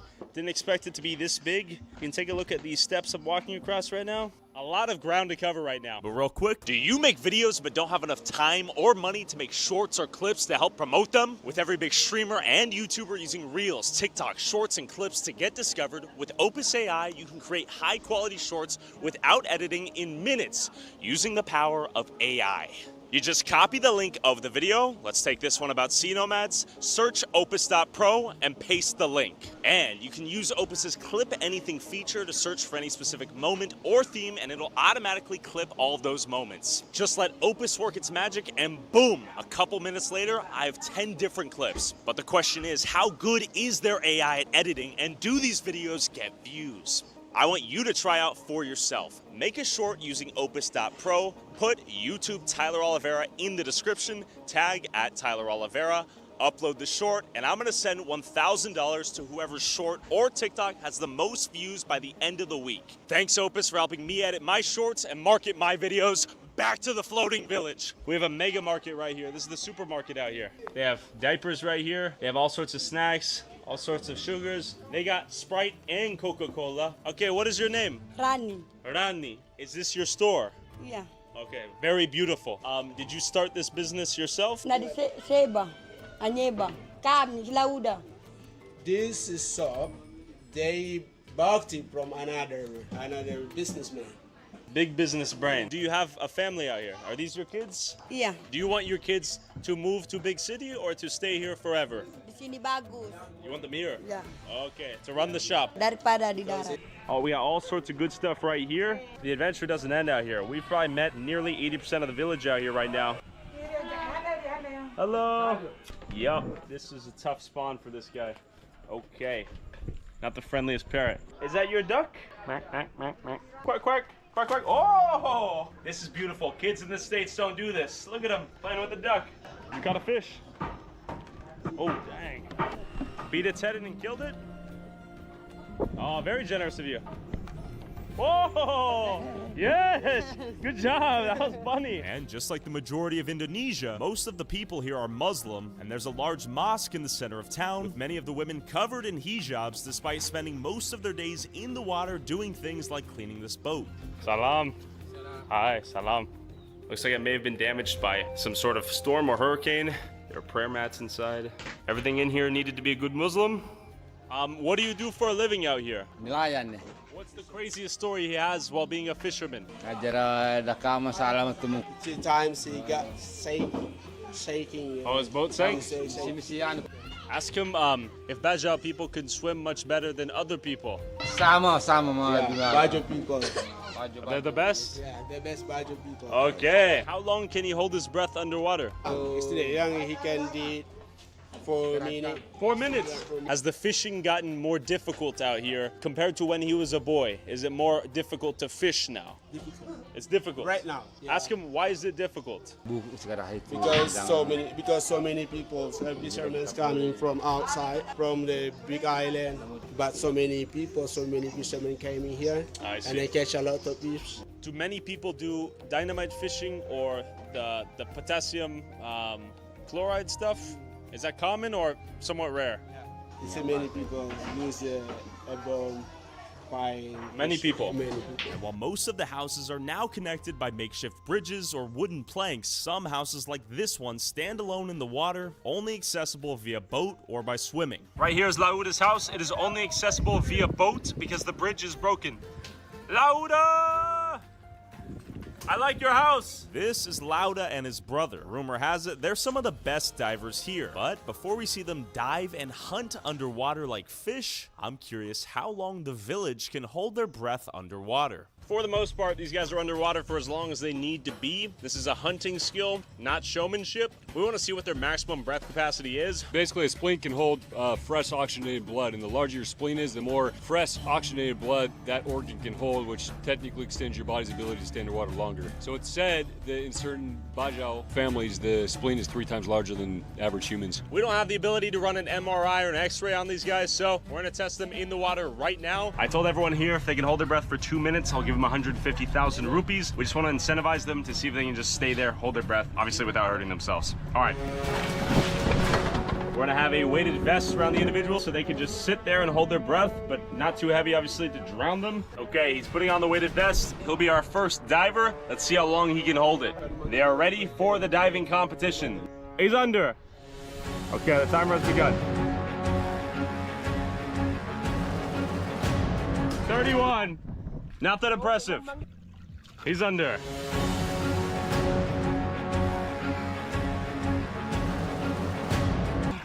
"25 seconds. Not very much. Yeah, okay, go. He's under.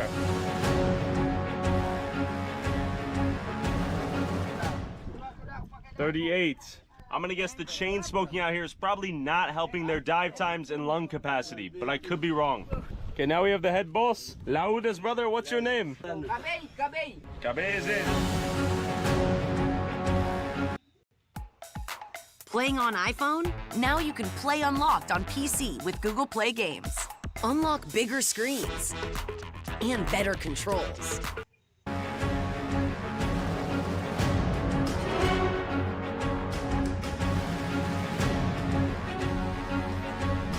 120. These two siblings did the best thus far. But what the Bajau people don't have in lung capacity, they do have in diving and spearfishing skills. Okay, Undu, how long have you been diving? Dah masih madiki. How many minutes can you hold your breath underwater? Di kulit dah minit. How deep can you go underwater? 10. Walu. How do you like living here in the village atop the water? Karena gampang miang. In a couple of years, do you ever see yourself moving out of the village and going to a bigger city, or will you live here forever? Bisa. Kevin. Yeah. You're Undu's older brother? Yeah. Okay. Okay. How deep can you dive underwater? 7. How long can you hold your breath underwater? Tidak cukup 1 minit. Dah minggu main dulu. Dah jah. 2 jam. Okay, let's do this. Undu and Kevin are going to jump in and do what they typically do underwater. Dive, spearfish, hold their breath, utilize their Bajau skills. Break a leg, Dan. Are the people as good at diving as they once were, or is it kind of a dying tradition? The budget people have a skill like this traditional, use Google, not mask like this, and they make it their spearfishing by handcraft. 50, 60 years ago, like your father's time or your father's father, were there many more divers than there are now? More now. More now? He found a fish. What? It's better catch. Okay. Wow, that was quick. But the skills shown by some of the more middle-aged dudes here in diving and spearfishing was so impressive that it looked like it was second nature to them. Okay, that's 2 fish already in less than 5-6 minutes. Amazing, good job. Very quick, good job. Good. Wow, you got another one. 3 down already. Oh!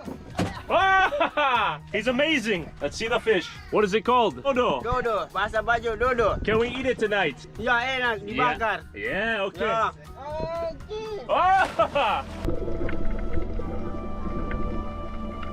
Undu's catching fish left and right. So many fish so quickly. Very good. Yes. What is that fish's name? Alalas. Alalas. Oh, smooth. Ya, smooth. Pada kuda giginya. Oh. Ayam.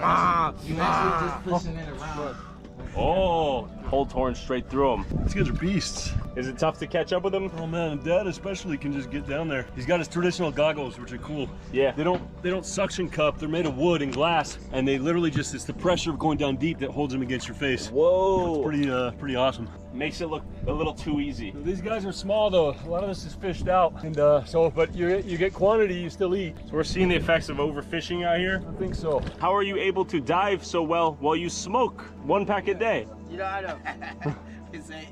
While spearfishing is certainly one way to catch a bunch of fish, those who are often more desperate and less talented at diving have been driven to more high-risk, high-reward methods.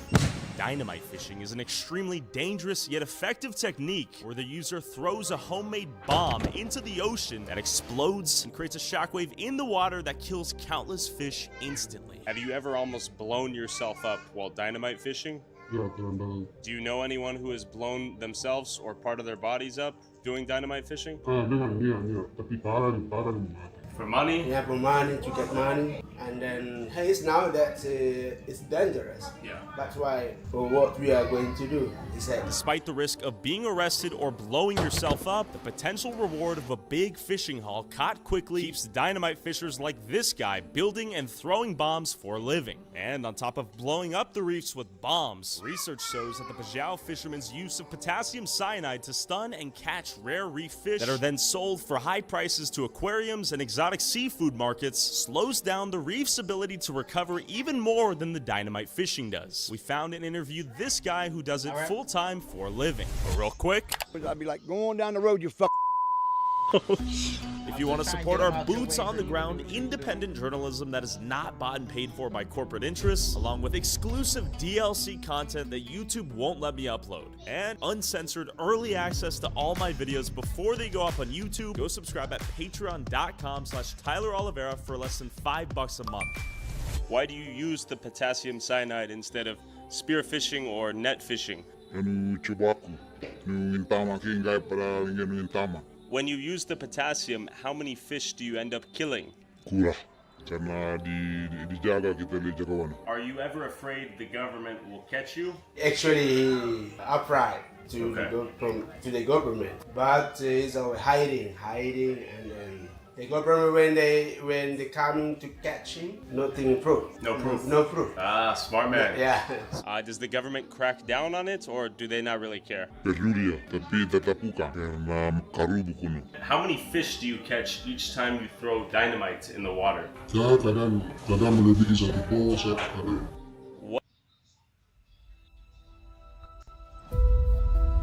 EVE Online is a vast universe, alive with the unrelenting. What is the punishment if they catch you? Penjara, plus 1 tahun. How many rupees does he make? Sempaduan kan lebih dari sekilo bagi aku. Dah sekilo dah. Dan sekilo kan sudah 2 juta dah bilang. Do you think you'll ever stop? Ya, berhenti juga kalau kedapatan. Tangkap muka. Gotta respect the game.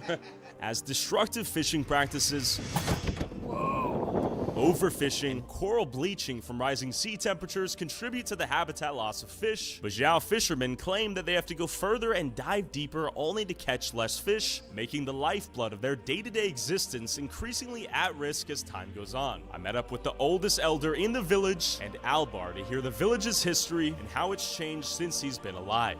Okay, Albar, what is this place to you? Did you grow up here? Yeah, actually, this is the first main village. I was grow up here in 1980. What do you remember as a boy? The houses separate each other. Walking path? Rich, when we visit to the neighbors, swimming, and then talking under house, like for example, like that. Yeah. Okay, and how many people lived here when you were a boy? When I boy here, almost 200. 200. And now we have how many? 1,003. 1,300 people. Okay, much bigger. Do you have to be a fisherman to make money here? Yeah. Yeah. Everyone fishes. Everyone fishes. Okay. What do you want the future to look like? And what do you think it will look like? Itu mereka dampak anjara itu mau pendidikan nih. The future, I think this here, just for the, a bit better here, I think, because we still seeing the types like fish, like canoe, net. Oh, it's easier now. Yeah, Life is easier now? Yeah. Okay. Did every kid have access to school here when you grew up? Yeah. And you swam to school? Swimming to school. Memang mana dahulu kan gampang berkebetulan pemamiana masih kurang. Used to be easy? Gampang.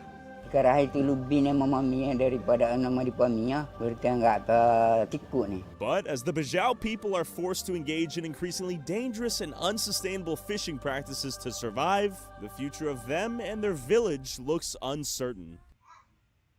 You can choose to raid the caravan, or you can choose to guard it. This is a game where slaying monsters are not the only way to grow stronger. Heck, it's not even the main way. Discover relics in the ruins. Loot treasures from the bandit camps. Learn skills by finishing quests. Profit from trading routes. Build your own territory. Choose your own way to play, just because you can.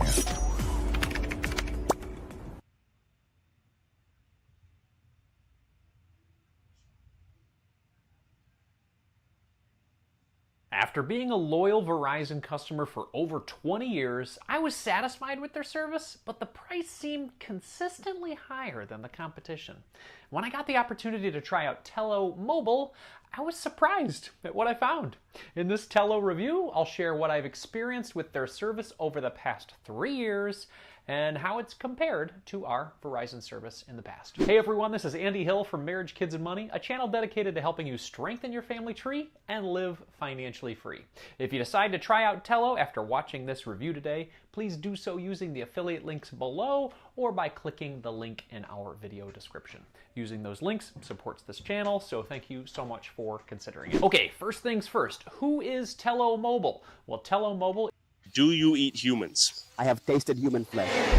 How did human taste? It's super yummy. The meat is really soft, like snake or chicken meat. It is really soft meat. Deep in the remote jungle of West Papua and isolated from the modern world, this is the Bauzi tribe, famous for hunting crocodiles, snakes, and the heads of their enemies. When the missionary arrived, they saw white and then they want to taste. Maybe this taste is different. They kill and then taste. This is not a joke.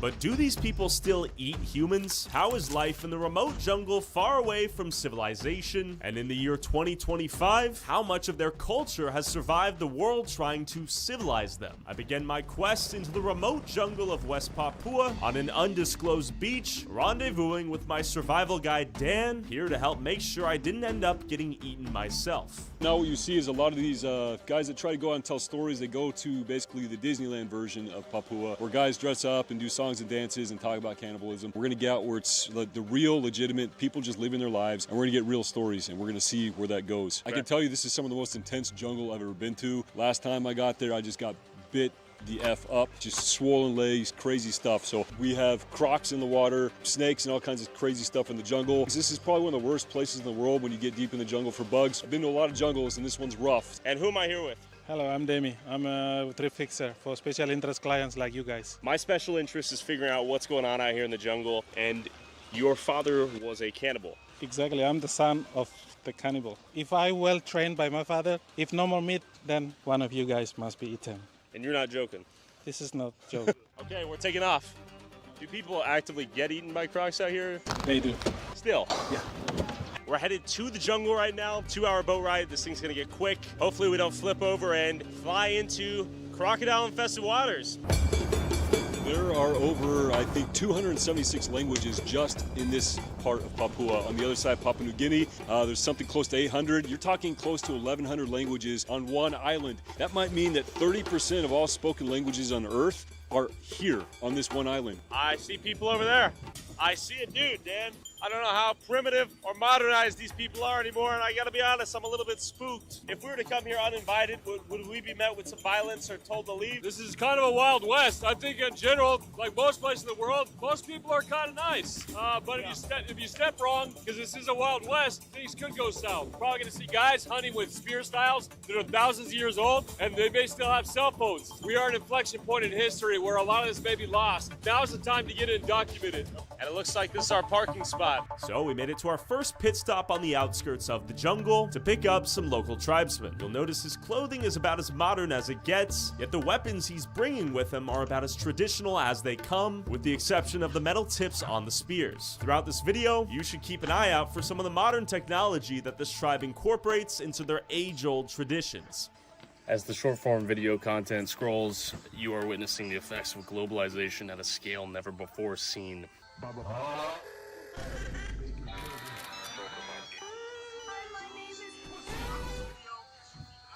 Instagram Reels have penetrated even the darkest, deepest of jungles. We then headed further along the river to pick up a local chief chilling with his family while recovering from a long night of drinking. Last night drunk.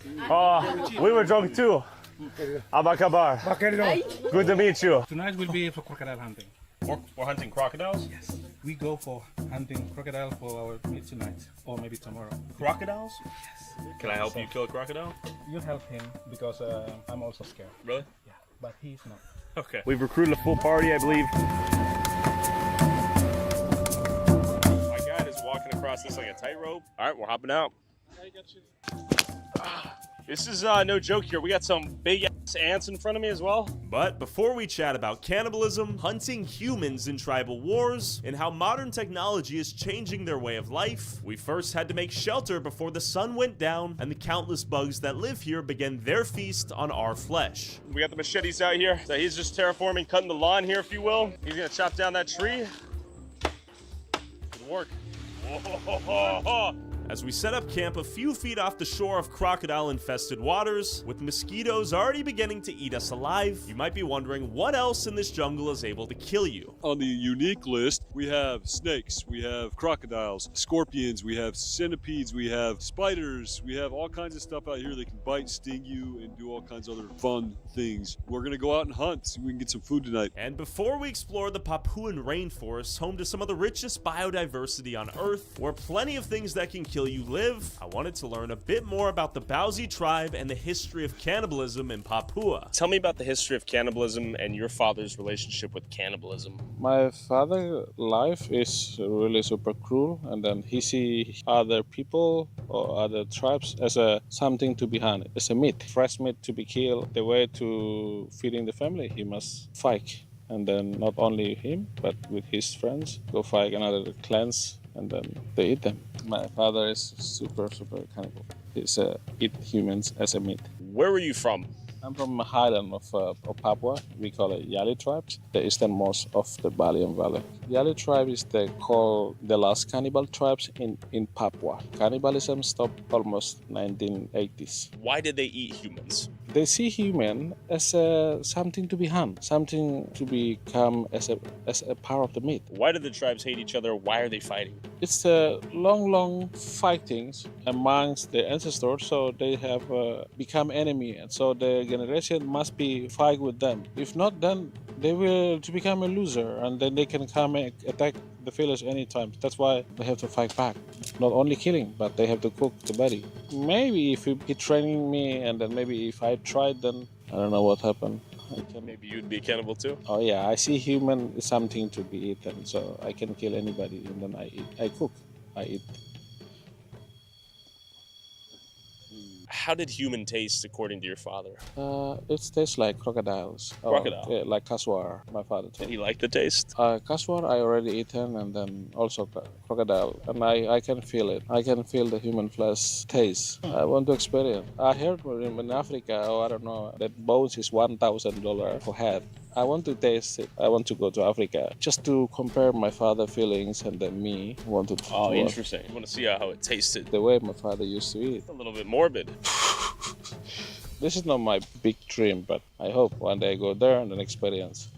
What I had, the DNA of mine is well connected, not emotionally, but bloodlines. That's why I want to just experience in Africa. I want to go to Africa because Papua is no more cannibalism in Papua. Yali is the last, and I want to go one day. Your dream is to go to Africa and eat human meat. Yeah, human meat. Whatever the cat or boats or whatever part of the body. Because my friends told me that they sell in there. I'm with my father were connected. Oh, this is the taste. That's it. Just to experience. That's crazy. That's so crazy. No, my friend, that's super yummy. My father said, we must try. We must go to Africa. Are any tribes eating humans in Papua? No more eating human. People are civilized. So we came here, I was surprised to see a speedboat that we took to get in here. Not everyone's not wearing leafs. We have some modern clothing. Tell me about how Papua has evolved and where you expect it to go in the future. Every generation is different perspective. People need to be changed. From the Stone Age's life, 19th century, now is 2025. So people are, especially for young generation, they want to go to university, they want to be doctor, they want to be pilot, they want to live in a better life. How did you get out of the highlands? When like 5 years, 7 years old, I knew that there is no other people out there, only us, because my village is only mountain wall, and I knew that there is no more others. But when I surprised when the missionary airplane come and then landing in one villages, and then what is this, and who is what is name? That's a plane. Who took this plane? Oh, that's a missionaries. What is missionaries? Pilot from the German. Where is German? It's white people from far away. So then I realized that there is other people outside from my village. How did your village react to the white people that came? They kill and cook and then eat the missionary. What? Jesus Your Christ. tribe ate them? My father friends killed the missionary and then eat them. When the missionary arrived, they saw white and then they want to taste. Maybe this taste is different. They kill and then taste. This is not a joke. So was it known in your village that if white people come, they will get eaten? Now they say sorry for what happened. Sorry, we killed you, we ate you because we want to taste different, or maybe different taste. And then they say sorry to the missionaries' family and they make initiation. So let's say one of the tribe members got a disease or a sickness. Would they go to the hospital in the city, or they sort of just die here in the jungle? Mostly they die because of malaria, because of the snake bites, and also sometimes falling trees. And then also when they go hunting, pigs bite them and then poison in the wounds become bigger, and then more die in the forest than get cured by modern doctor, because it's also need money, and then access to go there to walk is also really difficult. So better they try with traditional medicine like from the vines, but sometimes they get well. What do you think the leading cause of death for the Papuans is here in the jungle? Before is killing each other, tribal war, but now mostly because of if they go hunting, they can be bitten by the wildlife, or can be snake bites mostly, or malaria, mostly malaria. But if you want to see the way they go for hunting, staying in the camping in the forest, and then we do join with the local people go for hunting, that's the real things that we are going to do. It's not made for tourists. That's the way the indigenous people survive in the forest, but it's not fake. Before we learn how human meat tastes from a cannibal firsthand, our shelter looks like it's finished. Now that we have the rainproof shelter, we need a hammock to lay our bodies atop in the sky. Oh, hold on. There you are. How are you? I'm not really a cupcake, but I am super baked, thanks to Mood Canopy. Mood is third-party tested, so you know it's safe. And it ships legally and discreetly to your door, so you can say hi to your neighbors without any shame. Oh, hi, Callie. Hi, Barb! Everyone here hates your guts so much. I love Mood Canopy because their real flour helps me deal with fake people. Yeah, I love what you've done with your garden. It's so wild. Hey, can you hear me? Barb may be the fakest person I've ever met, but you know what's real? Mood's 50,000 5-star reviews. Like this one. Mood really helps me stay motivated and focused. I can hit this all day long. Whether you want to soothe your body, relax after a long day, or just want to have a good time, there's a Mood for that. Whether you need to soothe your body, relax after Barb, get out of my house! Get out of my... Oh my God, this is so weird. Barb, you're so weird! Click the link and get 20% off your first order. Your first order.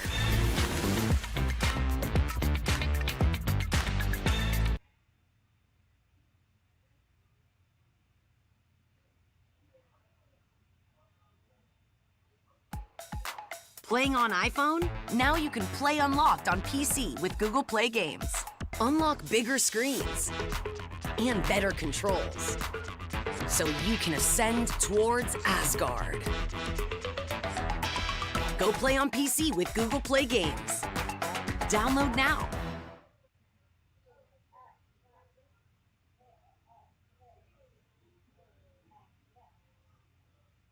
What are you doing? Yes, what's your name? Vito. You're very strong, Vito. How is this process right now? Are you enjoying this? Is this tiring?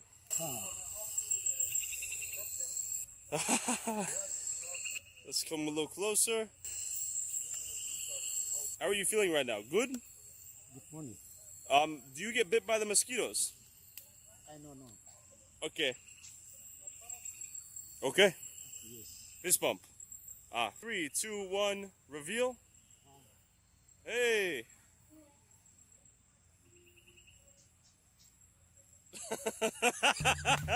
We have massive rain clouds about to rain hellfire upon us. With a storm on the way, what good is a shelter without some dinner hunted using the Bauzi tribe's traditional methods? Where are we going? Okay, we are going now for hunting with the local people. Going hunting cuscus, wallaby, and then kangaroo. How do we intend on catching a wallaby or a kangaroo? Those guys are quick. If we meet, then we go with the hunting dogs. It's exactly we can get it. It's possible. Do I need to be ready to sprint? We're not going to hunt any other humans, though. No, this is not hunting human. This is like wildlife for survive here for our meat for tomorrow. Lead the way. Ahead of us right now with multiple spears. We have dogs right beneath us. Thick jungle. Not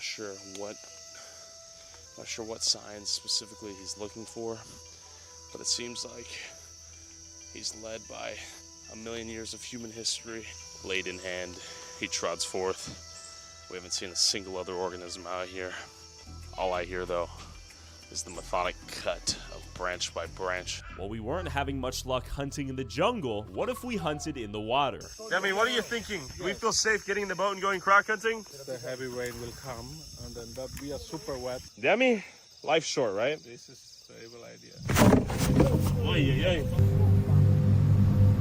All right, we're looking for bright eyes in the water right now. That'll mean we found a croc. We're gonna turn the flash off, keep eyes peeled action. What have we found? It's the crocodile. Where? Okay, we have found the crocodile. They're trying to identify the eyes. Not trying to blind the croc. Okay, he has found the croc. Let's see if we can see it. I see it. I see it. Oh, I see him. I spotted him. Let's kill him. He needs to die. I see him. Wow. That is spooky right there. I see him. I see him. I see him. Keep doing your lights. Left, left, left. Right there, right there. All right, we've seen 3 crocs. That one just went underwater again. I saw its beady eyes. It's a little bit creepy knowing there are that many crocodiles out here right now. How do we go for the kill shot? Where? Where? Oh, shit. Okay, he's gonna try to kill the croc. That's a croc killing spear right there. +5 dexterity, +4 strength. It's starting to rain heavily now. We might want to reconsider how long we want to be out here. Another one right there. Croc, yep, I see him. Point it. There he is. There he is. See him clear as day. That's a full-on croc. I think he's gonna go for the kill shot. Are we gonna try to kill him? He's still baby. That's perfect for a kill. He said because just in case of heavy rains come, we go back to the base camp. Okay, we're boarding. We saw the crocodiles. We know they're out here, but it's raining too heavily. We gotta go to sleep, stay dry-ish, even though we're already wet. All right, we made it. Whew. Back in camp, empty-handed, and with one less of our brothers. All right, right now I've basically had to make the choice between wanting to have heat stroke or getting bitten. So I've chosen to keep one layer of the shirt on and taking the bite straight in the ass right now. I'm not gonna put a second shirt on or I'll pass out due to heat stroke. It is that hot. And these guys are raw dogging this shirtless right now, just taking the bites like champs. Tomorrow we're about to hear a story from an ex-cannibal, a man who practiced cannibalism and has 2 witnesses here. Some pretty dark stuff, I suppose. He's watching girls shake their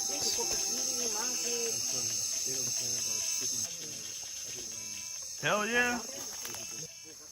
I think he's just watching it on loop. He's watching them dance on loop.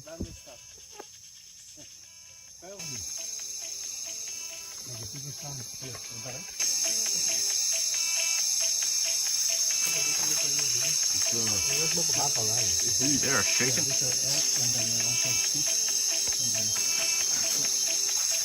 He's stuck in a loop right now.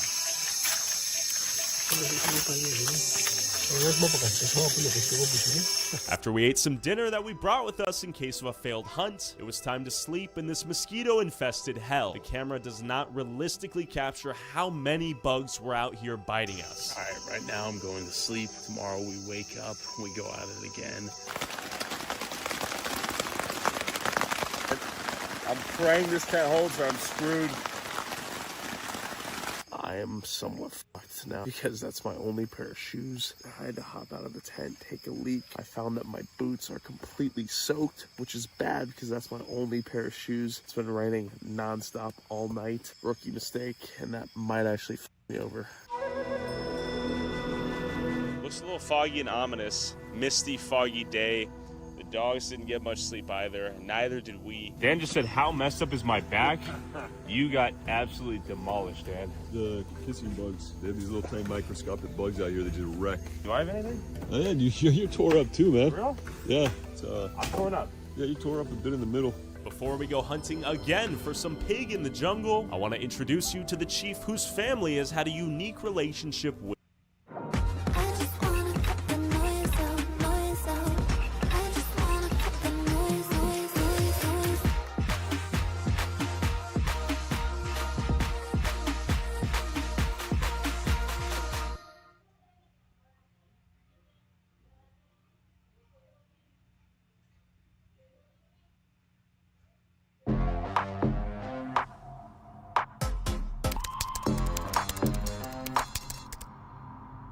I am a vibe.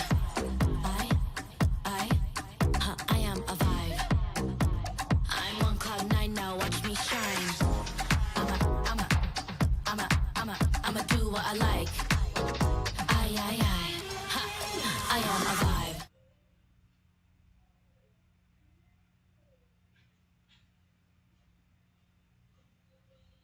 With cannibals. But real quick, I'd be like, go on down the road, you fuck. If you want to support our boots on the ground independent journalism that is not bought and paid for by corporate interests, along with exclusive DLC content that YouTube won't let me upload, and uncensored early access to all my videos before they go up on YouTube, go subscribe at patreon.com/Tyler Oliveira for less than $5 a month. I'm here with one of the chiefs. What is your name, sir? Kau. Kau? Yeah. Have you ever eaten a human before?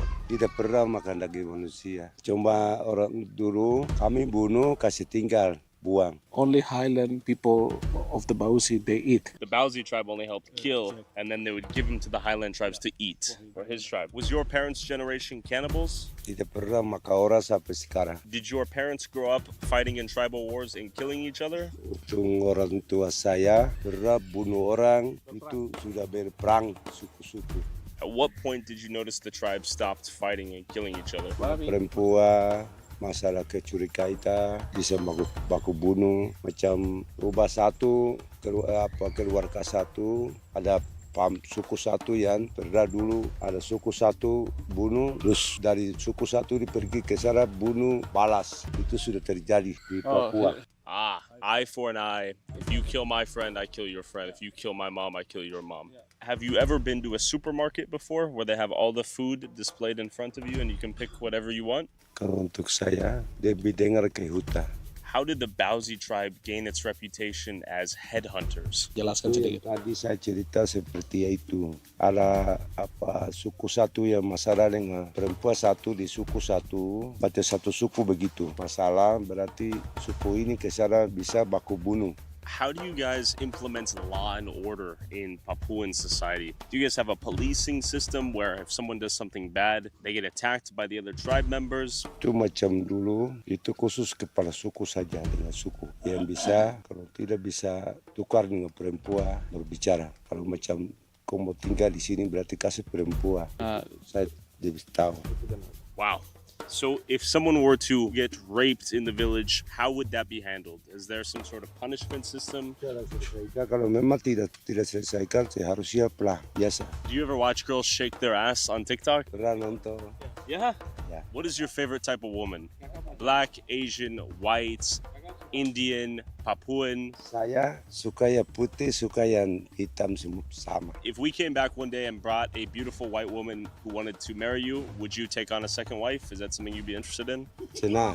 Okay. What's the biggest change you've seen in the tribe since you were alive? Dulu orang jalan kaki, tapi sekarang ini berbahaya di kota, aspal, mobil-mobil, motor, pesawat. Have you ever tried McDonald's? Pernah makan. Are you happy with the changes and new technology that's come in? Kalau sekarang sudah senang berbahaya sekarang. It seemed like cannibalism was the ultimate form of asserting dominance and instilling fear within your enemies. This type of cannibalism is called exocannibalism, when you eat people outside of your social group like an enemy tribe, versus endocannibalism, like some Highlanders practice where you might eat, let's say, your dead mother out of love and respect to make sure her soul makes it to the afterlife. While neither type seem to be actively practiced today, that doesn't mean there aren't some old-timers out here who remember the taste of human flesh. But before we talk about killing and eating people, let's go back in the jungle and try to kill some pigs for lunch. All right, we're about to go hunting right now. What are we hunting for, Demi? We go hunting wild pigs now. Wild pigs? Expected to also hunt kaswa and wallabies as well. And he's going to do the hunting? Yeah, he's a hunting dog. We have daytime this time around. So right now it appears they are looking for bird. So the way this works, the hunting dogs are out and they'll be able to hear when they start chasing stuff, and you'll hear them switch whistles when they have something, and the dogs will drive the game back towards the hunters so they can shoot it. Okay, pretty straightforward? Pretty straightforward. If you're listening to those whistles, that's basically echolocation for the dogs. They got something. Oh, that was a bird. Demi, how long have they been doing this? Almost millions of years, especially from their ancestors, and then they're still doing it generation to the generations. How different is this hunting than how they did it millions of years ago? Almost the same. The dogs are new. Oh, so when were the dogs introduced? More or less like 20 years, and then they raise new baby dogs and then training him to go for hunting. When was the Bauzi tribe first contacted, Demi? 80s to 90s. They contact with missionaries. And they introduced Christianity? Local people civilized first, and then they introduce Christianity in a community, and then civilize the local people who are living in the rainforest. I see. And so in what ways were they civilized, quote unquote? The local government asked them from the forest to come out to the riverbank or open space, and then build them house, and then ask them to go live in a modern house. You cannot go other territory when they go for hunting. It's really illegal because they can kill you anytime. Maybe if we are living in a long time ago, then they can eat us anytime. Yeah. And we are cruising through some strong marsh right now. And where's that machete when you need it? Right here, this one. Whoa, whoa, whoa, chill. And there's one of the dogs. Looks like he got injured. I think the dog got injured. He hurt himself. He's limping. What happened to him? Demi, how often do dogs get killed out here on the hunt? Yeah, sometimes they beaten by the wild pigs, and then sometimes 1 or 2 dies is bitten by them, bitten by crocodiles, by wild pigs. These dogs live a tough life of constant warfare. Oh, hell no. Okay, so he's clearing the way for us to walk across this fallen tree. Likelihood of us falling.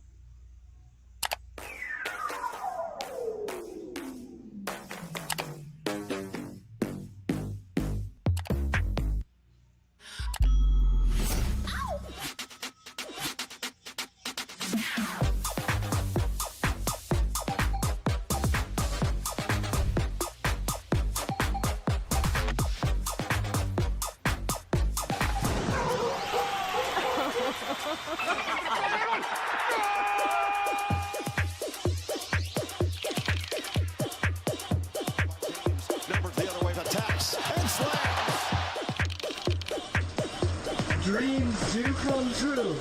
I am showering on Netflix.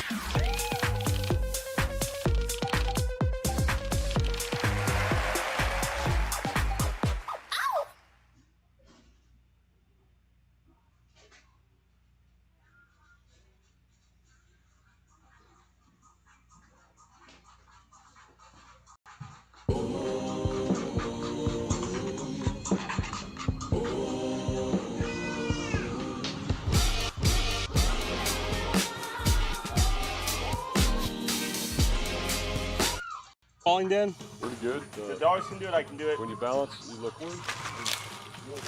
How do you intend? Oh my God. Sideways? What's wrong with the TV? Yeah, your position must be like this. Yep. Let's keep going. Let's move. Okay, this is quite the balance test right now. We'll be fine. We'll be fine. Okay, this is less bad than it looks. You'll notice his constant whistle. Coming back on? Thank you, Chief. What? Demi, what did the Chief find? The dogs are found wild pigs, and then they ran that way. We gotta see if we can actually catch something. We're eating good tonight. So, the dog's wounded? Yeah. That's not good. Wild pigs was here, and then one of the dogs had gone to reach. So one of the dogs got attacked by a boar? Yeah. And then... Oh! Demi, can you ask them how they're feeling? Kakak rasa bagaimana? Ini kita dapat ini kah tidak? Kita dapat babi kah tidak kalau hari ini? He said he really good ambition that we will get the wild pigs. He just said that in one little utterance? That's what he said? Yeah, that's what he says. Oh, hell. We're screwed. We're about to get soaked. Do we push through? I'm gonna ruin your shoes, Dan. It just is what it is, man. All right, brother, I'm sorry. This jungle was thick, unforgiving, and I even found these in the water. Come over here. That's a leech. Oh, hell no. That's for real? Yeah. Holy sh... He's looking to... God damn. Yeah. You were getting eaten by a leech on your face. We're about to check ourselves when we get back. This is gonna be quite the night. Rich in biodiversity, this jungle was the original supermarket where everything you needed to build a shelter, eat, and drink was right around the corner. Yeah. What are these called? Buah. Buah. Yeah. Can I eat them? No, it's poison. I will die? Yeah. And unlike the supermarket, sometimes the harsh reality of hunting out here is some days you catch nothing. We didn't catch any boars or birds, but they caught a fish. Look at this. And a dead leech right on its front, too. All right, we're gonna eat, take a quick break, and then we're gonna hear about some cannibal stories.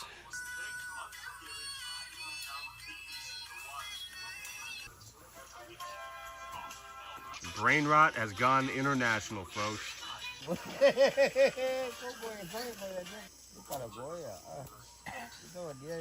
Is he alive? Where did that come from? It's dead, so you can pick it up. Are we gonna eat this? Yeah. This thing is pretty freaking big. Apparently we're gonna eat it. After eating some of this big lizard, I was dying to ask the oldest members of the tribe this. Do you eat humans? tompu daging ini lembek, bagus sekali. Saya sejak saya kecil, jadi orang tua potong berpaci. At what age did you eat a human? 60-an ke atas. What year did your tribe stop eating human? Ya, tara begitu lama. Have you ever killed anyone? No. His parents, yes. How did they kill people? Was it tribal warfare? Ini waktu perang suku itu bang. At what year do you remember seeing your first outsider? When he was a child, he already seen the outsiders from Asia, from China, from Western, from Spain, who came here to looking for treasures. Would you ever leave life here and go move to the city? Saya tidak suka, sebab selama saya hidup di hutan terus jadi saya tidak mau ke kota. Selama saya hidup di hutan ini, saya juga ikut-ikut saya makan ular, semut saya makan. Ular patola besar-besar itu saya makan. So, does he have TikTok? TikTok, internet atau tidak pernah ya? Never. What's the biggest change in Papuan society he's noticed in his lifetime? Sekarang ini baru perubahan besar, bagus semua. Jadi bisa tong kemana, bisa jarak jauh pakai mesin seperti tadi. Tapi dulu tak ada jalan. And does he like that change, or is he opposed to the continued technological advancement? Ya, saya senang sekarang perubahan terlalu bagus. Akhirnya bisa kita semua, saya dari sana kemari, mereka ini ton sudah hidup lama, hidup sampai begini. Bagus semua, tanpa baku musuh. At what age do boys become men? Masing-masing dari mereka. Yeah, 25. Yeah. Wow. They're pretty old. Do you guys use contraception and condoms here? Saya tidak tahu barang begitu. Do you use the pull-out method most often? Papua normally no. So they just raw dog and come. They just make a baby. How many kids do you have? He's counting. He doesn't know off the top of his head. It's beautiful. 5. He had to count that one out. Do you guys have gay people in Papua? Are you allowed to be gay and be a tribesman? It's be honestly, I'm also from Papua. No in Papua for gay. In the United States, we have a thing called Gay Pride Month, where people celebrate being gay. What are your thoughts on that? Ya bagus, tiap tahun bikin pesta kalau macam. What do you say? Itu aneh. Itu aneh. Kalau di Papua tak ada. It's really super weird. The standard is men and women, but like men and men is like they are like crazy or. What would you do if you had a gay son? Anak perempuan ke laki-laki. Di Papua sini memang tak ada. You'll kill him. Yeah, he killed him. Like actually kill him. So he will kill him with his own hands. If you caught your son making love with another man, what would happen next? Sebab bikin malu. Shame on the whole family. And my last question is, what are your thoughts on white people? Ini semua ton sama-sama senang dengan orang bule toh, sebab baik ini semua. Apa macam begini lagi, ton kerja bisa dapat uang sedikit dari mereka untuk ton keperluan. Would you let your daughter marry into a white man's family? Be honest with me. Senang sebab. I don't believe him. And are you happy? Yeah. He's a happy man? Thank you so much. Okay, what is your name, sir? Nagapo. How old are you? Kita tidak tahu. Whoa. Were you recently injured in a car accident? Look at this check for $160,000. If you're looking to get money you're owed for an injury, I want you to imagine you and your family getting that money, because I know a way that you can. Now, before you think I'm crazy, I want to show you how you can get the money that you are owed in the next 30 days. Now, if you've thought about hiring an attorney before, but you didn't because you were unsure, or you had reservations, it's not your fault. You were probably given no guidance and couldn't get a straight answer out of anyone about how much money you actually could make. I want you to capitalize on a limited opportunity that can have you cashing out a massive check in the next 30 days. This opportunity won't last long, and it's perfect for anybody who's been in a car accident in the last 2 years. Do you still think it's impossible? I'm willing to guarantee that by clicking on the link below and filling out the 15-second quiz, you'll get a free case evaluation from one of the best attorneys in your area. As long as you are not currently working with an attorney, we're confident that our team will help you get the money you deserve in as little as the next 30 days. Still think it's too good to be true? Let me tell you about our client, Steven. Now, when Steven first came to us, he was really unsure if his case was going to be worth anything. He was facing a lot of uncertainties in his life, and he didn't know if he was going to get paid for his injury at all. Turns out, after filing a claim with us, he was able to take home over $100,000 in settlement from an accident that was over a year ago. It's possible, no matter what you thought in the past, you can get the money you are owed, and probably a lot more than you were expecting. Simply click the button below and answer the questions about your case. And if you qualify, an attorney from our team will lay out a game plan instantly and for free. The fact that you have been through this pain means you deserve to be compensated.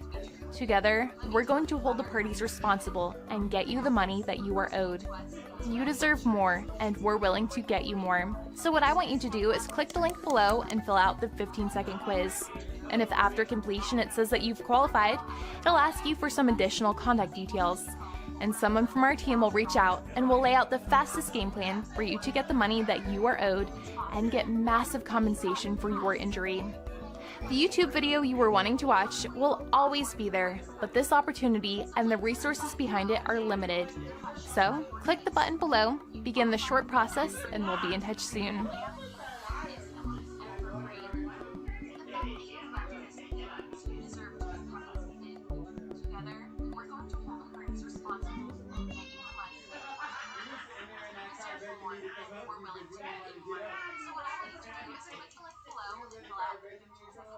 Hello, it's Lucy at Spitfire, and today I'm so excited to show you the Hearth and Hollow accordion instrument and take you through how it sounds in 3 different contexts. Specifically 3 wildly different contexts that you might not expect to hear an accordion in, but works incredibly well and might really surprise you. So first off, I've written a song in a sort of like modern indie folk pop style, and I've used the accordion as the sort of like feature instrument there. Next, we're going to be using it as part of an orchestra, so as a layer in a more like traditional kind of contemporary orchestral setting. And finally, as the kind of feature instrument in some modern television drama scoring, so in this kind of like drama action score. So I think by the end of this video, you are going to be pleasantly surprised at how versatile the accordion is and just how wonderful this instrument sounds and how much character and feeling it gives all of these different pieces. So you might be familiar with the other Hearth and Hollow instruments. There's folk voices and the plucked folk ensemble. And yeah, now this gorgeous accordion. So it was again made by Hunter Rogerson, and he has managed to really capture the accordion's sort of beautiful, breathy, wavering, fragile character and pull it away from every kind of cliche you might have about it and towards this just like really characterful, colourful tone. So I'm going to play you the song and then we can break it down. This is just an intro, verse and chorus.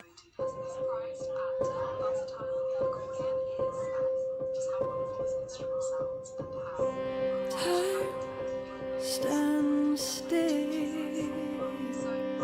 and heavy is the head that wears the thought of you. You linger still, like a picture of somebody I once knew. Oh, that I had eyes to see you, and hold you in. Always in eternity. Oh, that I had ears to hear you. I listened like a child. Oh, that I knew the memory. If time unfurled its pinion wings and floated down to me, I'd ride upon his back all the way back to you. What I wouldn't do, what 7 hells I'd suffer through if they'd lead back to you. So that's my little song. I just watched Eternal Sunshine of the Spotless Mind again, so I think it was inspired heavily by that. I was trying to come up with lyric ideas, so it's all about memory. This is kind of when I fell in love with this instrument. And it was specifically when I was writing the song and writing the melodic ideas, because the way that this instrument sounds when you're just using it as like an ostinato, for me as a vocalist, I just found this so easy to just sing over and come up with ideas. And that's exactly how I wrote this. I started with the accordion. I was just like,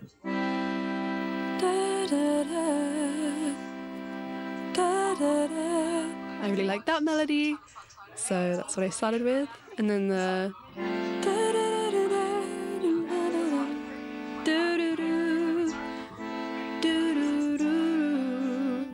yeah, it was literally like my building block here, which I didn't actually expect. I didn't think I would use it like that, but it just felt so good to like hold down and just like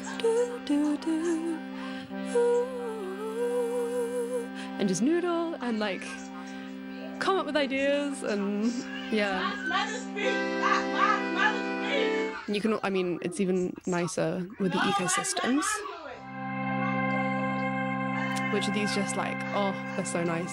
They are a series of different kind of like pads and soundscapes, obviously built around the accordion, but it's been kind of modified.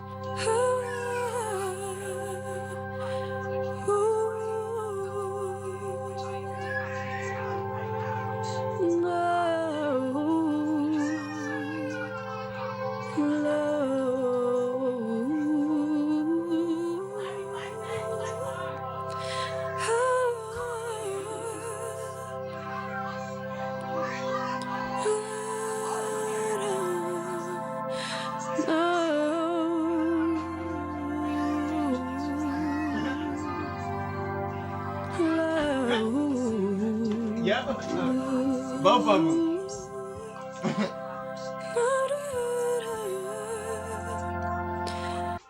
Okay, so he doesn't know his age. Can you tell me everything you know about the history of cannibalism in the Bauzi tribe and Papuan culture? Itu dulu itu saya tidak bisa orang tua doa bulu orang itu lo tidak makan lo bulu sampai artinya baru 22 itu dia lo kasih makan dia baru saya itu api dia makan bakar dia baru turun itu kasihnya baru orang yang baik tua itu lo bawa ke kapuk begitu. Kalau laki-laki itu bulu baru baik tua dia lo mau begitu kita orang tua orang. How far away were the Highlanders from the Bauzi tribe? Orang jauh, tapi kita ke kapal baru bulu. Orang tua orang ke kapal baru jalan ke kapal baru bulu, baku bulu baru kasih bakar. Dia puluh itu lo kasih bakar dia baru. What's wrong there?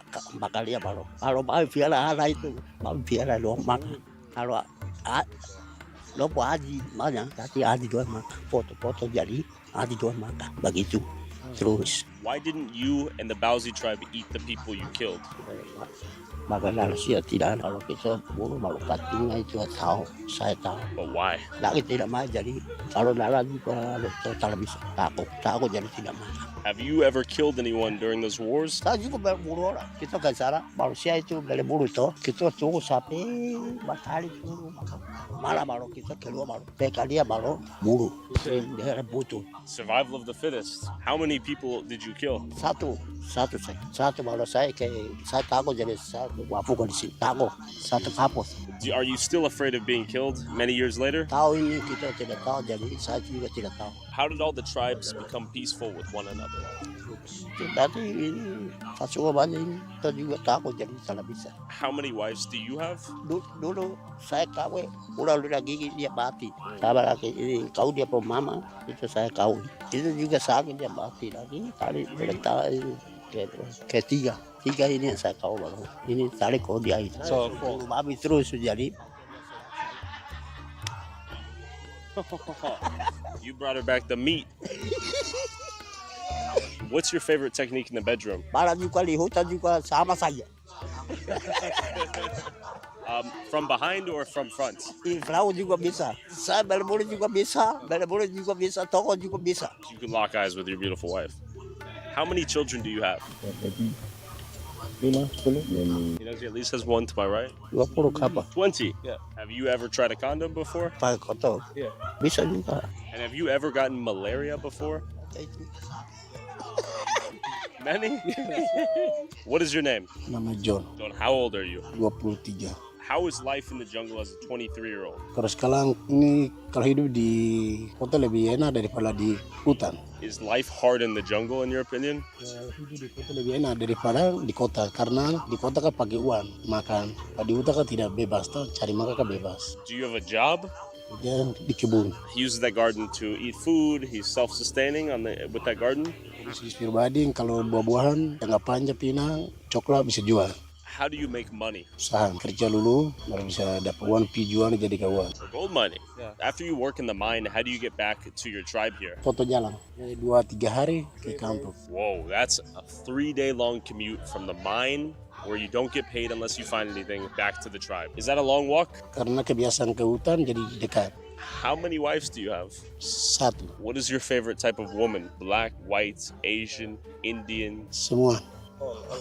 All of them? If I brought you a flavor of each ice cream, if you will, would you give it a taste? Tidak berkeluarga. Do you have ambitions to get another wife in the future? Tidak, berdosa. In Christianity? Why is it a sin for you but not for everyone else who has multiple wives? Karena itu kalau dulu boleh. Kalau sekarang kan izin sudah di dalam mahal kita kan tidak boleh dikawin 2.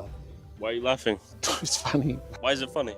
Because Papua is really big island. We need more generation to raise the Papuan people in this land, so we need more Papuan. So we must marry more women so that we can make more babies. Have you ever eaten a human before? Tidak pernah. Orang tua udah boleh. What would you do if you had a gay son or a thought daughter? Tidak suka. After leaving the jungle, I had this allergic reaction to my bug bites, and we don't know what will happen. And special thanks to Dan for making this adventure possible. Go hire him to make your wildest productions come to life. You can choose to raid the caravan, or you can choose to guard it. This is a game where slaying monsters are not the only way to grow stronger. Heck, it's not even the main way. Discover relics in the ruins. Loot treasures from the bandit camps. Learn skills by finishing quests. Profit from trading routes. Build your own territory. Choose your own way to play. Just because.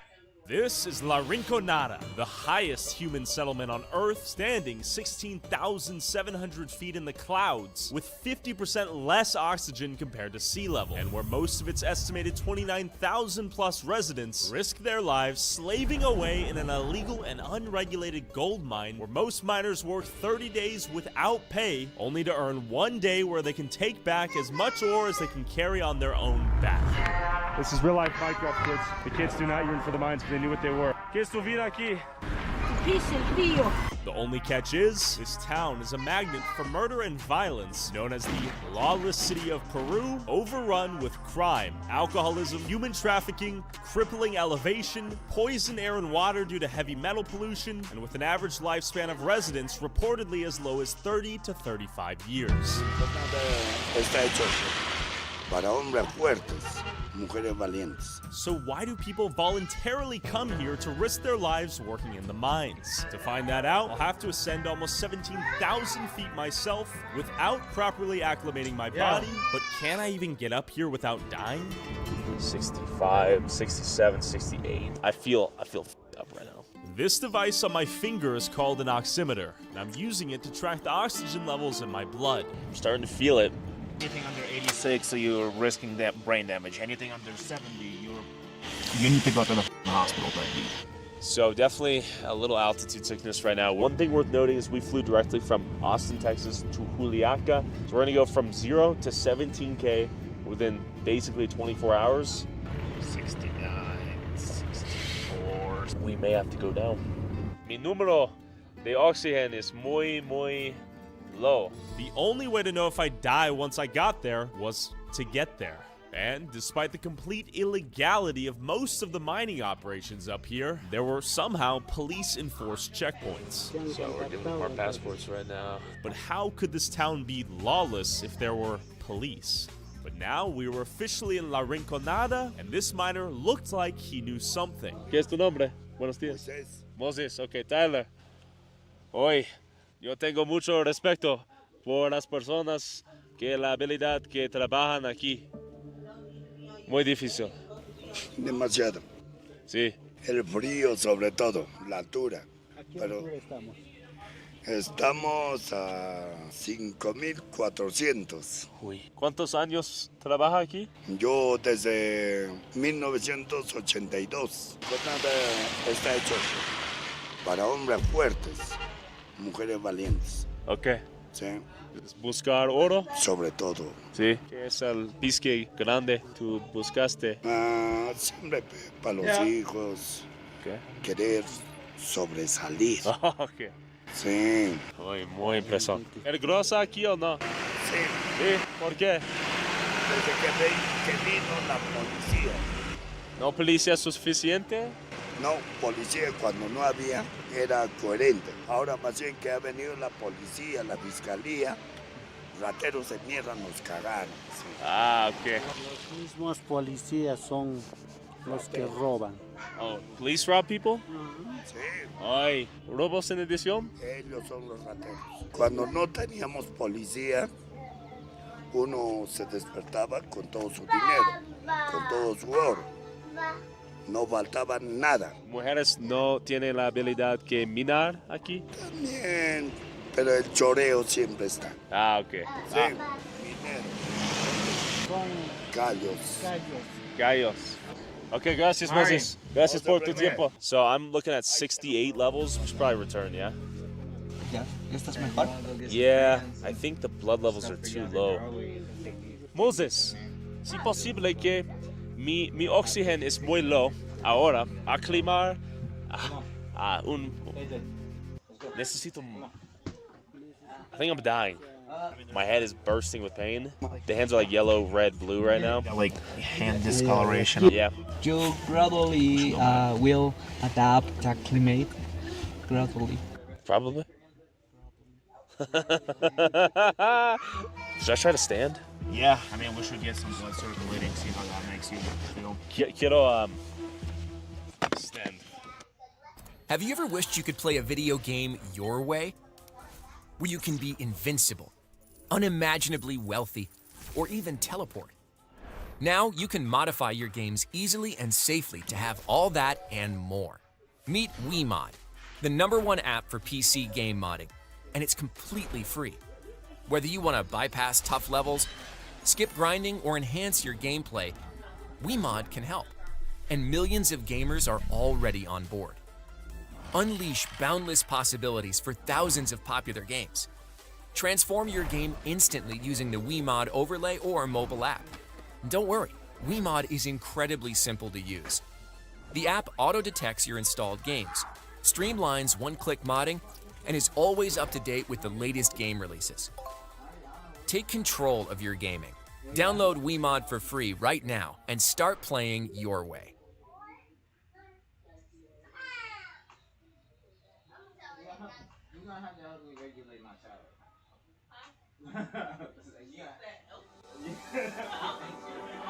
I mean, we're talking about 2 decades of literally every song you heard on the radio. I remember the first time I heard it.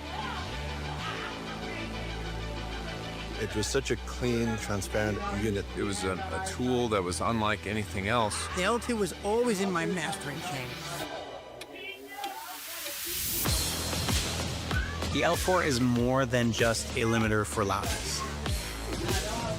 It brings the L2 into the 2025 more hip-hop prevalent music industry. You can get your kicks doing that punching thing without feeling like they're being sucked down.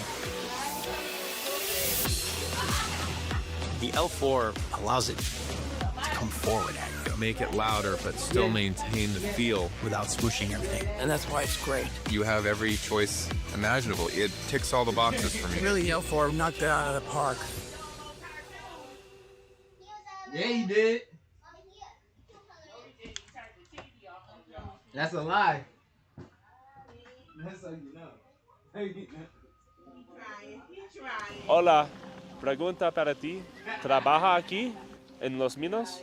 Ah, no, no, no. ¿Qué es tu trabajo? Sí, estoy esperando. Al al guardián del colegio. Oh, ¿qué colegio? Sí, colegio. School. ¿Cómo es tu vida aquí? Más o menos, recién Sí. acabo de llegar. Ok, ¿es más altitud difícil que vivir o? Es casi normal. Para los demás, los que vienen recién, es un poco difícil. Sí. ¿Es peligroso aquí o no? Sí, peligroso, bastante asaltos. ¿Por qué peligroso? ¿Qué es Por la razón de los locales, lo que digamos, los que trabajan las chicas, pues. Por esas razones hay bastante robos, asaltos, más que todo por las noches. ¿Mucha prostitución ahí? La policía aquí. Más o menos. ¿Es el sueño aquí que buscar oro grande? De las personas que trabajan aquí, por ejemplo, le llaman como mineros, ¿verdad? Ellos son los que realmente van a las minas y sacan oro. Supongo que sacarán bastante oro, por eso es que trabajan aquí, sí. Okay. Muchas gracias por tu tiempo. But I was curious, given the hostile conditions up here, how often do the miners even find any gold? Yet, before I could go any further, my oximeter showed this. My levels are pretty low right now. 64, 61, 59. Get out of here. All right, we gotta go. All right, so my levels hit 59, dangerously low. I definitely have a massive headache right now. I feel extremely dizzy. We all wanted to come up here, have perfect acclimation. That would have been the dream, but unfortunately, it's just not smart. And I want to live till 40, so I'm going back to. After heading back down to the town of Juliaca at 12.5 thousand feet, I hunted down some bottles of air, rested the night, and prayed to God I'd acclimated in my sleep, and headed back up the next day. We're approaching the clouds. The heavens await us. Once again, I am nervous for what is to come because I feel a little too good. It seems like it is too good to be true right now. I'm waiting for my bubble of optimism to be popped by reality as we approach the town, living on the edge of Earth, the heaven that is, in reality, a glimpse of hell. We are 13,960 feet, almost 14,000 feet Mari, up. leave But the a real V, test will be once color. we hit 15.5, 16. If I start getting below 70s, we're gonna have to go back again.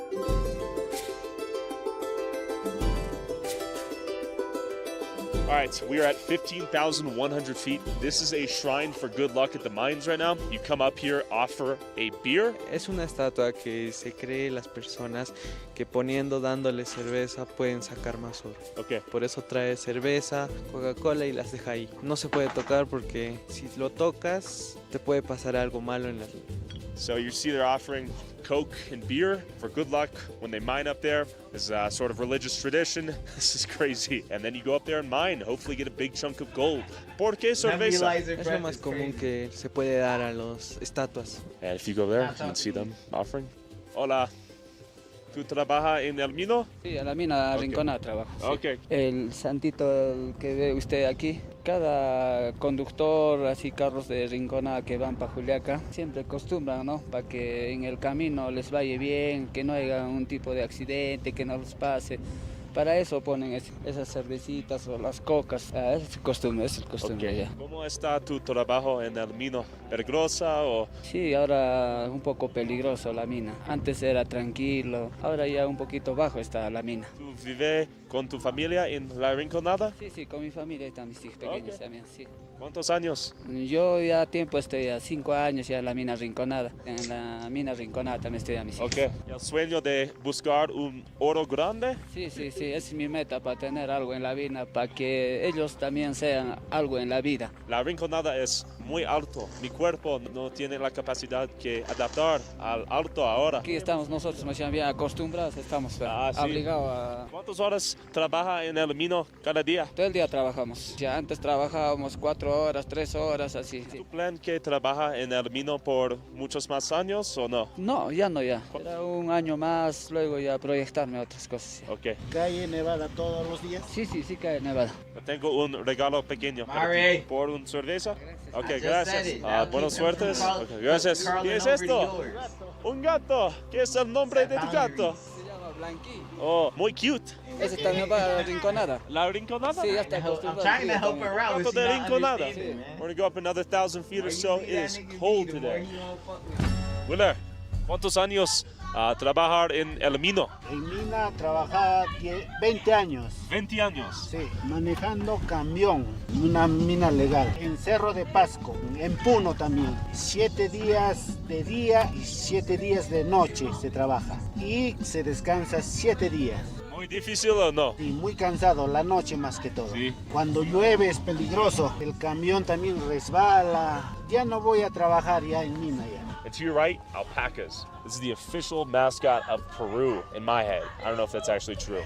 We were driving, I see these ladies looking through the trash. Hola! Build a website you love with Wix. For your words, create your brand, your opportunity, your breakthrough. Feeling a vibe? Run with it. From can't look away to gotta have it. Make every detail yours. Bring out what's hot. Remove what's not. Crystallize it. Instantly set a tone that speaks in your voice to your audience. Keep moving. Your site grows with you. Add solutions that meet you where you are and take you where you want to go. Smooth to make, easy to love.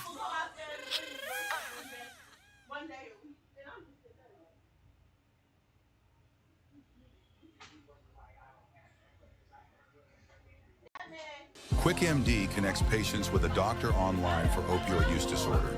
Start medication-assisted treatment backed by science. No judgment, no stigma, and no insurance is required. Take control and talk to a doctor today at quick.md. ¿Cómo estás? Pregunta para ti. ¿Qué es tu trabajo aquí? ¿Tú quieres buscar oro aquí? Ok. ¿Qué quieres buscar? Comida para perro. Ok, food. Ok. Tiene un regalo pequeño para ti y tu perro. Muchas gracias. Sí, sí. Muchísimas gracias. ¿Rinconada es muy peligroso? Sí. ¿Por qué? Porque mucho delincuente. Robos, prostitución. ¿Cómo es tu vida aquí? Hace frío, hace lluvia, todo. ¿Tú en el Pasto, tú minar en el mino o no? No. ¿Mujeres tienen permisión que minar o no? Sí. ¿Sí? Sí. ¿Es el correchero sistema? 30 días trabajar y un día para ti. Muchas gracias por tu tiempo. Bye, Margot. Now this is our final ascent. You can see the clouds over there. It's raining and we're about to get snow. And after driving through the last stretch of trash-filled wasteland, we had made it to La Rinconada again. We are 15,700 feet up, and this is crazy. It's a crazy town right now. I'm at a loss for words. But this time around, my cameraman Pasha was hit with a bout of altitude sickness. The oxygen level dropped to like 68. I'm just gonna be chilling in this hotel for a little bit. Just taking it slow, taking it easy, just breathing. I began to explore the city center of La Rinconada alone with the goal of somehow making it into the mines. But real quick, has your boss ever subjected you to unsafe working conditions like this that led to a personal injury? Or have you been in a car accident that wasn't your fault? Well, your injury could be worth millions, but insurance companies often lowball your claims and pay you as little as they have to. Scoundrels. If you become Morgan & Morgan's clients, they'll fight to give you the compensation that you deserve. And Morgan & Morgan is so simple that you can submit a claim and communicate with your legal team all through your smartphone. All law firms are not made equal, and Morgan & Morgan is the biggest for a reason. They've won a lot. They achieved significant verdicts in the past couple of months for victims involved in life-altering car crashes, such as $12 million in Florida, 34 times the highest insurance offer, and $26 million in Philadelphia, 40 times the highest insurance offer. And you don't have to pay them anything unless you win your case. If you work with Morgan & Morgan, you can fight back to get what you deserve, and they've already won over $20 billion for their clients. You can start your claim now with Morgan & Morgan at www.forthepeople.com/Tyler Oliveira by clicking the link in the description or scanning the QR code here using your phone's camera. Thanks, AJ, stop Morgan. whatever Back you're doing to now. Rinconada. Yo quiero mirar el mino, si posible. ¿Quieres ir a la mina? Sí, yo quiero buscar oro. Sí. No tienes que tener tu casa. Yo tengo un sueño. ¿Mucho peligroso o no? Sí, tienes que tener cuidado. ¿Por qué? ¿Delincuentes? Los borrachitos, así. Ay, qué pena. So we got some markets right here. Hola. Hello. ¿Cómo estás? ¿Es tu mercado? Claro. Okay. ¿Cuántos años vives aquí? Unos 8 años. ¿Es bien o no? ¿Mucho dinero? No hay dinero. Ok. ¿Es peligrosa en esta ciudad o no? Claro. ¿Claro? ¿Por qué? En la noche más que nada. ¿Es vida fácil o difícil aquí? No, aquí es difícil. ¿Difícil? No es fácil. ¿Cómo es la vida en el Mino? No es tranquilo, siempre es peligroso adentro, ¿no? Lo que tenemos que trabajar. ¿Trabajan en el sistema de correcheo? Claro, trabajan dentro. 30 días trabajan y un día por ti? Empresas formales, sí. Okay. Que no son, no sé. Okay, so we got the boots for sale. Got hard hats right here. Bags, gloves, suits, respirators. And we have the clothes right here. All sorts of gear right here for the mines. A little bit tense out here for sure. Hola, ¿qué es esto? Maestro, culandero. ¿A cuánto? ¿10? Para ti. Gracias. Okay, so he's grabbing the coca leaves. ¿Qué quieres saber de suerte? ¿Tu viaje? ¿Tu salud? Sí, yo quiero viaje a La Rinconada. A ver, vamos a ver bien. Sí, te va a ir bien nomás. Siga adelante. Usted es muy joven. Tienes mucho futuro tienes para salir adelante. ¿Algún compañía a su dinero o solo a su dinero? Quiero mucho. Ahí está. Mucho, te por va a ir favor. ganancia, te va a ir bien. Okay. En la salud te va a ir bien. Tienes buen amante acá. Muy bien. Tienes bien, una buena mujer vas a tener. Mueres. Aparte de tu país vas a tener también, otro vas a conocer también. Sí. Así está. A ver. Pero tarde o temprano vas a quedar tu viudo. Si con 2 hijos te va a dejar tu mujer. Eso es todo, ¿ya? Okay. Sí, eso es todo. Okay, well, I think my future is bright. ¿Qué? ¿A dónde está dirigiendo usted? ¿Tú eres feo? No, no es frío. Oh, nada, para ti. ¿Cuántos años vive aquí? 10 años. ¿Trabaja en el Mino? Sí. ¿Es trabajo difícil o No, tan difícil. más o menos? Trabajo de forzado. Sí, 12 horas cada día. Dependiendo. Okay. Gracias. Okay. It's getting a little hard to breathe right now. We have got to the point where literally anybody can build a fully working app without knowing how to code. This is Base 44. This is a first look at the current industry-leading AI app builder, and you wouldn't believe the kind of apps that people are creating. Smart nutrition apps, inventory trackers, onboarding tools, you name it. And if the only thing stopping me from making the app is the idea, then why not build an app that gives me endless app ideas? So let's make it. Pro tip, I draft the full app spec in ChatGPT, and then I drop the prompt directly into Base 44. It gives me super detailed structure. And here it is. Everything I laid out in detail as it goes. This is pretty awesome, but I want to make it playful. So I'm going to add a swipe left and swipe right interface. The same usability we all know. Now I'm going to add one more feature. So every idea that I favorite will turn into a kickoff prompt to start building the app itself. And that's it. Just come up with your idea, any idea, and Base 44 will do the rest. So go to Base 44 and create apps with your name on it.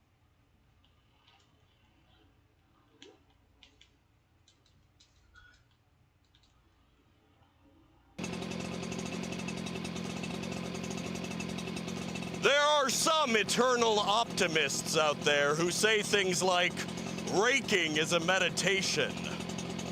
To them, I say...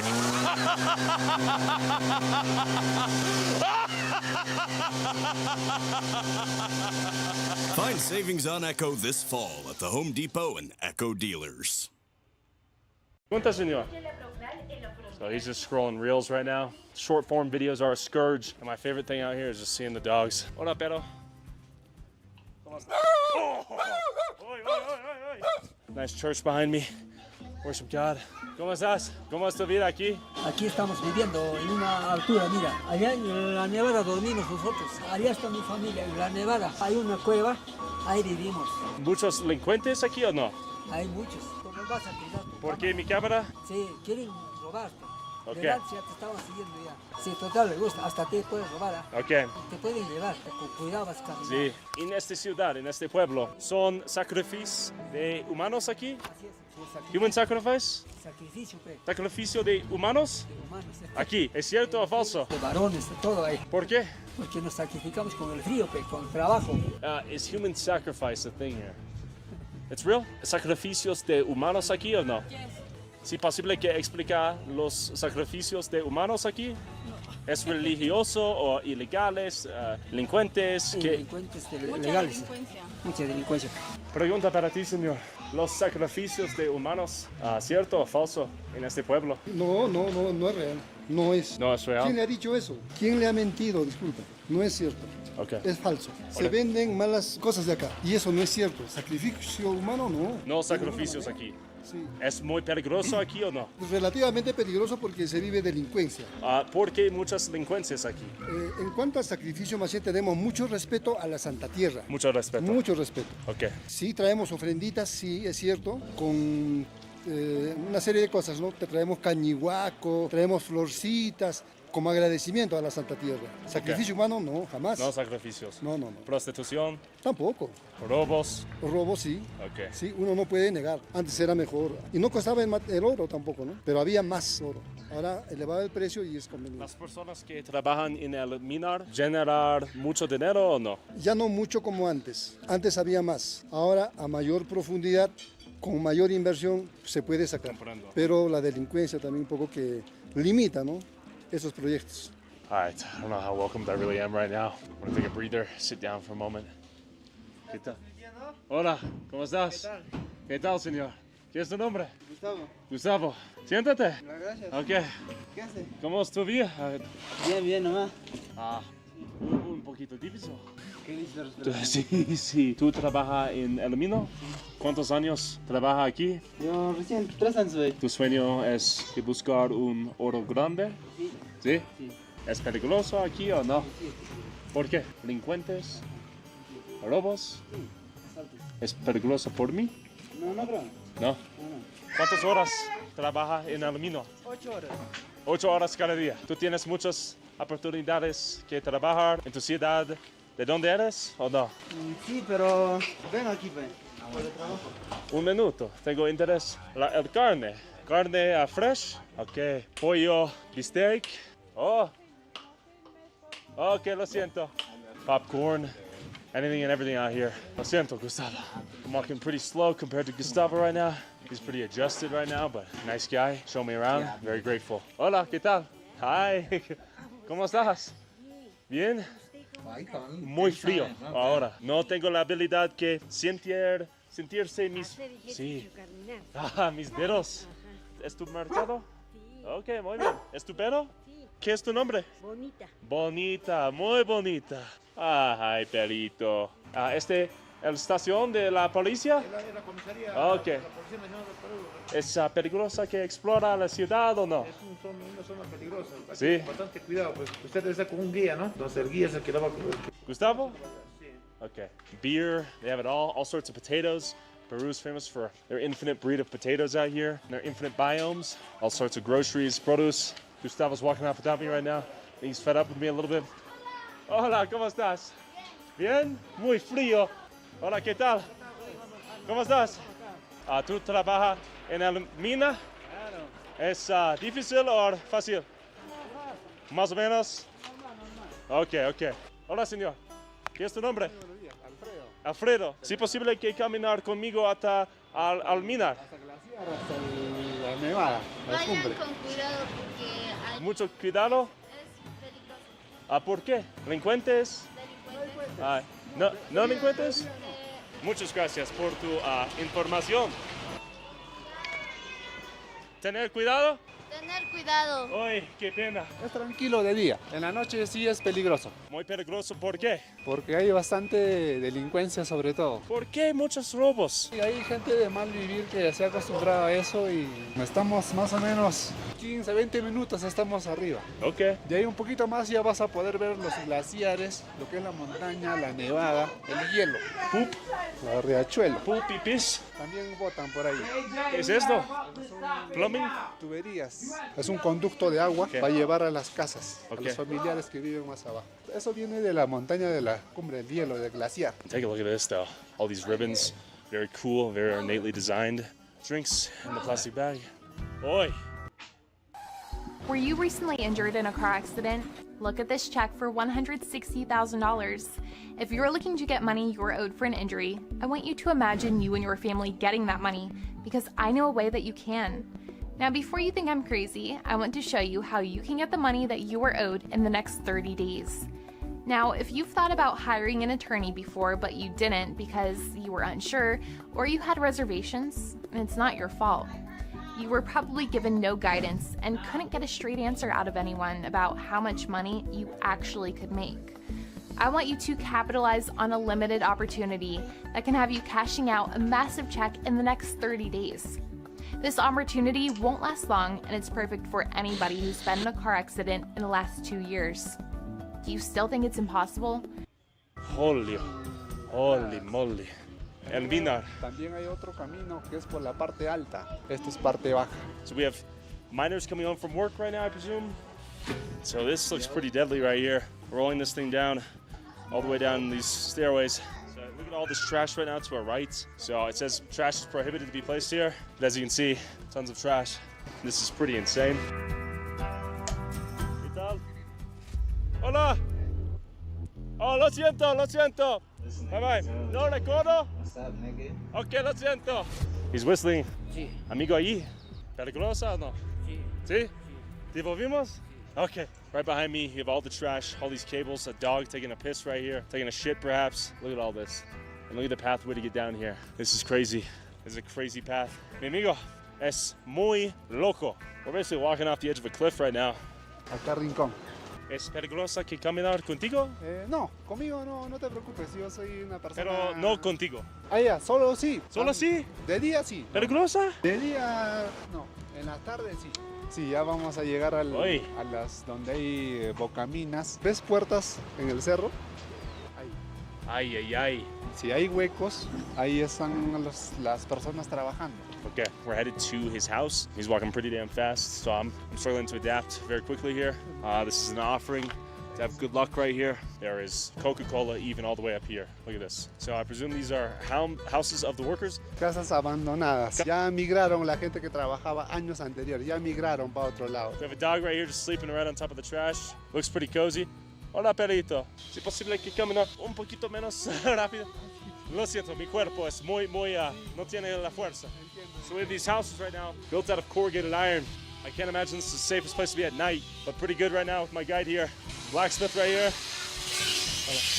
Look what's behind me, all sorts of electrical lines. Could probably zap you to death. I doubt it's properly done.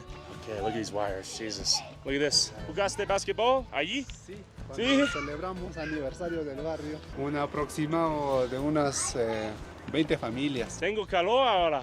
Sí. Tengo un poquito de dificultad que respira. ¿Y tú? Yo estoy acostumbrado a caminar así. Okay. Y de vuelta nos hemos acostumbrado. An informal shantytown basically set up to facilitate the miners and their families to live out here. ¿Policías protectaron las personas que viven aquí o no? Muy poco, muy poco. Muy poco. Policía no viene a este sector porque es lejos. No pueden caminar. Okay. No, se cansan muy rápido. So you can imagine they have to resolve things by themselves, whether it be with a fist, a gun, or an arm. So miners are in there eating after a hard day's work. Muy delicioso. Pregunta para ti. ¿La puerta cerrada porque peligrosa aquí o no? Sí. ¿Muchos robos? Okay. ¿Cómo es tu vida aquí? Peligroso, muchos. Da miedo. Los tools para la mina. We have shovels, pickaxes, full-on Minecraft inventory right here. ¿Tú necesitas comprarlos por ti? Sí, ¿La compañía no comprarlo? ¿Por qué? No velan por el trabajador. ¿Mucho oro en la montaña? Ya no mucho, más años anteriores hubo harto. Okay. Ahora ya no mucho. Esta es mi casa. ¿Es tu casa? Sí. Ok, muy bien. Hola. Mi hermana, mi sister. Hola. Buenos días. ¿Qué tal? ¿Es tu familia? Sí, mis hermanas. Muy bien, so this is the house right here. It's a very nice house here, built out of sheet metal, and it looks pretty cozy inside though. After hiking a few minutes past Alfredo's house and beyond the barrio of the other miners' makeshift homes, we had made it to the mines. You look in front of me, you can see the heavens itself. When many may argue this is hell, more miners returning home from work. Hola, ¿qué tal? We got voltage, electricity. I gotta say though, the vibes are questionable out here. People are not digging the camera. Algunas personas así no quieren que le graben, por eso tienen miedo. I'm just gonna be low-key, quiet down, walk through. ¿Qué es esto? Reciclaje de relave. It's recycled water for the minerals. We're very high up right now, getting very tired.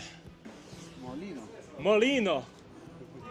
Okay, so they're doing something in there with water, processing the minerals. My body is struggling to keep walking up. They should put us at about 17,000 feet at the height. I'm very warm right now, very tired, struggling for each breath. So we're walking through. These pipes are crazy. The irrigation system here right now is unbelievable. Oh. Zona industrial.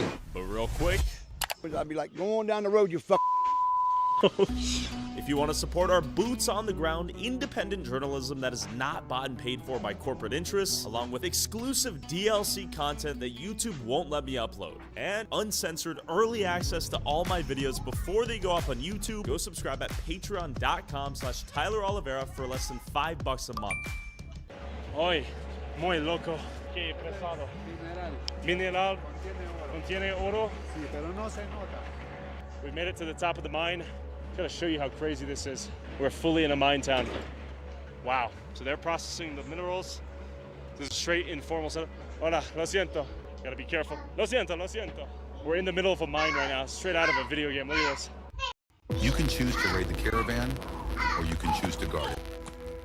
This is a game where slaying monsters are not the only... This is insanity. Muy loco. Okay. ¿Sí posible caminar un poquito? ¿Sí? ¿Sí? Okay. We're approaching the mine itself.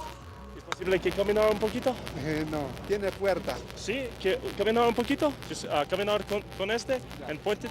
Yeah. Okay. He's gonna bring it into the mines right now. Taking the GoPro into the mines right now. Yeah, I gotta be a little pushy sometimes. So from my understanding, there are toxic fumes. I'm just gonna poke my head in and dip. Obviously, this could collapse at any moment. You can't really see the snow well with this GoPro, but just look at this. Okay.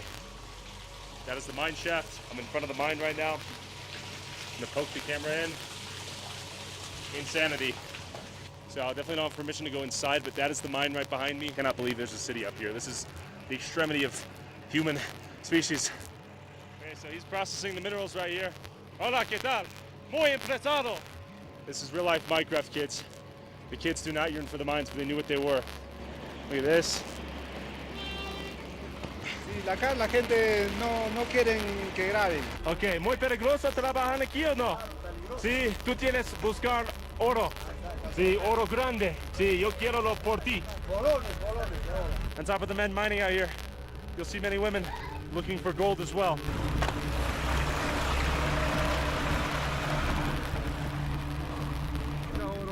Hola, ¿buscaste oro o no? Sí. 2, 3 gramos. Mineral nomás. Ok. ¿Qué es tu vida aquí? ¿Difícil? Difícil. Okay. Women all over the place mining for gold because they're not allowed to work the mines. Mujeres tienen permisión que mina. No, you just let him do that. No. Es ilegal. I just watched. Un mito se lleva de las épocas ancestrales, ya de las épocas más antiguas. Dicen que las mujeres espantan al oro y es por eso que las mujeres no ingresan a los interiores de la mina, solo varones. More trash right here. ¿Por qué no buscar oro grande? Los antiguos mineros que han llegado años, ellos ya no permiten que ingresen más personas. Okay. My boy's walking solo right now. Encima del mundo. Muy bonita. This is unbelievable. Behind me is the glacier, and I'm on top of the world right now. I can barely breathe right now. But there's another mine entrance sealed off, it looks like. At the very least closed. You can see the locks. They definitely don't want people getting in there. Los gases peligrosos en allí? Sí. Okay, so there's dangerous gases in there. ¿Qué es el fisque grande? ¿Tú buscaste? Okay. No tiene interés con conversación conmigo. Pregunta para ti. ¿Qué es el fisque grande? ¿Tú buscaste? ¿No tiene interés? Okay, lo siento. A lot of ladies don't like to talk to me. Nothing new. ¿Qué es un fisque grande? ¿Buscaste? 1 gramo, 2 gramos, 3 gramos, 5? Muy bien. Okay, buenas suertes. Buenas suertes. Adios. Well, that was serendipitous. Given that this is all illegal, I feel like who cares at this point? It's a well-known fact this place exists. But it is interesting that the allure and dream of finding gold is what keeps these people here. Many people work on the exterior and don't work on the mines. So this is the job you're working if you're adventurous, ambitious, and want to get a big piece of gold and make it rich quick. Since the beginning of history, this has always been the allure. Get rich quick, right? And now we're seeing it with meme coins like Fartcoin, Shitcoin, and Trumpcoin. I pushed my luck out here, met a great friend. We've got some very interesting footage of what's going on up here. Clearly the government has not intervened, and I'm sure they got their paws all over it. At the very least, there are formal police here that don't seem to give a rip. I don't think Pasha would have been able to make it up here without dying. He's experiencing altitude sickness down there, and I can't blame him. That was me yesterday. Ah, there it is. Hotel Tumi. Hey, amigo. You missed out on the adventure of a lifetime. ¿Qué es tu problema? Let's do an oxygen test, okay? Let's see where you're at. I feel like shit.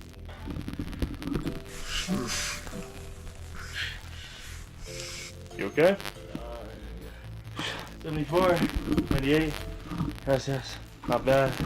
Not good. Yeah, let's see what I'm at. Look, my head, my skull works low.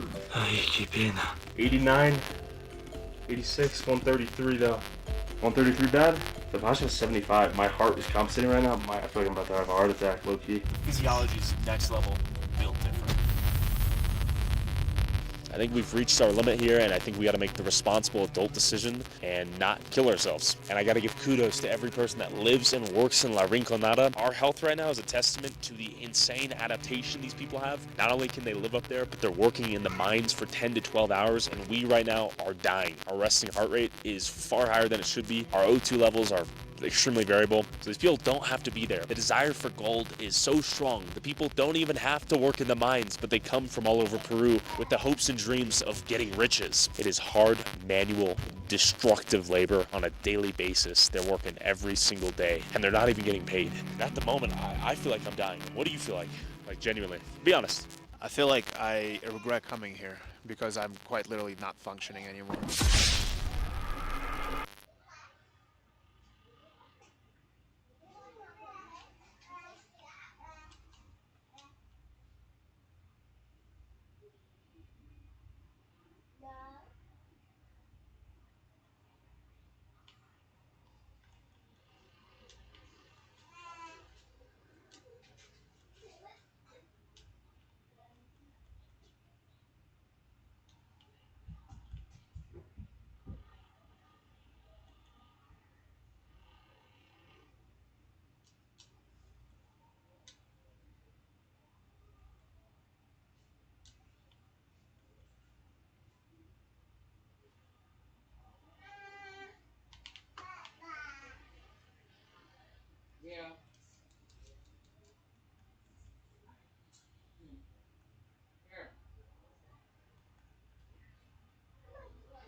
This guy is a filthy scammer. And he used victims' money to buy this car. And we're about to go to his door and confront him face to face. In front of his luxury car. Whoever took this box has to be here. Where did you get this money, bitch? So you received the package? He's working for a refund scam based out of India, but he's living here in California with tons of LLCs under his name. Not that apartment, it's not that apartment, it's this apartment. So stop bullshitting. And he's a asshole. We're gonna take him down right now. 1022? Do you want to go to police? I can bring the police here if you prefer. Stop lying. Stop lying. He has no idea he's about to be confronted right in front of his luxury pistachio-colored Dodge Challenger. Happy day. Brother, let's do it. We're ready. Yahoo, bitches.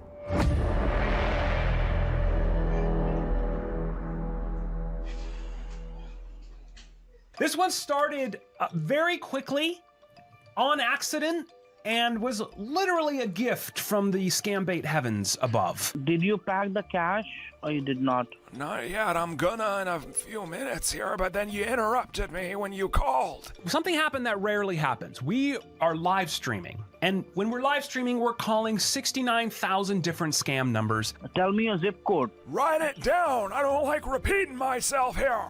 They don't all pick up. Some of them do, and the ones we engage with, we have a good time, we waste their time, and we do this multiple times a week. A lot of people don't even know that, so go to our calendar, check it out if you want to come to our live streams, and we do this live. This one called me. Who's calling me? Sir, this is Geek Squad. And it's actually happened all the way at the end of live stream. We were like ready to wrap it up. The only reason I'd be getting an incoming call on the phone number or phone numbers that we use during a live stream is if it's a scammer. I only use these lines for calling scammers. So if one is calling me, that means that I called them earlier, or I left them a message, or I had some kind of previous correspondence. Why are you calling me? Like, for the cancellation? Now here's where it takes an interesting turn. I didn't even bother wasting time with connecting to my computer, with going through the whole rigmarole of... You don't have any hacking experience? I don't know shit about hacking. So this was gonna be entirely a social engineering feat if we were gonna turn this into anything productive. Okay, so do you got the cash? Yeah, it's here. So what I did was, since he was calling me, he would have been under the impression that we had perhaps talked before. Is that you? Are you Peter here? Yeah, I am Peter, sir. Oh my goodness, you forgot me? So I took the position, and stuck to it, that I had already gotten cash for this scammer. Yeah, I already got the email, and I was talking to Peter, and he already had me go to the bank and get that cash out. Now you might be wondering, why would I have cash for this scammer? Well, what happens with this scam is Geek Squad, they send you these fake invoices. They want you to call their call center so they can remote connect to your computer to process what they're calling a refund of a fraudulent charge. Throughout the process of doing this, they convince the victim, once they're connected to the computer, that way too much money was refunded. So if you're supposed to get $400, they'll add a few extra zeros and say, oh, you got $40,000. And they do this very easily with a quick HTML edit in the inspector tool of your browser. And then they will actually gonna play on your humanity. I'm so sorry, but I'm gonna get fired. You must save me. If my boss gonna find out, I'm in trouble, so you have to act quick. That money belongs to Geek Squad. You have to send it back. You have my money. The money isn't even there, but this is all the games that they play. How much cash do you got? Peter told me to get the $45,000 to pay it back. But I flipped the game back on them by saying, look, I already got your cash. It's here. And that's what they do. They'll want you to put the money into Bitcoin. They'll want you to mail the money to a cash mule's house. And as a last resort, they will come to you with a pickup person that they'll want to collect the money from your house. That's why we do sting houses, and we get mules all the time that are willing to do this. Can I send a people in your home and he will take that cash? That's possible? So we fast track this. I call this a fast track scam bait. We skip over all the nonsense and the bullshit of the computer, and I say, I've got cash, what do you want me to do with it? So over the course of this dialogue, which again was happening during a live stream, we eventually took this off stream so we could exchange a little bit more information about details of where the money wants to go. There is an ATM Bitcoin machine. Oh, hell no. But he tried the normal, usual suspects. Go to Bitcoin, put it in an ATM. But you know, me as old man Mortimer, I don't put up with anyone's shit. Mortimer doesn't take anyone's instructions. You only have flip-flops and flipper. That's all you have on soggy balls. And when I tell the scammer I've already gotten rid of my computer, I refuse to do Bitcoin, all I have is cash, it's take it or leave it, then they start getting creative with things that they want. And they gave us an address to ship the money to. Meanwhile, please go ahead and pack that cash properly. All right, stop telling me to pack it. I've packed plenty of boxes in my day. Don't need your advice. Just give me the goddamn address and I'll get it out when I can. So for the purposes of the live stream, I made it very clear I would not be doing any Bitcoin deposits. I would not be doing any wire transfers or anything of the sort. I have $45,000 in cash.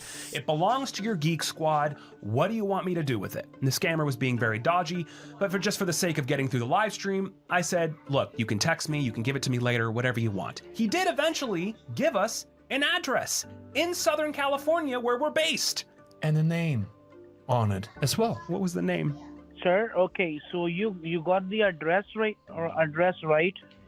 Yeah, who is Jaden Smith? Jaden Smith.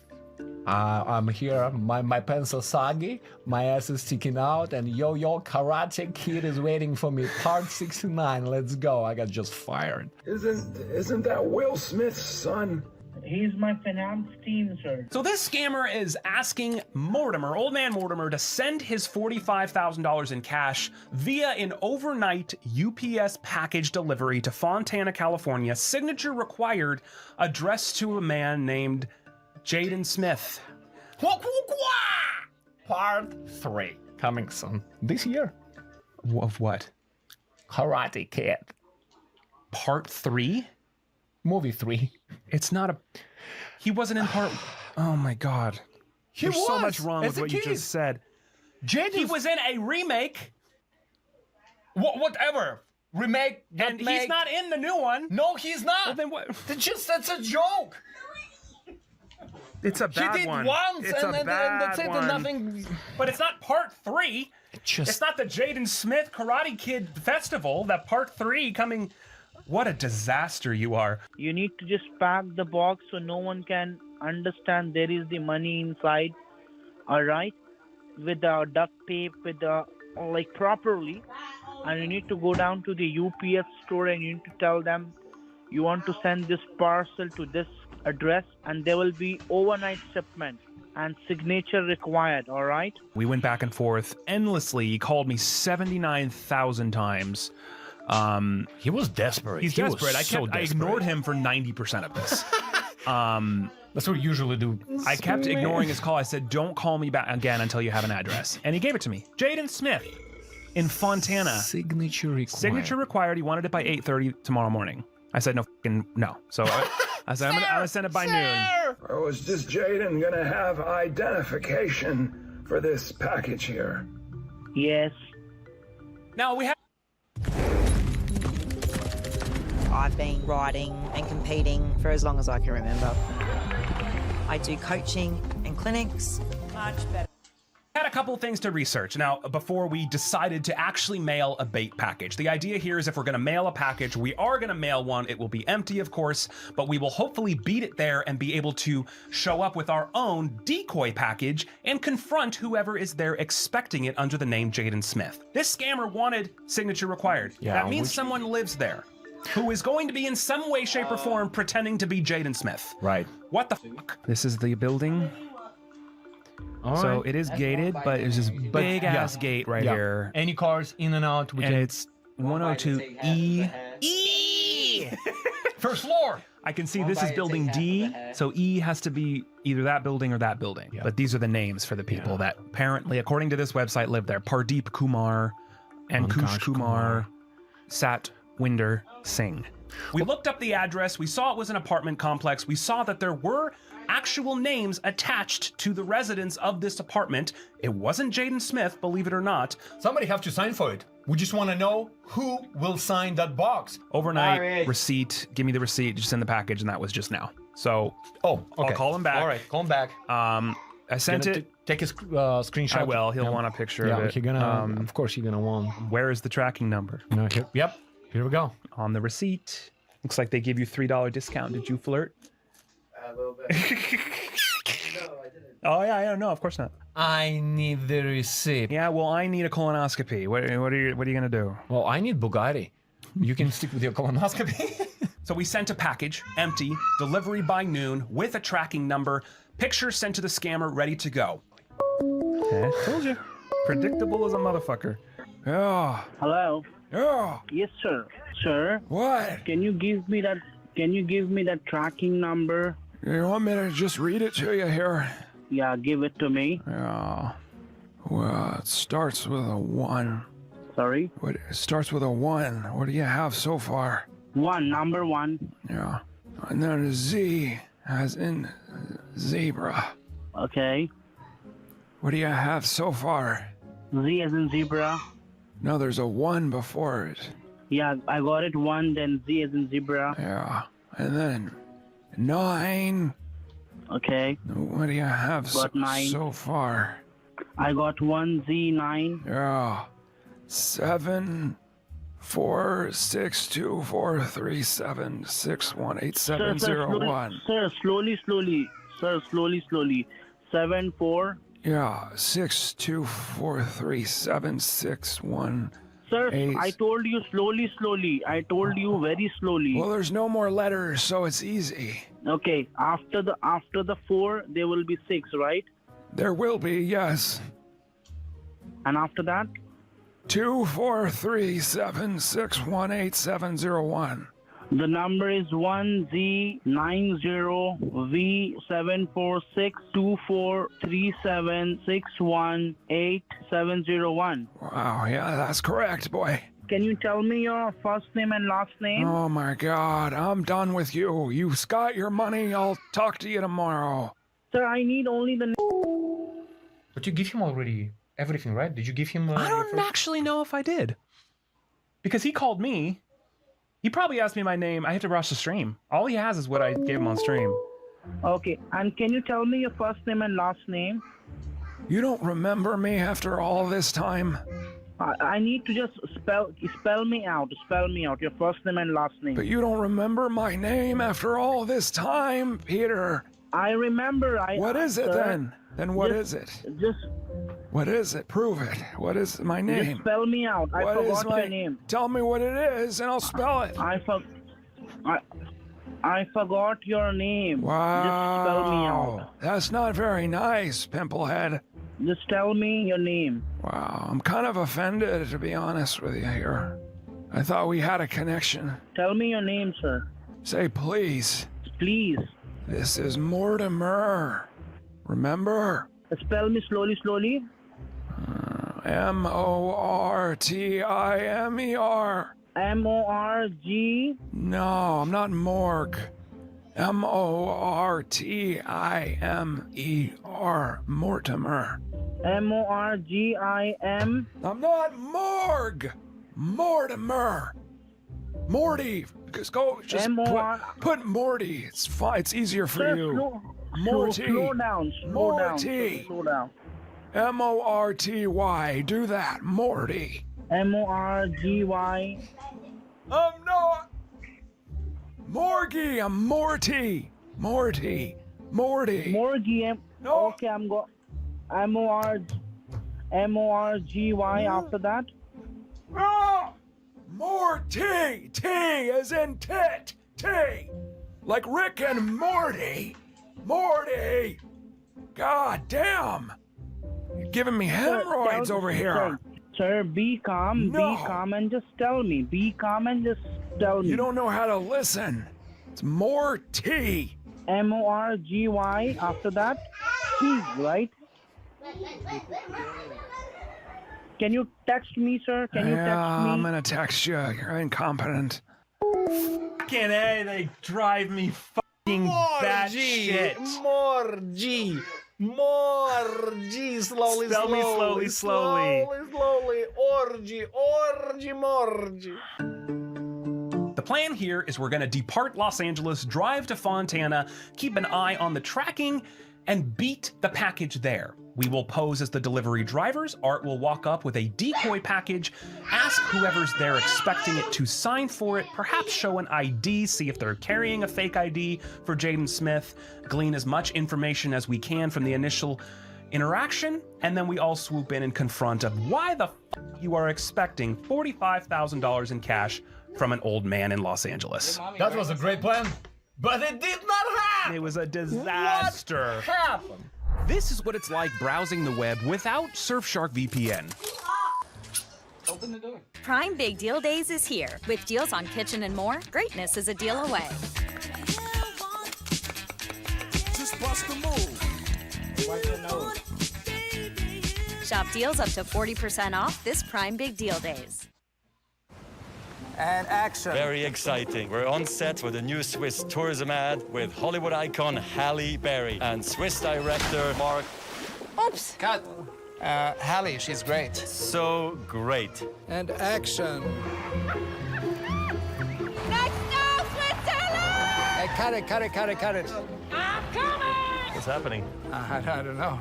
Working with Halle is a bit... Hello? Anybody here? Halle? Roger, can you hear me there? What's happening? She's not saying a line.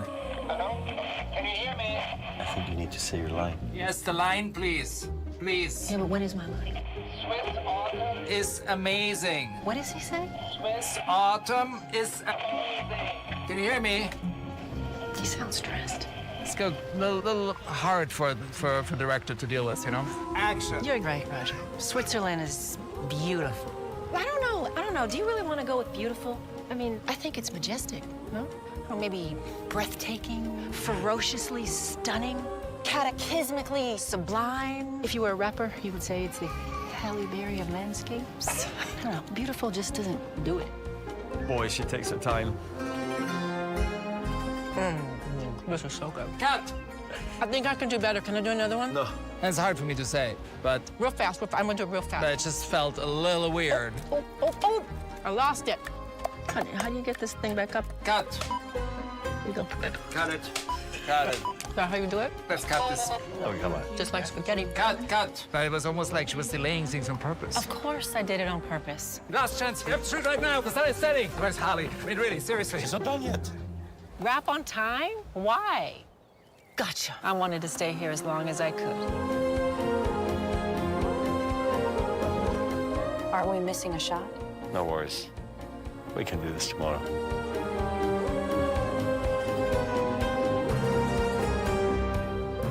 Look at this. It's beautiful. I mean, it's majestic.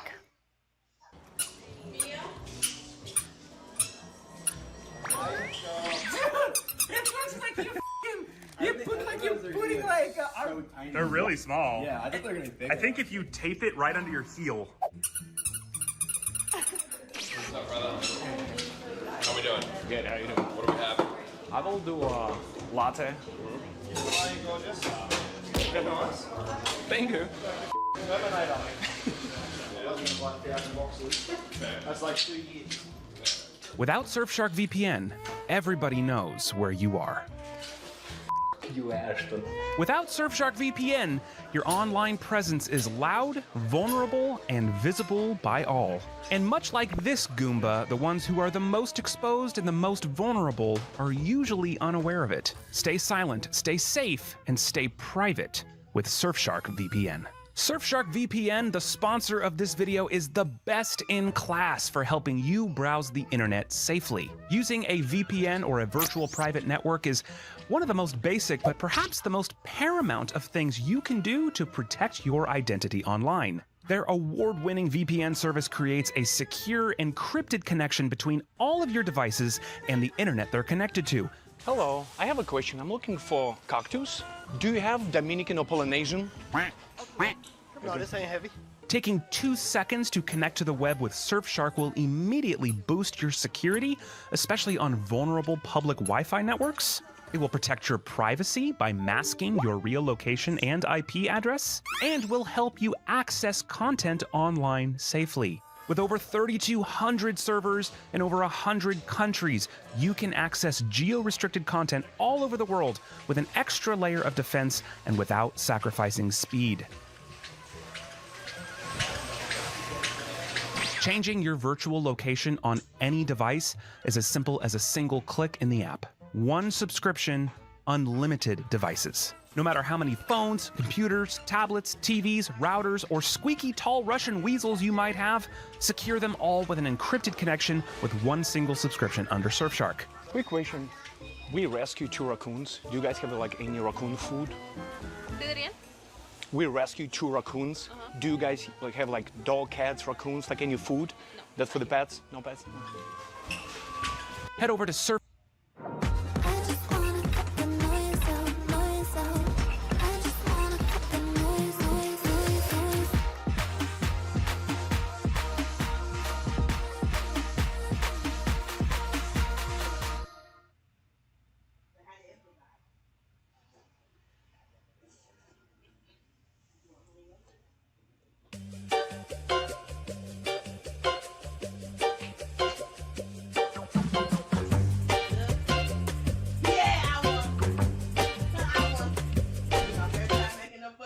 Surfshark.com/trilogy. It's also linked in the description below. Or use promo code Trilogy at checkout, and you're going to get 4 extra months of Surfshark VPN for free. Quick question. We rescue 2 raccoons. We're looking for any dog food. Oh, dog food, I mean raccoon food. Do you have like anything for the pets department? Not for raccoons, nothing. Thank you. And with Surfshark's 30-day money-back guarantee, you have absolutely nothing to lose. If there's one thing I hope you take away from our content here at Trilogy Media, it's the importance of protecting yourself online. Using a VPN is just one of the many tools to protect yourself online, but it's a pretty basic one, and with Surfshark, it's extremely affordable too. You now have no excuse. Go to surfshark.com/trilogy or use promo code trilogy at checkout and secure your online life now. Ash, so what time is that today? Is it 1:30? Okay, so 12:45 for the trilogy meeting, 1 o'clock. Perfect. I think that's the apartment complex dead ahead of us. This one? Yep. Now we can park here. I don't see any UPS truck. Right now, I'm going to pretend like the driver just called me and can't get in. So you need to be ready in case he sends him out. Yep. Okay, I'll text him. UPS driver just called me. They can't get into the property. Capility. Yeah. Capility? Yeah. All right, I texted him to meet at the gate. 10:36. He said, "How much you send, sir, in the parcel?" Well, technically nothing. Hello? Oh. Sir, the box is empty. What? Halfway there. What is it? 10, No, 15? I think like we were like 10-15 minutes away, and we keep refreshing the link. But we were way early, like, because they usually do deliveries overnight to like a 10 a.m. and then a noon, and we were there way before noon. Something. Yep. Package got delivered before we even got there. No, they haven't. Yes. It's not the driver just called me, and they said that they can't get in the building here. The box is empty. Well, it's not the right box then. You have Jaden meet the driver. He's there now. When we mailed this package, we put something inside of it. We haven't actually done a mailed package confrontation in a while because these scammers' tactics, they come in seasons. They try something that works for a long time, and then when scam baiters and our confrontations expose those methods, they tend to move away and try something else. So we thought we would try something, since it had been a while since we had actually physically mailed a bait package. Let's put something inside of it. So we put a note, and I took a picture of it, we'll put it on screen, basically addressing either of those scenarios with a pamphlet showing that who we are as Trilogy Media. Because if it does go to an actual victim that is being taken advantage of, we want them to know that we're not there to hurt them or cause them problems. We do want to help. Alternatively, if you're expecting this money and you know what you're doing, we're already on to you, and you are now starring in the next Trilogy Media video. We got the parcel. We got the parcel. No, I'm just on the phone with the driver. He's out front now, and he is waiting at the gate with a box now. Okay. Just tell Jaden to go out to the front gate of the property. I guess it's gated or something here. Okay, just a minute. Let me call Jaden. Tell Jaden to go to the front where the cars drive in. He got it. He got the box. Yeah, but it's okay. We're still gonna pull it Yeah, out. we're gonna go, but it would be just so great if you could get him to come outside. Yeah. The box is empty, not the box has Trilogy Media in it. Yeah. So either the mule didn't tell him, or this guy's just too stupid to understand what that means. To match the weight, I just put a bunch of paper in it, so maybe he just saw the paper. Maybe. That's all it was. That's what we put inside the box, amongst a bunch of other papers and shit, just to give it some weight. I think we even put some. What did we put in it? We put in something to make it weight, because we wanted to make the weight match. A lot of stuff. That's a mistake we made a couple years ago, because they check that shit. They look at the weight and they compare it. That can't weigh this much money cash anyway. So we put shit in there. But scammer was so clueless and useless. So stupid. All he knew that it was no money. Nobody cares about your posters or pamphlets. It's just, where is the money? There is no money. Well, that gate stays open for an eternity, so that's good. E, you can hear me, right? Yep. All right, I am going to the gate with the umbrellas. Actually, somebody is getting out. As a last resort, if they're gonna completely ignore us, we still can go to the door. Yeah, we'll go to 102. the door. Yeah. I just want to try this as long as we can. We know he's home because the box is empty, he said. Yep. Hello? Yeah. Yes, sir. We got an empty box. That's not the right one. The UPS driver is waiting at the front gate now. Have him go to the gate. Sir, sir, wait. Let me give you, wait. The driver is not gonna wait much longer. He's got Jaden's box, the proper box. I got it, sir. I got, like, did you give in this box? Wait, let me give it to you. Still collecting rent like it's 1999? Meet Avail, the all-in-one software made for landlords.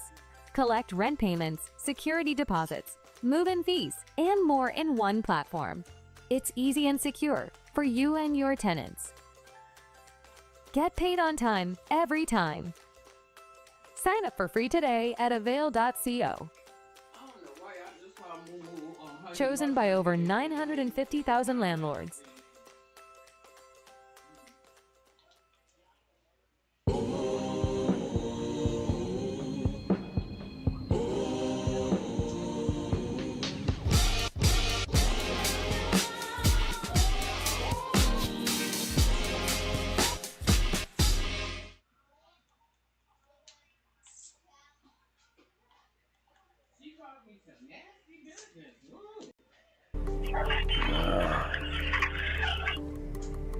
Is this box you have given?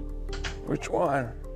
Just check the photos. Oh, hang on. No, I sent. No, my box had red tape on it. That's not mine. So the scammer's blowing me up. We are literally just pulling onto the street. We park. The scammer is calling me, texting me, saying that the package is already there, which we know that because the tracking was updated. The scammer sends me a picture of someone holding the box. In flip-flops. In flip-flops. In flip-flops. No face. No face. But we know. Stinky feet. For Flip-flops. a fact, someone at this address signed for this package. And signed and for the Jaden tracking Smith. even said received by Jaden. Yep. Jaden was there. And he says there's no cash in it, which means the person opened it. But he says nothing about the note, nothing about Trilogy in our pamphlet. It's almost like either they're so stupid which is that they don't even true. see, they just have cash goggles. They only see cash and nothing else. Goggles. Or they know it's Trilogy and this has now turned into a reverse bait where they're trying to get us to go to the door. So we have to be very careful here. The driver is there right now. He told me he's wearing an orange vest. Like, is this your box, sir? No, it's not mine. The driver has mine now at the front gate. You do one thing. You call the driver and just ask them where is he. Call the driver. He just told me. I just talked to him 1 minute ago. He's standing at the drive-in gate now, wearing an orange vest. Just tell Jaden to go now. Okay, wait. And did you put paper inside the box? No, I wrapped the cash up. Sir, hold on. Go, have them go to the gate. They're not gonna wait long. Hurry up. And is this the box which I gave you, sir? Is this box you have given me? The one in the picture's not mine. How many times I gotta say it? Have him go to the front gate now. The driver's standing there. Okay, I'm just sending. Hurry up. Can you give me the number of the driver? I don't. Can you give me the number of the driver? I don't have it in front. Oh, God damn it. I called him back as old man, and I said that I got a call from UPS, and the driver has the package and is waiting outside. Because again, we knew this going in. It's a gated apartment complex. We knew that we weren't going to have automatic entrance to the front door of the person. So I called as Mortimer saying the delivery guy is standing out front, which he was, Art Weasel. Just send him now. He's not going to wait all day. He's going. Okay, I hung up. Can you hear me, Art? Yeah, I can hear you. Okay, but he sent me a picture of a guy holding the box. Black shirt, dark, looks like Indian skin with flip-flops. So the guy's definitely here. Yeah, no, that's perfect. Oh, I'm waiting for the person to have to pick up the box. Oh, he will open it for me. Thank you so much. No, such a nice people. Inviting me to the building B. Usually it's a hustle. Usually it's a quest to get into somebody else's property that we never been. We don't know anybody. This is the first ever fucking time when I got invited by everybody. By Gay Turtle, Gay Lizard, by Cleaning Lady, by Front Desk, but any desk, anybody, everybody just, you wanna come in? Come in. You wanna come in? Come in. Huh? No, I'm good. I'm waiting. Somebody have to come get. Thank you. Hi. No, I'm waiting for person. Yeah, they're coming. Oh, they're coming Yep. already? Okay. I was like, okay. Are you from leasing office? Yeah. Yeah, thank you so much. Yeah, we just called the recipient. He's coming to get the box. Yeah, it's signature required, that's why. Okay. Thank you, appreciate it. Oh no, the person has to come out. Yeah, thank you guys. I've never been invited 6 or 9 times in a row. Everybody wants me to be inside of this property. Nice people in Fontana. That's exactly. That's what I said. I'm on the phone listening because I want to hear the exchange and try to come in after we've gotten an admission of guilt. And everybody in the neighborhood is inviting you onto this property. It was The unbelievable. car passing by, they're like, what are you waiting? Come on in! Disaster. Let's go! Okay, he really wants me to send him the driver's number, so I'm gonna give him my text now. Yeah, and do I'll text be the now, driver. exactly.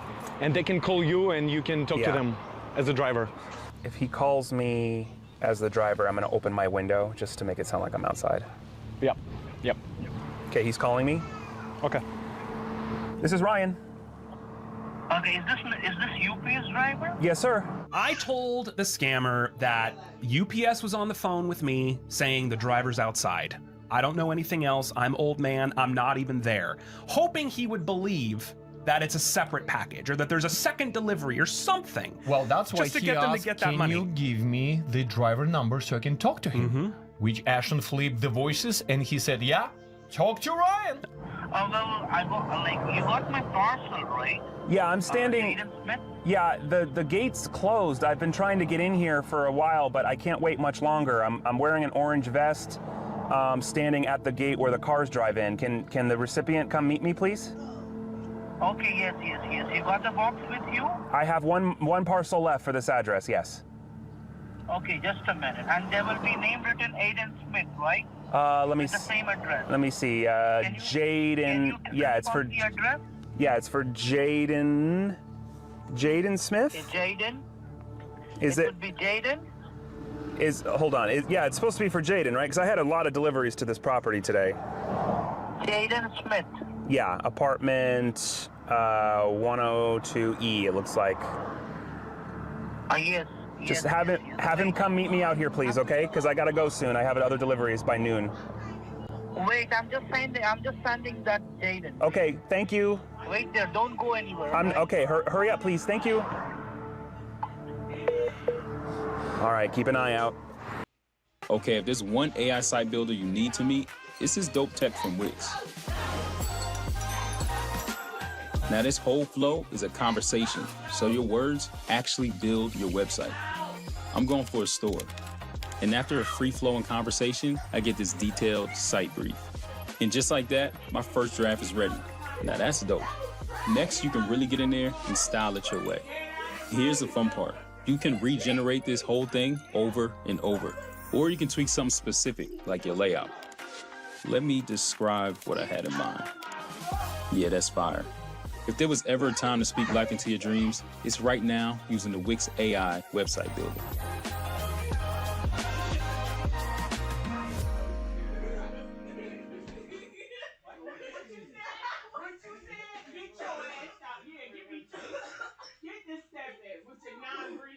You can't think the old way. This is completely, you've broken all the rules.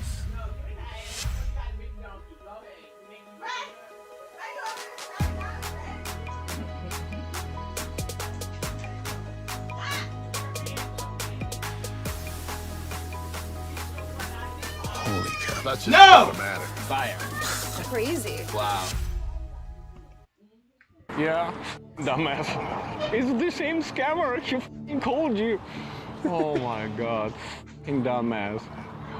Well, the thing is, if he want me to go in, I would not, you would not able to get access to the front gate, so I'm gonna try to get him out, lure him up, so I can have conversation outside of the gate.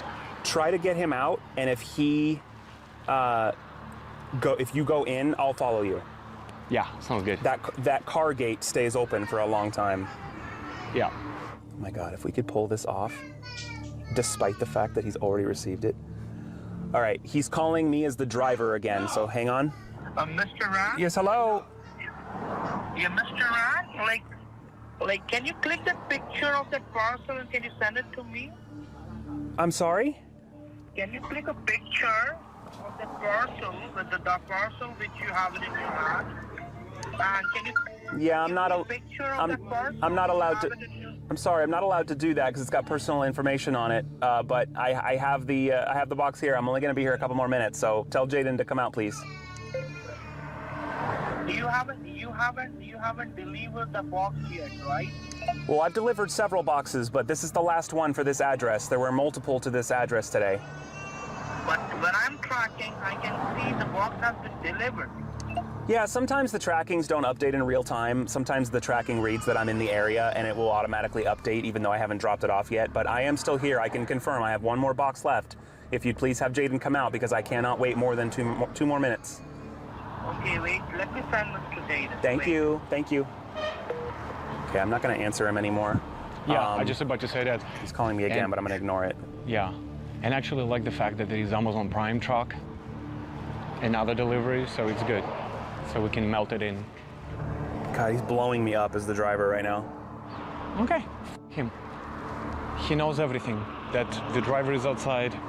So if he want it, he will take it. If he don't want it, he can suck it. F***ing Jaden my ass. So if next 5-10 minutes nothing gonna happen, I think we should go and knock on the door.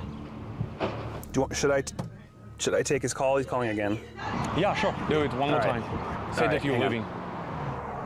And say that you're next to Amazon Prime truck. This thing's not working too. Yeah, hello, can you hear me? Yeah, I can hear you. Like, I was calling you. Like anybody went there? No, but I'm leaving soon. So the gate where there's an Amazon Prime truck pulling around and where the cars drive in, that's where I'm standing. But I got 1 more minute, so he's got to hurry, or it's going to be returned to sender. Okay. Just wait 5 minutes, sir. He's going there. He's going there. Just wait 5 minutes. He's going there. All right, it's got to be quick. Quick, please. Thank you. Okay. 5 minutes. Fucking A. What is he crawling? Oh, there is another FedEx. Yeah, that's the listing office gate. Yeah. All right, where is this f***ing skinny rapper Jaden? Look at this, Ash. You see this guy, little guy? I can't see you when you're that far over, but... No. Did you see a little guy? The Asian guy who just came? Look at this guy. White t-shirt? Yeah, white t-shirt, yeah. Asian, being on the phone. That's, I don't know. That could be... Oh, let me check the photo again. No, the photo I have has a black t-shirt and flip-flops. Black t-shirt, it's like light tan, like almost white, little shorts, and then flip-flops. I can't see his face though, but it's got like a dark, I can see his hand, it's like darker skin, like maybe like Asian or Indian. I mean, that could be him if he had a coat on or something. That might be, who knows, that could be him. You're not, are you Jaden? Are you Jaden? Jaden Smith? No? Oh, because I have a package for Jaden, he's supposed to come. Another guy walking up could be him. Oh, never mind, that's a lady. What are you delivering? No, I wait for Oh, you wait for somebody. Yeah. What kind of flip-flops are those? No, those are different shoes. It's not the right shoes. That's a different person. Do you want to call it again? I mean, he's just gonna tell me the same shit. Do you want to call him as a Mortimer and start screaming at him? Yeah, I can. Yeah, and just said like, what the fuck? Like the drivers keep calling me. Yeah, put the pressure from Mortimer. All right, calling him now. 10 more minutes. My guy is coming. 10 more minutes. We waited for like almost an hour. Like, dude, burn our balls in the middle of summer with no shade, and I'm keep pacing and pacing. Everybody inviting to their houses. They said, come eat with me. And I was like, no, I'm UPS delivery guy. Hello? What the hell's going on here? What happened? The UPS driver keeps calling me. What are you doing? You're wasting time here. What happened? Why is Jaden not getting the box from UPS? He's standing there 15 minutes now. What the fuck? I just sent the Jaden. Well, he's taking forever. He's taking forever. But is he crawling? I just sent. Hurry up! Yeah, I just sent Jaden. Hurry up! I just send Jaden, is what he said. He's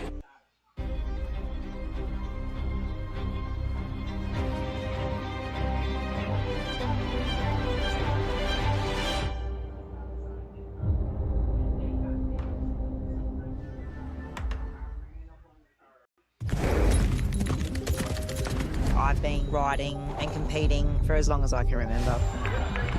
I do coaching and clinics. Much better. I also have international riders come and train with me. So I'm always on the move. Anything that gives you the ability to be paid on time and give you time back as a small business owner is really gold. So I need my payment process to work seamlessly. Okay. You're good to go. At Xero, we offer powerful online accounting solutions that help businesses stay on top of their finances, and we're always improving those capabilities. For small business owners, cash flow is the oxygen that keeps their business thriving. That's great. That's why we've partnered with Stripe to integrate Tap to Pay on iPhone. Our customers can accept all types of in-person contactless payments right on their iPhone with the Xero accounting app. Thank you. With no extra hardware needed and the privacy and security of iPhone built in. I can actually stay outside on the arena teaching, and instead of chasing invoices, I can accept payments using just my iPhone, and it's done. I don't lose time doing extra work, and that brings joy to my life. Xero and Stripe are making it easier than ever for small businesses to get paid by expanding how and where they do business. We're excited to be rolling out Tap to Pay on iPhone in Australia, New Zealand, the UK, and the US and Canada, so even more customers worldwide can benefit. The beauty about Tap to Pay on iPhone is it's simple to use, but I can be anywhere. I get time back, and I can keep coaching, keep those hands still, training, and growing my business.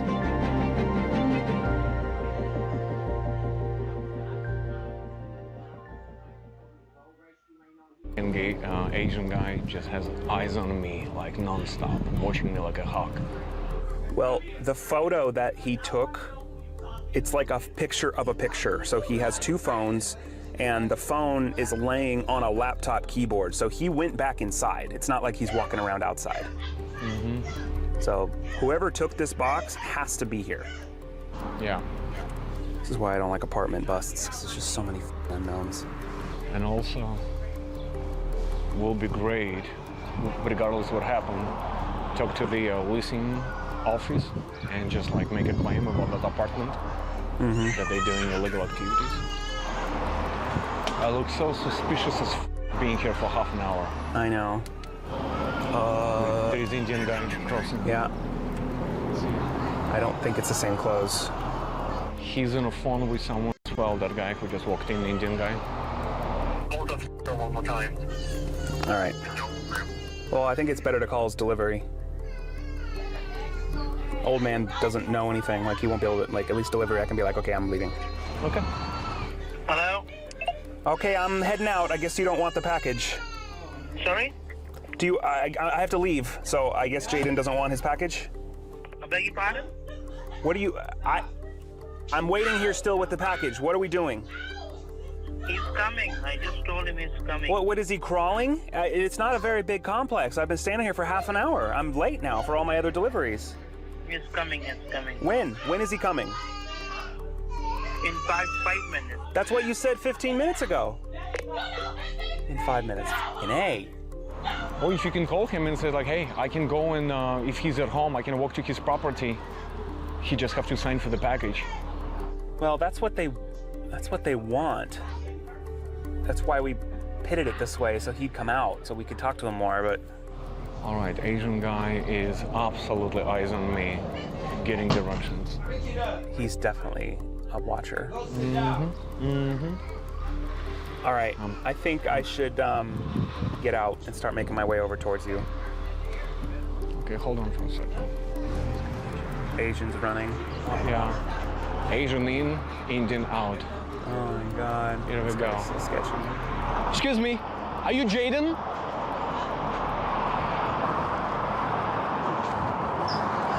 I'm looking for, they said that Jaden Smith has to come in, like Jaden Smith. No, what apartment number? 102, 102E. Yeah, but apartment number is my, but no. Oh, do what you're told. It's your apartment? Yeah. 102? Yeah, 102E. Are you expecting any package? No, I'm not order. Because what? It's your apartment, right? 102. Yeah, 102E. E, yeah. What? Mary.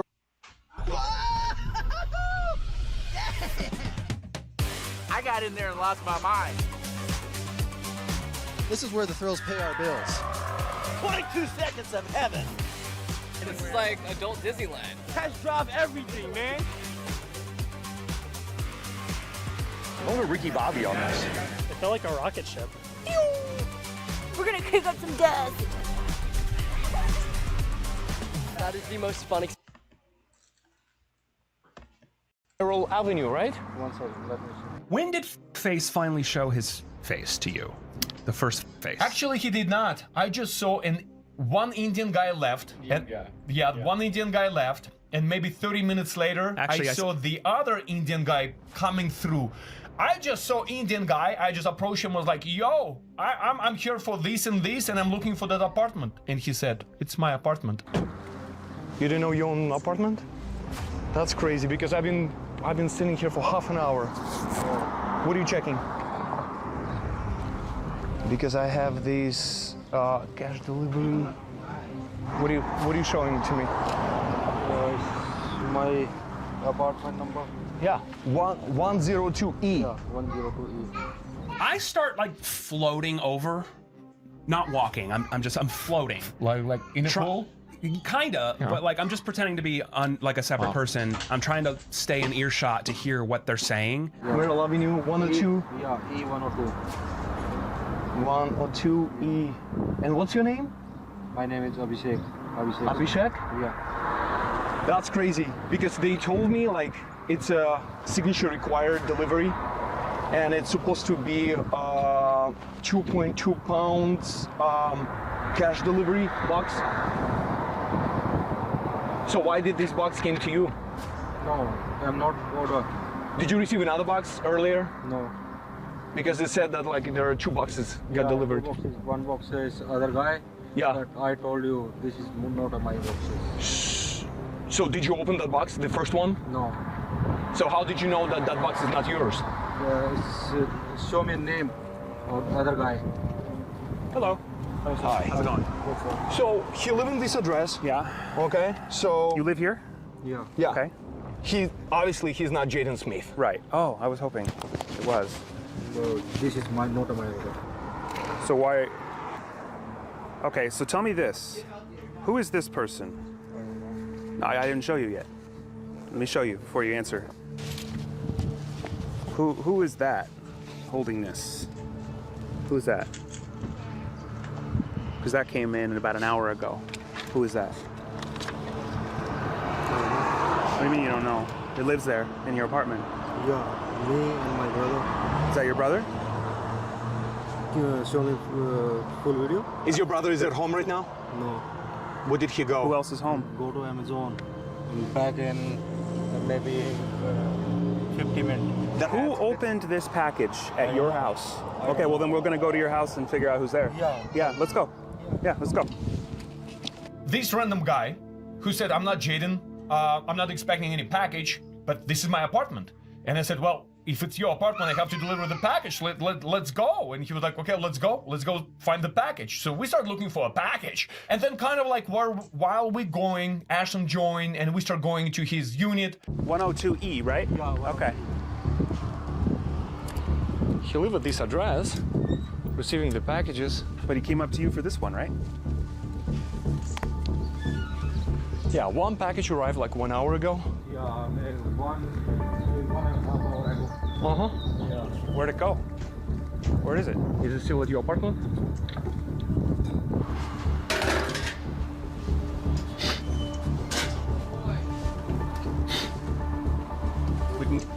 Yeah, you can show us that box. No other box. You just said you received it. Yeah, go one guy maybe 1.5 hours ago, but I checked the name, but not my name, not any house person. The box was open at your apartment. No, man. Yeah, it was in your apartment, and the person told us that there is nothing inside of the box. We're tracking the box. We know it's here. Yeah, but I'm not open. It's open. Because the person told me what's inside of it. I'm not a receiver, man. Where is the receiver? I don't know. You live at this address. You're responsible Yeah. for the packages that were received. But Somebody I'm signed not for it. I'm not received. And who signed for it? My son? Huh? Which person signed? That's what I'm asking you. This box came an hour ago. Where is it and who signed for it? One second. I confirm my brother. He did say, he was like, look, I do have either roommate or brother, and yeah, this package came earlier, like a couple hours ago. And I was like, where is the package and where is the brother? And he said, oh, he works for Amazon. Ironically. No, he's going to get a drug test. He's going to, yeah, he's going to interview to be an Amazon driver. Yeah, put your brother on the I would speaker. like to speak with him. Hello. Ratan box लिया गया सुबह कोई बंदा आया हो box लेगा delivery खातर कान open करे हो क्वेश्चन है Does he speak English? Can you? What language are you speaking? Hindi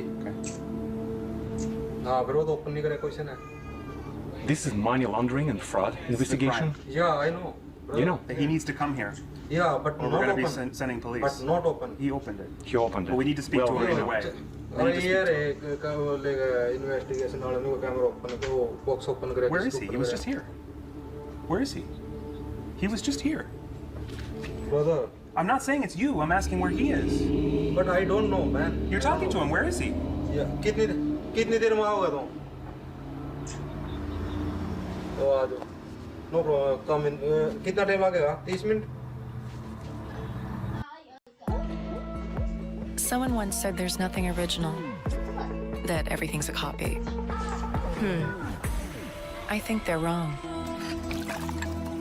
If you want to create something, Maybe 13 minutes back. Go to Amazon and drug test. He went to Amazon? Yeah, and come back in home on 30 minutes. In 30 minutes? Yeah. He worked for Amazon? Yeah, my new पता नहीं किसने नहीं वो receive कराया box माना तो कराया नहीं रिसीव ले बात करिए Hello? Hello. Hi, who is this? Hi, Ankush Kumar. Okay, you're Ankush Kumar? Yes. Okay, so you received the package that was signed for about an hour ago? No, I'm not received for any package. I'm tracking it. I know you received it, so you don't need to. No, I don't receive it. You did. I have proof. No, I don't receive. I'm just sleeping. I'm just wake up and then go on the Amazon. So where did the box go? Because your brother just told us something different. Your brother just told us that you received it. I'm not received, brother.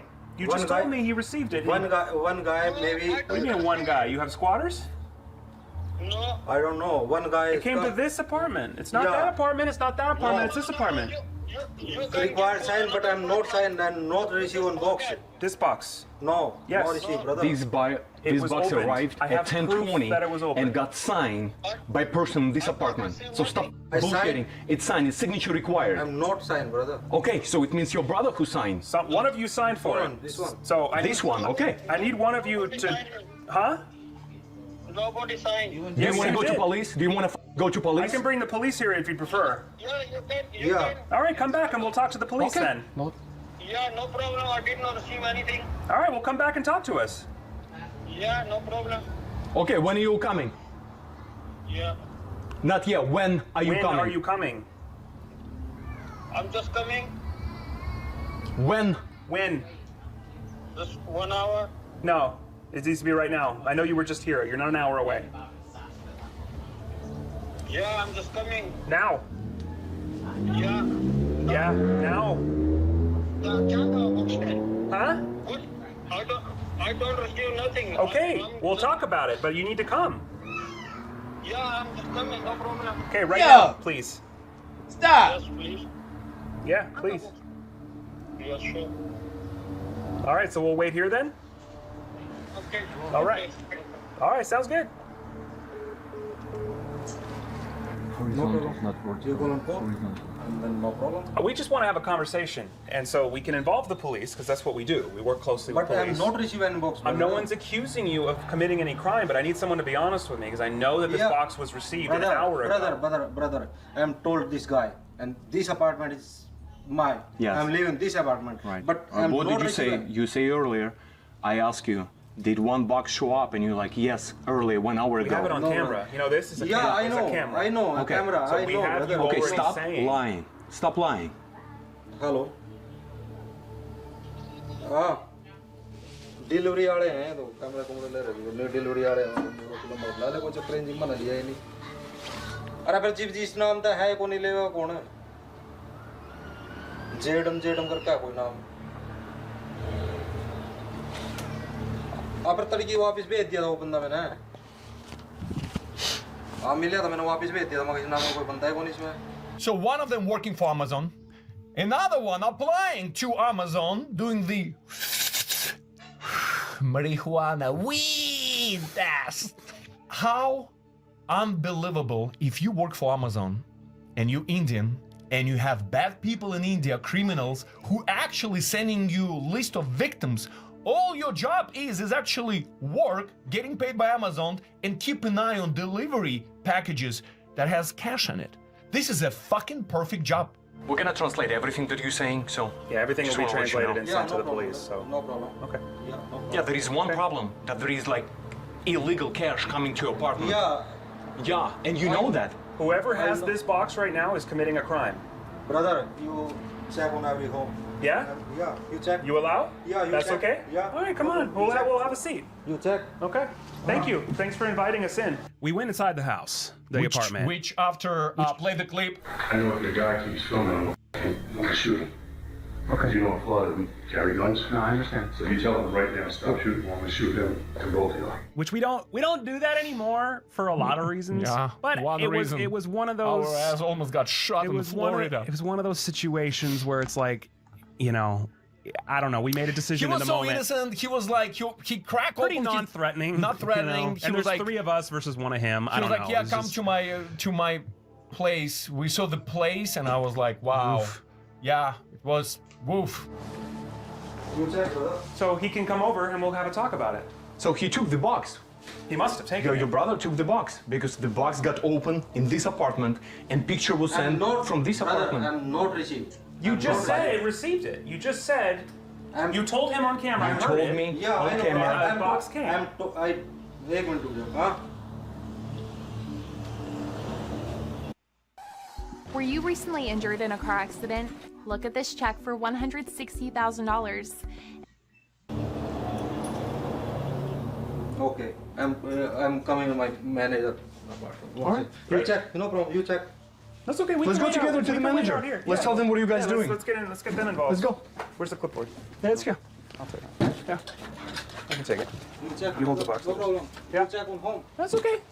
We want to talk to the person, not a couch. Yep. His brother, who went to do a weed test, agrees to come back. This motherfucker is just trying to play dumb. Like, everything kept changing, but nothing was getting accomplished. The actual package that was delivered, that we have a picture of somebody holding, was somehow nowhere to be found. He had good English, then English started changing, downgrading, there is no upgrading in English, and he just started saying apartment manager. We're like, yeah, let's go talk to apartment manager. We can bring manager, we can bring police, we can bring everybody. Yeah, no problem. Oh, it'll be a problem for you. You call on police, brother. Yeah. We might have to. Your brother signed for the package. You understand that, right? The package came to your house. Brother, I don't know, man. Okay. No. You said that you knew that the box came earlier. What happened to the box? Where is that box? One second. I trust You guys are full of shit. You're covering for your brother, and it's not going to help you. सुबह delivery boy आया था delivery लेके जो कि हमने उसको वापस भेज दिया था कि ये बॉक्स हमारा नहीं है Is this your manager? Yeah, this one. Oh, Which that's one? perfect. This one on the left? This one. Are you the manager? You're the manager. Oh, that's perfect. I'd just like to make you aware your tenants at 102E are committing money laundering. They're using your address. We're investigators. We have a YouTube channel and we investigate scammers, overseas money laundering and fraud. And this gentleman and the one that is avoiding us right now signed for a package that's supposed to have $45,000 in cash, which is illegal. He's stealing it from old people, and they're using your address in your building to facilitate it. Okay. So if you'd like more information, you can reach out to us. Okay. It'll be reported to federal authorities. Will be a case number. It'll be everything.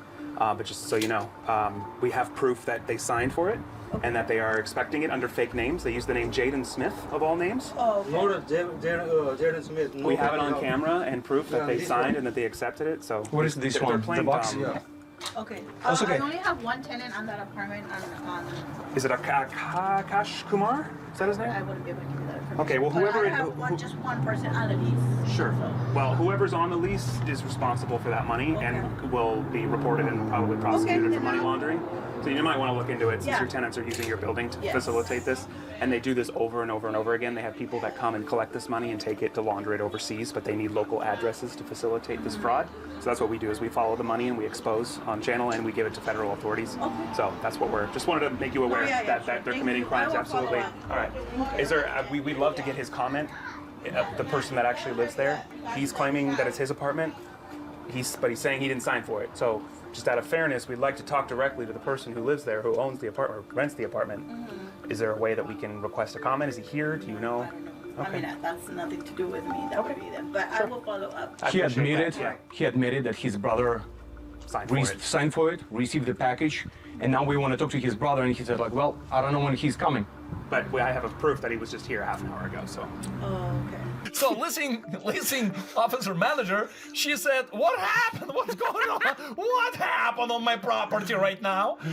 And we just explained, we're like, hey, we investigate scams. We follow, the money. Money came to this unit, to Jaden Smith. Okay. Yeah. I mean, I'll follow up on my part, whatever I have to do. That'd be great. That'd be awesome. Yeah. Okay, thank you. So do we know when your brother is coming? Who signed for that box?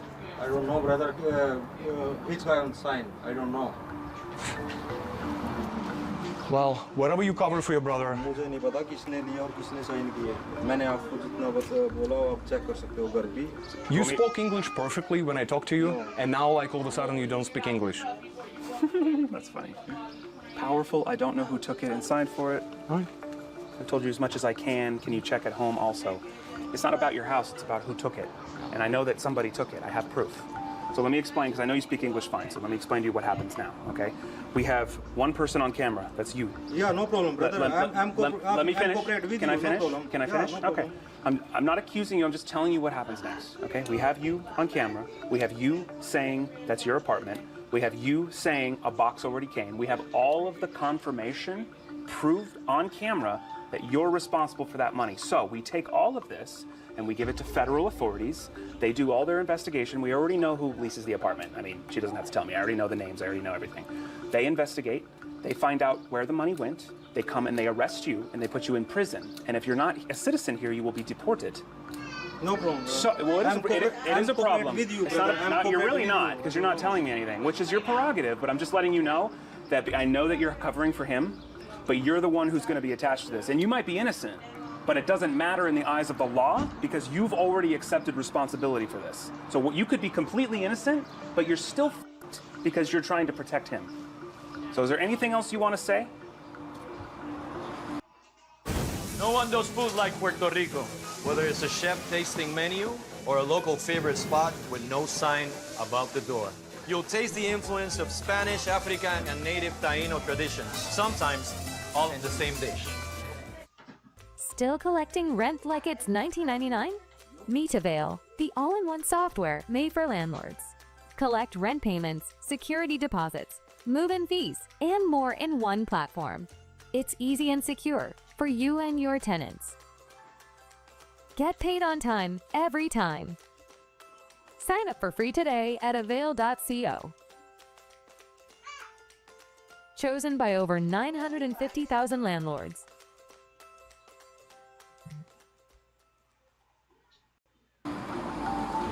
मुझे नहीं पता जो आपको करना है आप कर सकते हो जो आपको चेक करना है चेक करवा सकते हो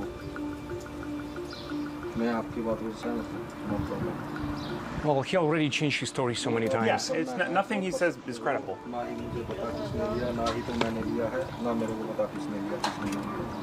Nothing you say matters because it's different than what you said 10 minutes ago.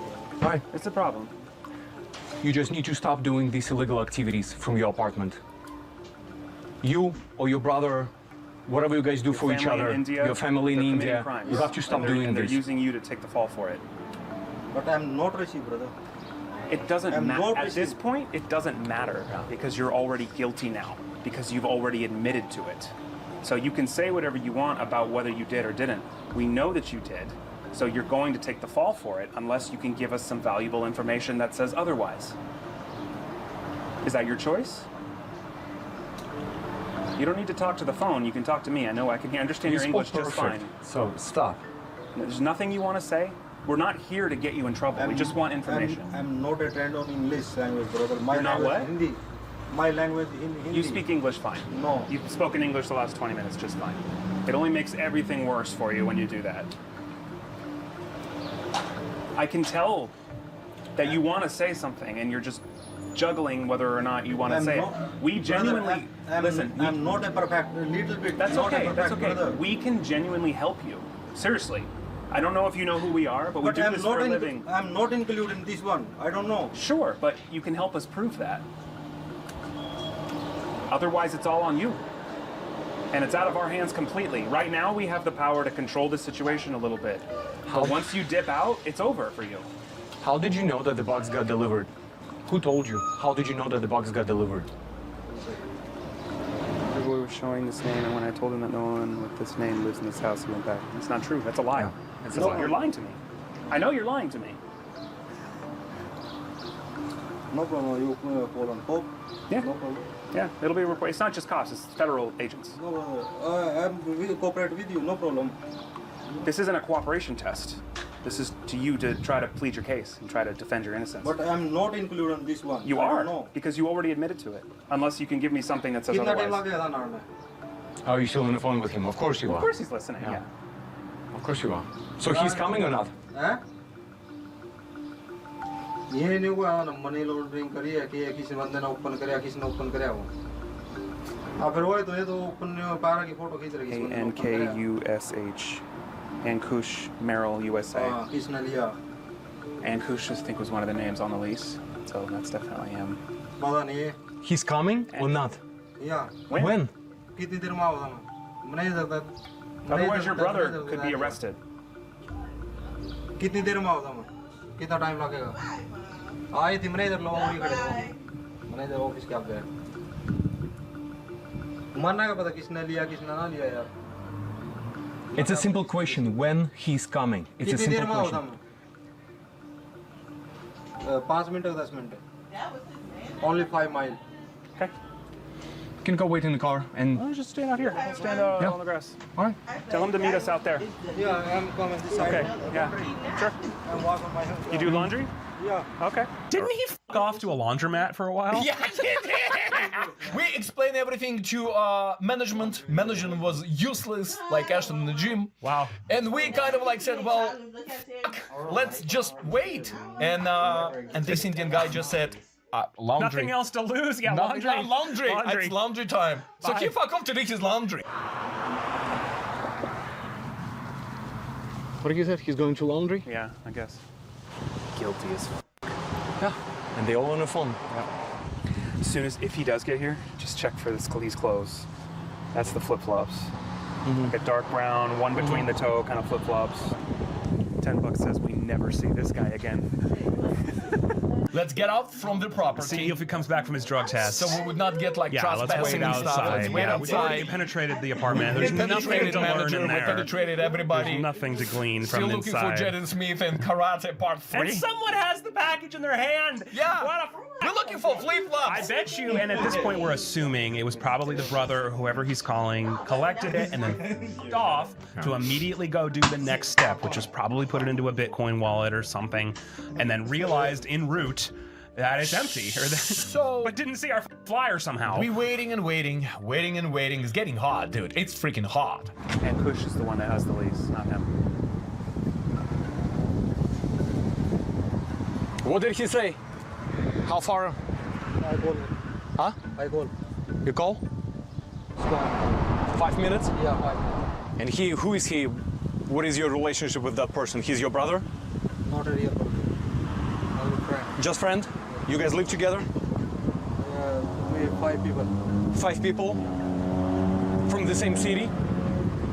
From the same city? From India? From the same city? Not a different part. Different part of India?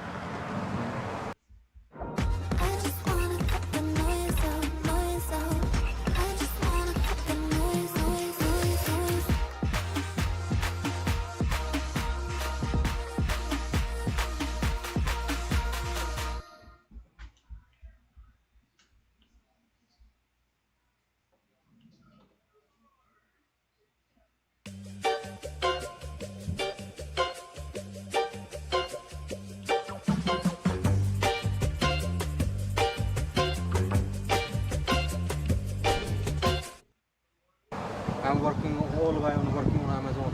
He works for Amazon? Yeah. Of course he is. This two guys on drug test. 2 guys what? Drug test on today. Drug testing? Drug test. Drug test? Yeah. For Amazon? Yeah. How convenient. He's an employee? Amazon employee? Yeah, I'm an Amazon employee. What about him? Yeah, apply. Apply? Wow. Wow. Cannot write this shit. It's a good job. Good benefits.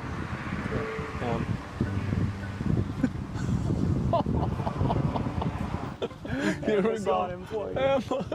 Amazon. Scammer caught during his job interview. Yeah. And all of a sudden, out of all these beautiful neighborhood, you can hear it. What the fuck? Dodge Challenger. I used to have a car rental company. I used to have a bunch of Dodge Challengers. It's a Go tank. sit down You cannot right see now. Nothing. It's a tank. But this tank came Get up there with now. the color of pistachio. There is Indian pistachio on the 4 wheels. Pulling over, and I was like, I can put my $5 right now. That's our guy. If that's our guy, he f***ing stole that money to buy pistachio car for himself. Pistachio car. Oh, here we go. Let's go. And he keeps looking over here. He's walking over towards that car. Perfect. Let's go talk to him. Oh, that's your pistachio. That's your brother? Perfect. Wow.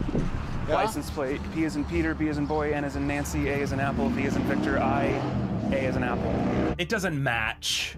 The lifestyle. No judgment on anyone for anything, but it doesn't match, especially considering that all of them live together. If IRS will show up and they say how much you pay for apartment and how much how much your car cost, there is it's just unparalleled things.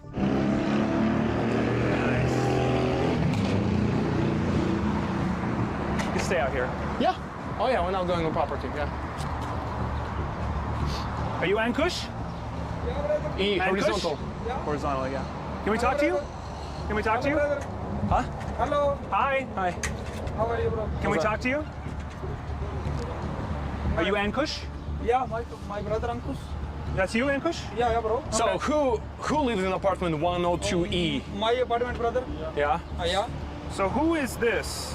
Who received package this morning? No, brother. I am not received. Hold on. Wake up in the morning. Okay. Who's that? Who's that? Not received, brother. I don't know. Who's that? Someone that lives there. Who wear those flip-flops? No, not received, bro. Yeah. Not receive? Yeah. Not received. There is a signature required box. Okay. Somebody signed for check, it. brother. Signature required. Can you show me the signature? Yeah, it's Can right you here. show? Well, it's Signature, show, brother. the one that came first came from UPS. Yeah. And someone signed for it. Okay. Yeah. And my contact, the scammer, knows what's inside, so someone opened it. This guy is face picture. I'm sorry? This guy received face picture. I'm asking who received it because it was received and delivered. Okay, brother, hold on. This guy is received his face picture, guys. This receive his face picture. What? You're looking for the picture. Who's Okay, my Ankush? question is, Who's Ankush? I don't have a picture. how did he know that the box got delivered and got received? Not received, bro. I am not. It is received.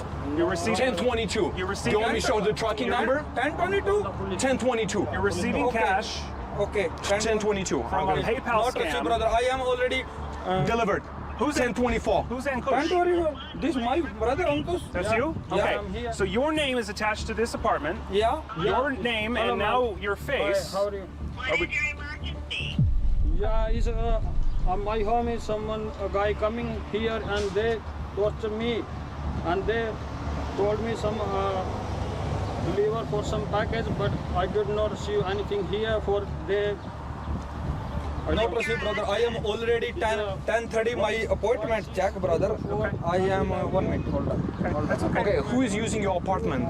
My 102. Yeah. 102E. 102E. Yeah. Was addressed to this $45,000 cash delivery came to this apartment today. No, brother. Someone signed for it. No. Oh, so it's all a mystery? This one, my Amazon appointment already. Ankush me. So guy is another side. Okay. My appointment. Brother, 1 minute. Hold on. I don't know. That's fine. Bring the cops so we can report it faster. Yeah, they should tell him they drop some box in the front of my. Okay, well that's kind of embarrassing. I don't know. Do you want me to explain what's going on? Yeah. Do you want to know what's happening right now? I don't see anything. I know you're playing dumb, and that's okay. But do you want us to share what's going on? My Amazon. Okay. Appointment. Only this is not received. Okay, but you're not Ankush. He is. Yeah, already together. So why are you not talking then? Are you gonna talk to me or are you gonna talk to them? Talk to you. Yeah. Oh my God. Bring him. Okay, thank you. It's okay. We already got your face. So the scam. You guys federal agents. It's embarrassing going on yourself. all three of you. You're putting India as a bad on name. a bad name because of three of you stealing money. No problem, brother. Oh, it is a problem. It's a big problem. Yes, I am. Yeah. Go get you a pistachio car that you stole from innocent people. Pistachio car. Yeah, don't forget about your pistachio car. Yeah. You're gonna need to sell it to pay for a lawyer. Pistachio mafia from India. Let's go. 3 for 1. Three for all one. different levels of volume and temperament, but all I like though. had things to say. One of those has Yeah. well,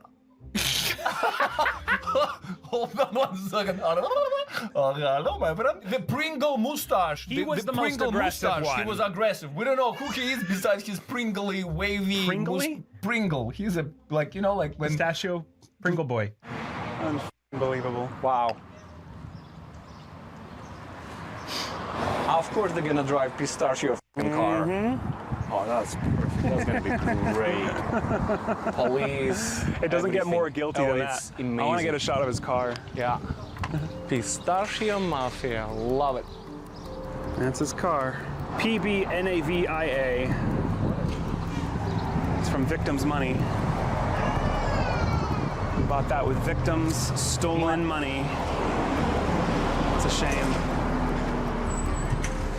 Now hopefully we can get that repossessed. Turns out Ankush was probably the most scared, and rightfully so, because As he should it turns be. out it's his apartment. Right. And he's the one, instead of like fighting us and being aggressive like the rest of them were, I'm just gonna call the police on.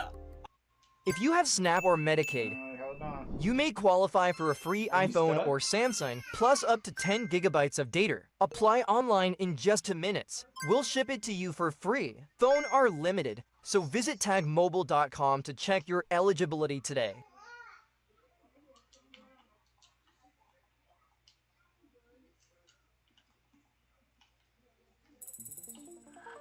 Wix gives you the freedom to tell your story with a professional website that reflects who you are and what you have to offer. Customize every element of your website to meet your needs and achieve your goals.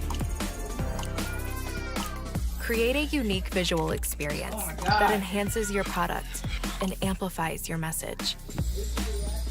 Expand your website with content that pushes your business forward.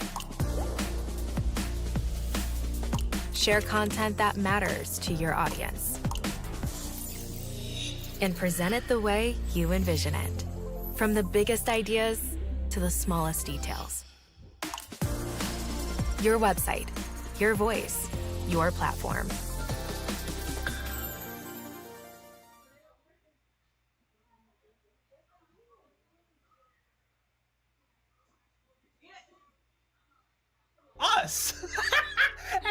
police call.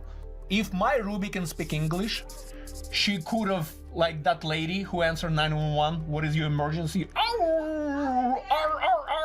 Fish. I mean, it lacked English, but it also lacked an emergency because he couldn't specify what was happening. Package, no package, gun, help. I don't even know if police gonna show up. I don't think, I mean, we can give it a few minutes. No, we will wait. The 911 emergency said, go and wait to your apartment and we'll come and figure out, Yeah, just keep rolling no matter what happens. Yeah. If they show up. That was a pretty pathetic call we made. What is your emergency? I was sleeping. My emergency, I was sleeping and package and no package. I was sleeping, went to work and that's it. Drug test. New pistachio car. Driving. But considering they called on us, we're like, look, I mean, we're not gonna. There's no scene of the crime because there's no. I mean, there is a crime, but there's not like they called the crime on themselves. We didn't. It's a disaster. Yeah. Anyway, we'll stay. We'll talk. I doubt they're gonna show up. A Paw Patrol wouldn't show up from that phone call he made, but we'll wait it out and see if they come. What's the over-under on them showing up, do you think? I feel like there's 0 chance. I heard him say there, they thought their package was sent to me, and she's like, what? It didn't make any sense. We stood there a while. Almost an hour, like 40 minutes, like good 40 minutes. Nothing. Absolutely nothing. As expected. I mean, it's a waste. I mean, it's a waste of their time. In that part of the world, they had enough to deal with. Calling police in Fontana, it's like unless it's murder, homicide, that's the only way they're gonna come. But if you wake up and there is a missing bag of pistachios, yeah, let's move locations and we can call we'll him. Location and then we'll talk about that. And also, I need to pee freely. I need caffeine too. Let's go see what downtown Fontana has to offer. Wanna go to clubs? But we have proof that they received the package. We have proof that it was received by Jaden. Yep. We got 3-for-1 faces, all of which were in cahoots. Yeah. All of which seemed to have a very strong interest in being an Amazon delivery driver. Was able to confirm though that the guy that called the police, his name is Ankush Kumar. He is also the one that is listed on that apartment. It's one of the names I saw from the very beginning before we even showed up there. And doing a little deeper dive on Ankush Kumar and some of his dealings, some of the things that are associated with his name. This guy has a lot. He opened a lot of businesses, right? Companies? This guy has a lot of LLCs under his name, a lot of which are transportation companies. Let's go and look, and this is all just for the YouTube bots watching. This is all publicly available information, so put your privacy complaints in your ass. It's Tamek Express Inc., just one of the companies, was filed in October of 2024, so it's not very old. 7 months. Still in good standing. Physical address and mailing, both at the same apartment complex. He's director, secretary, chief executive officer, and the agent of representation for this company, Ankush Kumar. He's been the registered agent for 19 entities. Look at all of these companies that Ankush Kumar is the registered agent for. Anaya Express Incorporated, SK Freight Cargo Incorporated, Badson Transport Incorporated, Zila Transport Incorporated, Tamek Express Incorporated, Jolly One Transport Incorporated, and they're all registered in California. And all of them are active as of today. Why would you need that many companies to transport? Terminated. So there's 2 that are okay. So Tamek Transport is terminated. Popran Enterprises LLC is terminated, but there are well over a dozen that are active and that were all filed. Look at this shit. May 27th? The most recent one was May filed 27th. 2 weeks ago. Yep. After we confronted him. Yep. What the fuck? What's the date on this confrontation? Actually, 5/20/5/27. We mailed the package on May 14th, so we did the bust on the 5th. We must have done the bust on the 15th. He did on 20th and 27th. There's power in the word no. At University of Phoenix, there's no application fee. And so after that, he since opened 2 more companies. SK Freight Cargo Pistachio Inc. Mafia. Anaya Express Inc. is the most recent one. Just a week, 2 weeks ago. Ankush Kumar, this motherfucker. Principal address. But look at all these. All these have different, a lot of them are in Fresno. Yeah. Fresno, Fontana, San Jose, Bakersfield, Vacaville. Holy shit. Why would you need that many trucking incorporation? Because you're moving money, because you're moving something, you're moving goods, you're moving something that is illegal and still doing it. This is after we showed up at his door. It's time for him to get exposed. I discovered a lot of this the same day, but now that we're recounting this for the camera and talking about what happened, we've discovered that there have been 2 more companies that have opened since we confronted him. But why don't you, if somebody show up at your door, right, saying that we private investigator or whatever, whoever. We didn't say that. No, yes, independent journalist and stuff like that. Why would you, in the middle of this hit, you will go and open 2 more companies? He's moving something. Maybe he doesn't realize who we were, like what was going to happen. Like, maybe he did indeed not see the pamphlet, which I don't know how you'd miss that. Did you put it inside? There's Are you sure so it was much inside? to look into here because his name is linked with a bunch of other names, other LLCs. This address in Fresno is repeatedly used, and that takes money. Filing with the Secretary of State, opening LLCs. This is all probably being funded along with his pistachio vehicles by scam victims. Yep. And if he owns 19 trucking companies, why would he need to share a shithole apartment with 2 other guys? If I will be an IRS agent and I will see his living condition and the car and vehicle that he's driving, I will ask so many questions. It's like, dude, where is money? Where is that Bitcoin? Where is that cash? Where is that fucking cash? Anyway, and Kush, you got some explaining to do. Kush, you So after we got the out of there and got some coffee. Actually, good things happened to us. Yeah, shout out that coffee shop, by the way. The barista came to me and he was like, I know who you are. What are you doing in my neighborhood? And I was like, as a matter of fact, we just choke a bitch, like a few blocks away.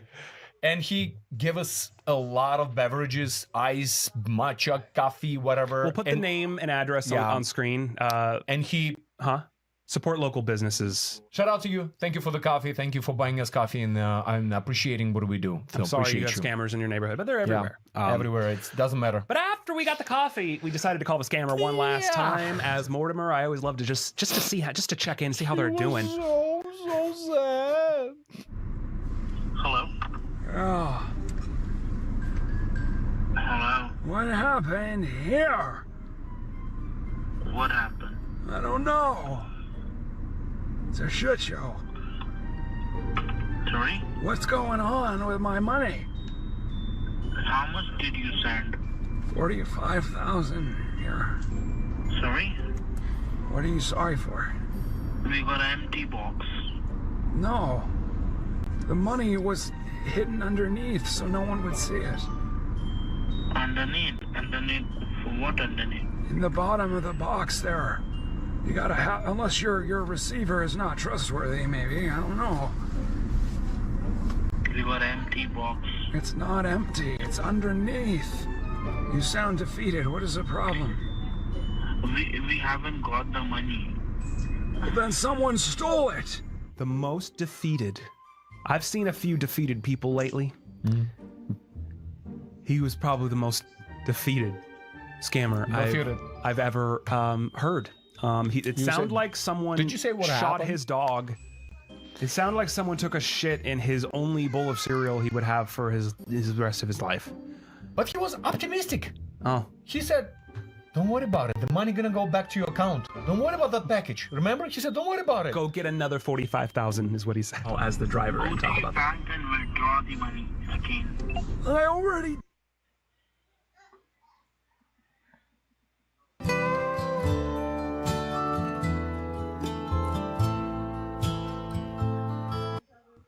Adam and Whack, and we're back like an asthma attack. How What's you up, feeling? man? What's going on? Man, I miss my white boy, man. Yeah, it's been a minute.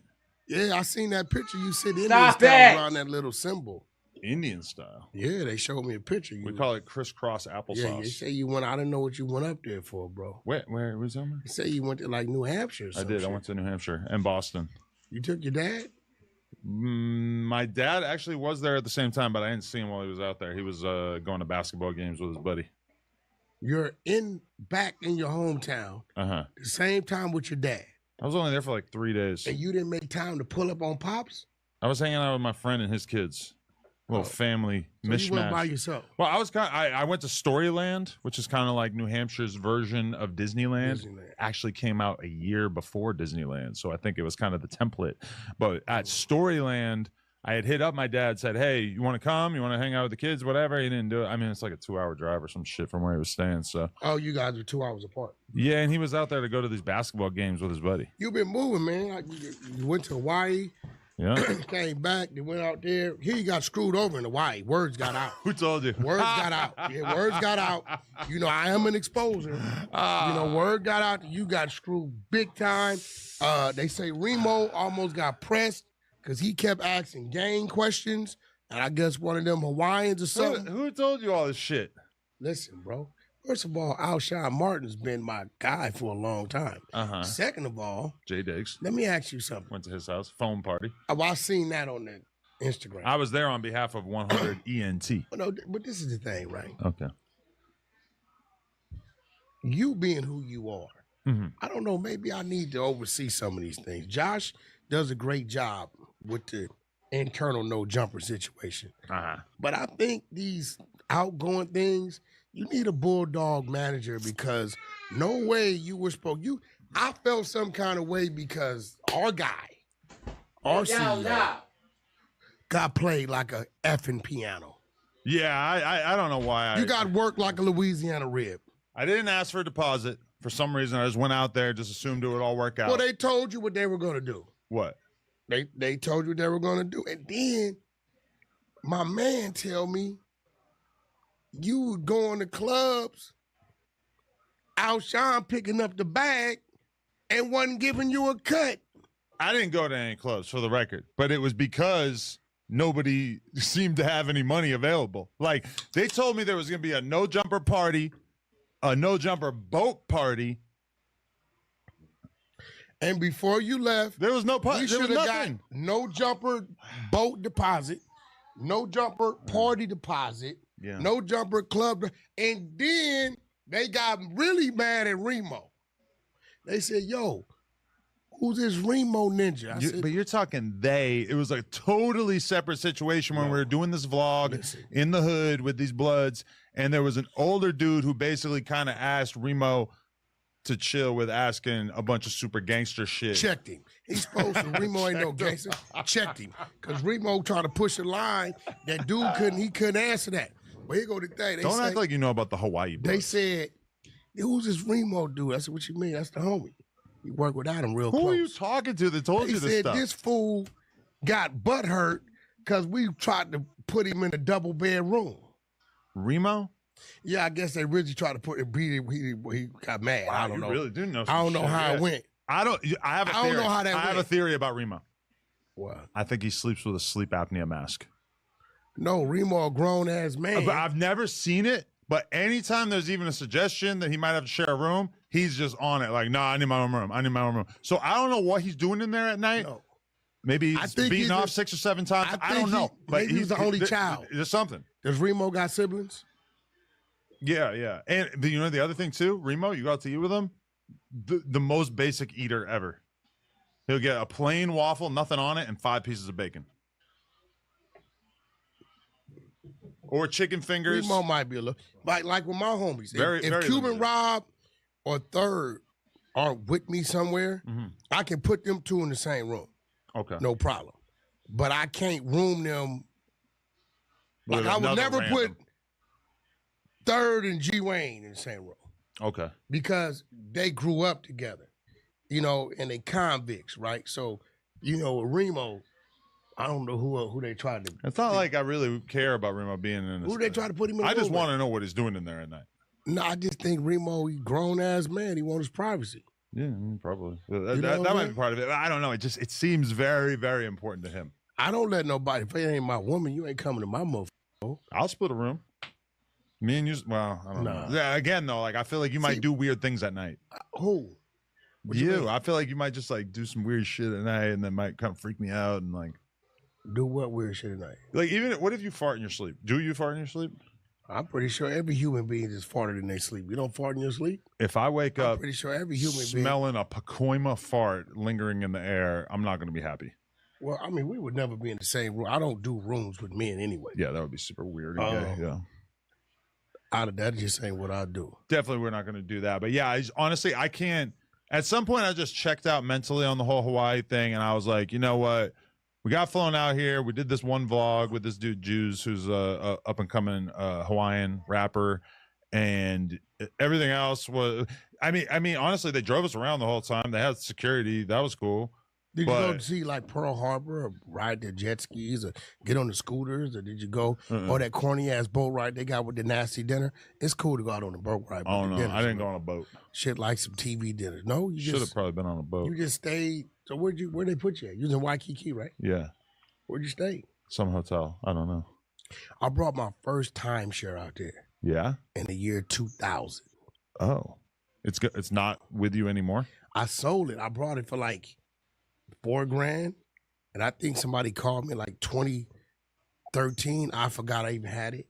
I forgot. And so it's a percentage of a place, so you can book it for a certain percentage. Like of the if year. I was wanted to go back there, I could just call someone, be here these days, and they'll open it up for me. Okay. Right. But I paid like $4,000 for it, and maybe like 10, 11 years, somebody called me, a company. They're like, yeah, we're interested in buying your timeshare. I'm like, totally forgot I had it. Right. And they offered me like, let's not like $19,000 for topic for too long. It was gone.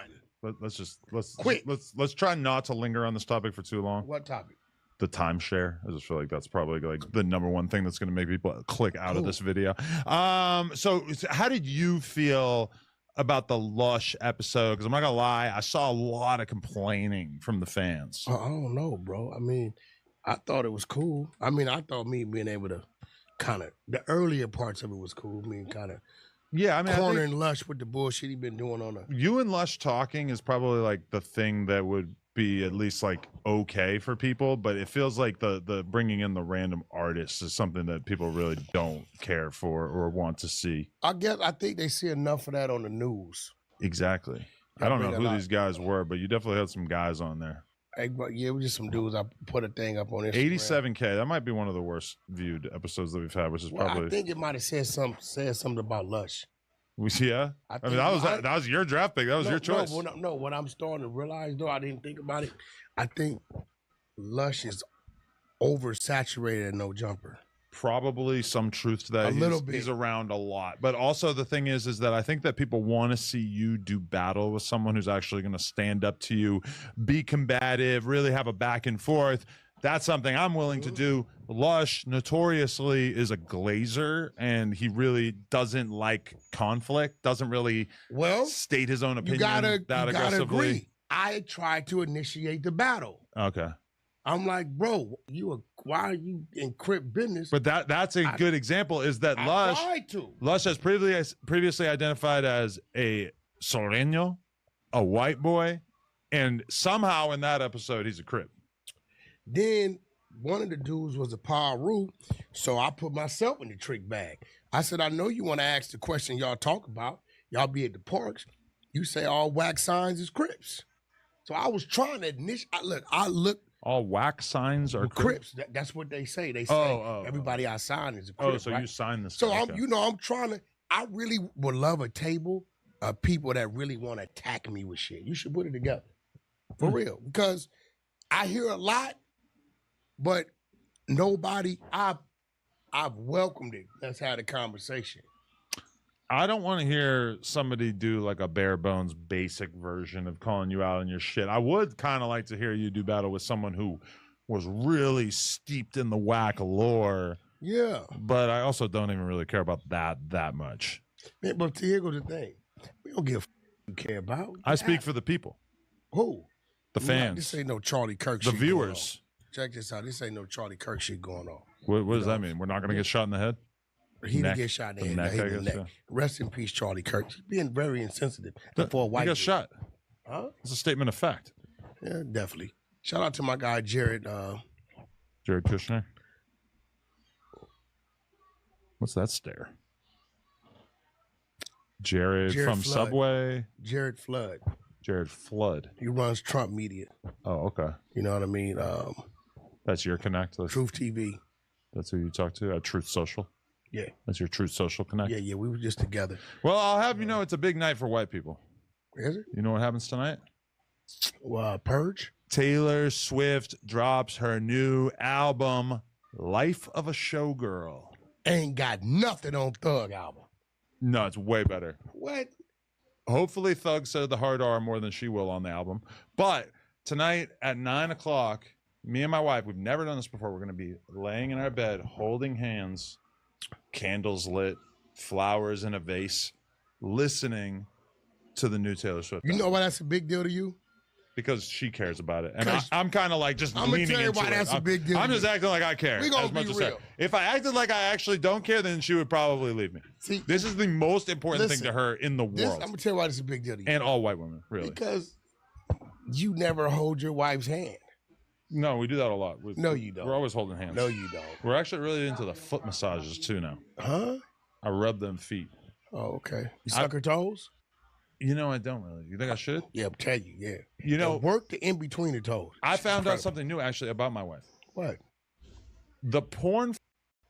Nigel loves the saxophone, and he loves helping others find their sound too. So he built a course on Kajabi that turned his passion into a business. That crescendoed into a community where musicians connect, take on challenges, and play in harmony together. Fans say that she's got top 3 feet on earth. You know people make millions of dollars with foot videos. I assume that you need to put that shit on Plug. I assume that she is servicing the percentage of her fans that want to see her feet. But I heard this, that there's a real conversation in the porn game between some of the top male porn stars where they say that my wife top 3 feet in the game. Okay, now here's the question. Is that something you proud of? Because yes. But I couldn't have made that call. I'm not a foot guy. How are they seeing her feet, bro? Like, I'm looking at her what feet. you're saying, because when you I don't said know, it it's to probably me, just feet, you're talking porn. They just see 'em. 'Cause I know I see R&B's feet majority of the time when they're up here. It was just such an Easter egg to discover this You just because ran around I'm not a foot guy. I didn't know she had nice feet. She's got huge feet. Come on, bro. Cut it out. She We're does. not doing that. They're like size 11. That's the hump. What the fuck is wrong with you, bro? You gotta stop. What? You gotta know what to say, what not to say. They're big. You're being an asshole right now. No, I'm not. Bro, This you're is not a supposed statement to of say fact. that. I can say it. No, you're not supposed to, bro. I can say No, it. you're not supposed to say that. And she might have a problem with you saying that. No. You just told the world your wife was a size 11 and she's 5 what? 2? 5'2", yeah. Bro, you're not supposed to say that. You're a dumbass. She bro. talks about it. You're a dumbass for saying that, bro. You're not supposed to say. This is crazy. I'm Lord preaching forbid the you buy her truth, some man. open toe sandals. 5'2", size 11. That's that's a 9 in men, bro. Hey, what are you doing? I'm at home. I defended you. I'm talking about your feet with whack on And the I pod. told him he's a dumbass. Your daughter is here. Oh man, all right. Sorry. Be appropriate. Okay, but your feet are size 11, right? Bro, why you You're not on speaker anymore. What's going on? What size are your feet? Oh my God. 8.5. Hey, no, I said they were 11. Yeah, My bad. bro, you asshole. See, I defended you, Lena.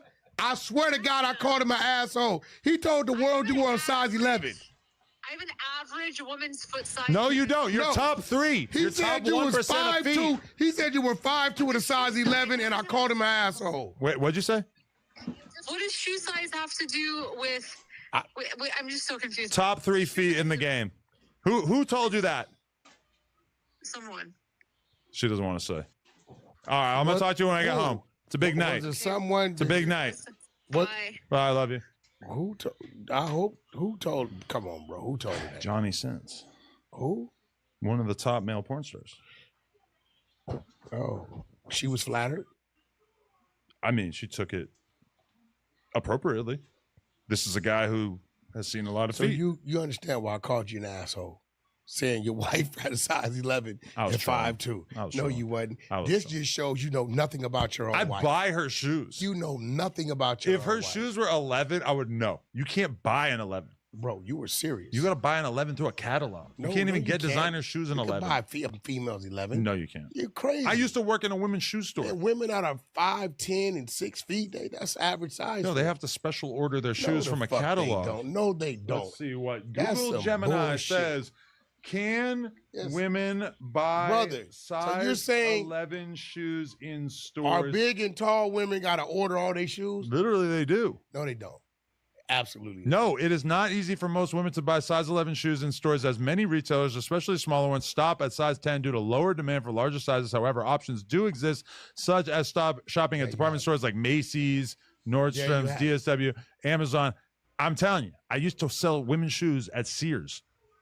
No 11s. A woman came in one time asking for 11s, and I told her that she should use East Bay, and her boyfriend wanted to fight me. I was 16. He wanted to fight you. He was mad as fuck. Well, how tall was he? Oh, I'm bigger than me. I was a little kid. Oh. Yeah, man, I can't believe you did the homegirl like that. Yeah, that was fucked up. But real talk, though. You start rubbing the foot. But you rub the feet for 5-10 minutes. She's gonna want to fuck. It's just like the perfect segue into that, you know? I rub my woman's feet just to rub my woman's feet. I don't rub my woman's feet hoping to get to sex. The problem is that I start rubbing these beautiful, veiny 8.5s, and then all of a sudden I got a rock hard boner. I feel like Fleece TMI. Johnson in the yard. TMI. They told me Fleece was flirting with you. He was trying to turn me into his sissy. And you went for it. I told him respectfully, I do not want you to fuck me. Hey, yo, bro, I can't lie. Every day, you got to tell me what was going through your mind. I go and look at the clip when you was talking to the burnt out dude. The bum? From Rolling 60s. Oh. When he spazzed out. And I'm watching you. Stu Boy Blue. What was going through your head? For real. Because I said either Adam saying, this is a stupid motherfucker, or Adam saying, okay, I got to watch this motherfucker. What was going through your head when he kept going up and down and then crying and then super crazy and you were just looking at it? Was you spooked a little bit? The first time? Or like as he kept, I started to actually try to think of what my game plan was going to be. If he tripped out? And I started to actually think, you know what? If he attacks you, it's not the end of the world. Like, it's bad. Well, you gonna fight him back? Yeah, obviously. I mean, what am I gonna do? No, get hurt at least. No, but like I honestly got to the point where it was like I might really have to fight this guy. He might really attack me. And I was just like, you know what? It's not the end of the world. But I was pretty scared. You were spooked? Yeah. I said, he looks like he's a little spooked. Yeah. So, is he the most weirdest dude you interviewed? I mean, he's up there. I'm gonna be totally real. Yeah. He's a J-Cat. He's normal to me. But I know so much more about him now. You didn't know all the other stuff when you was interviewing him? Well, I'll let him get away with some lies. I mean, he's sitting there saying like, oh yeah, the homie put some meth in my lean, and then I woke up and there was a video of me fucking myself with the Fanta bottle. No, that's cap. Like it just came out of nowhere. And now I know about Bang Bang from Inglewood, who was a woman that was basically on the phone with him for long periods of time, got him to send her all the evidence of him doing all the zesty stuff and allegedly airing out the locations of his friends' homes. What, he was telling the girl that? To a op, who that's obviously why they put him off. Was going to be able to feed that information. Definitely, that's why they put him off. Insane, dude. I see what's going on. Young Thug's album. I like how you like guide me into something real crazy, and then you're like, oh, yeah, well, okay. So Academics is live right now, and his stream says Young Thug mad at Whack 100. What is that referring to? Well, our boy, well, you know Loon. Loon. It's up there. Loon. He interviewed Thug. Oh, I guess okay. he asked Thug how he feel about Whack 100 and his attacks. Oh, wow. And then Thug said he didn't know about the attacks. You should watch that. Which I find that very hard to believe. Oh, really? Because people from his camp had called me. But nevertheless, Act grabbed it. He accused Act of antagonizing. Is it on Academics' Instagram yet, maybe? I just watched Loon Part 2. I watched it on the way here. It's up there. I think he might have texted me. I think Thug texted me. Wait, really? Right after I came off there with Act today, I get this. from Atlanta number. And it's 3 spider emojis followed by 3 spider web emojis. I didn't know who it was. You responded 8 minutes later with a red blood drop emoji. I don't know who it is. It's well, I mean, it could be. I don't know. We could. Why don't you call him? Why don't we just call him? Oh, he didn't pick up. He didn't pick up. That's what Young Thug probably would do. So Academic says, well, if you were interviewing Thug, and you know me, Adam, would you bring up the tape? I'm asking you. You have said at this table with me numerous times, if Thug was right here, do you think I would bring up the interrogation tape? Of course. That's a fact. How could we not bring that up? It's like the biggest news in the country. Everybody that's sitting down with him is kind of like dancing around it. I feel like Big Bank went pretty in depth. I haven't watched the Loon one, around it. And I haven't watched the Pivot. I just want to say also, though, that Loon interviewed Thug. It's been up for 10 hours. It currently has 37,000 views. That feels like unbelievably low. That's low. He did many millions with Big Bank, I'm pretty sure. I don't know what's going on. That is kind of low. That just seems kind of like a But disappointment. maybe, that is part 2. Oh, that was part 2? I think it's a part 1, too. Okay, we're gonna look at it. so- It's up there, podcast. I just wonder to what I extent think people are want kind of over it. I Yeah, think that's Thug what I has think. already weathered the storm. He dropped the album. I told people to do half of what Gunna's did. Oh. It's looking at like 45, 48. Gunna did about 85, 90 or so. Oh, okay, wait. The full episode has like 300K in 3 days, so I take that back. Although, honestly, like, I don't know if you can see it. If you just show the screen, this thumbnail sucks. Look how much text is on this. They extorted me. I paid 50K to stop it. While I'll never forgive Gunna. Full episode. Like, god damn, let me breathe, Loon. What are you doing, Hey, bro, dude? stop hating on Loon, bro. Well, I'm hating at least a little bit. It's just a thumbnail. Gee, Loon might attack you. I don't give a fuck. Oh, you just gangster like that. Oh yeah. What's going on, Loon? Loon's gonna beat me up. Oh, you just downplaying Loon. No, I've hung out with Loon before. I know Loon. But he's gonna beat me up because I made fun of his thumbnail. Okay, that's like you hear about Jim Jones threatening Ack. That wasn't no threat. Ack called me. Ack called me when he was walking out of the place. Jim went from one extreme of being totally cool to another. What do you mean by that? Like, Because when he first seen it was cool. He was, hey man, let's do something, whatever. And he was like, the more comfortable Jim got with the surroundings, he said he turned into somebody else.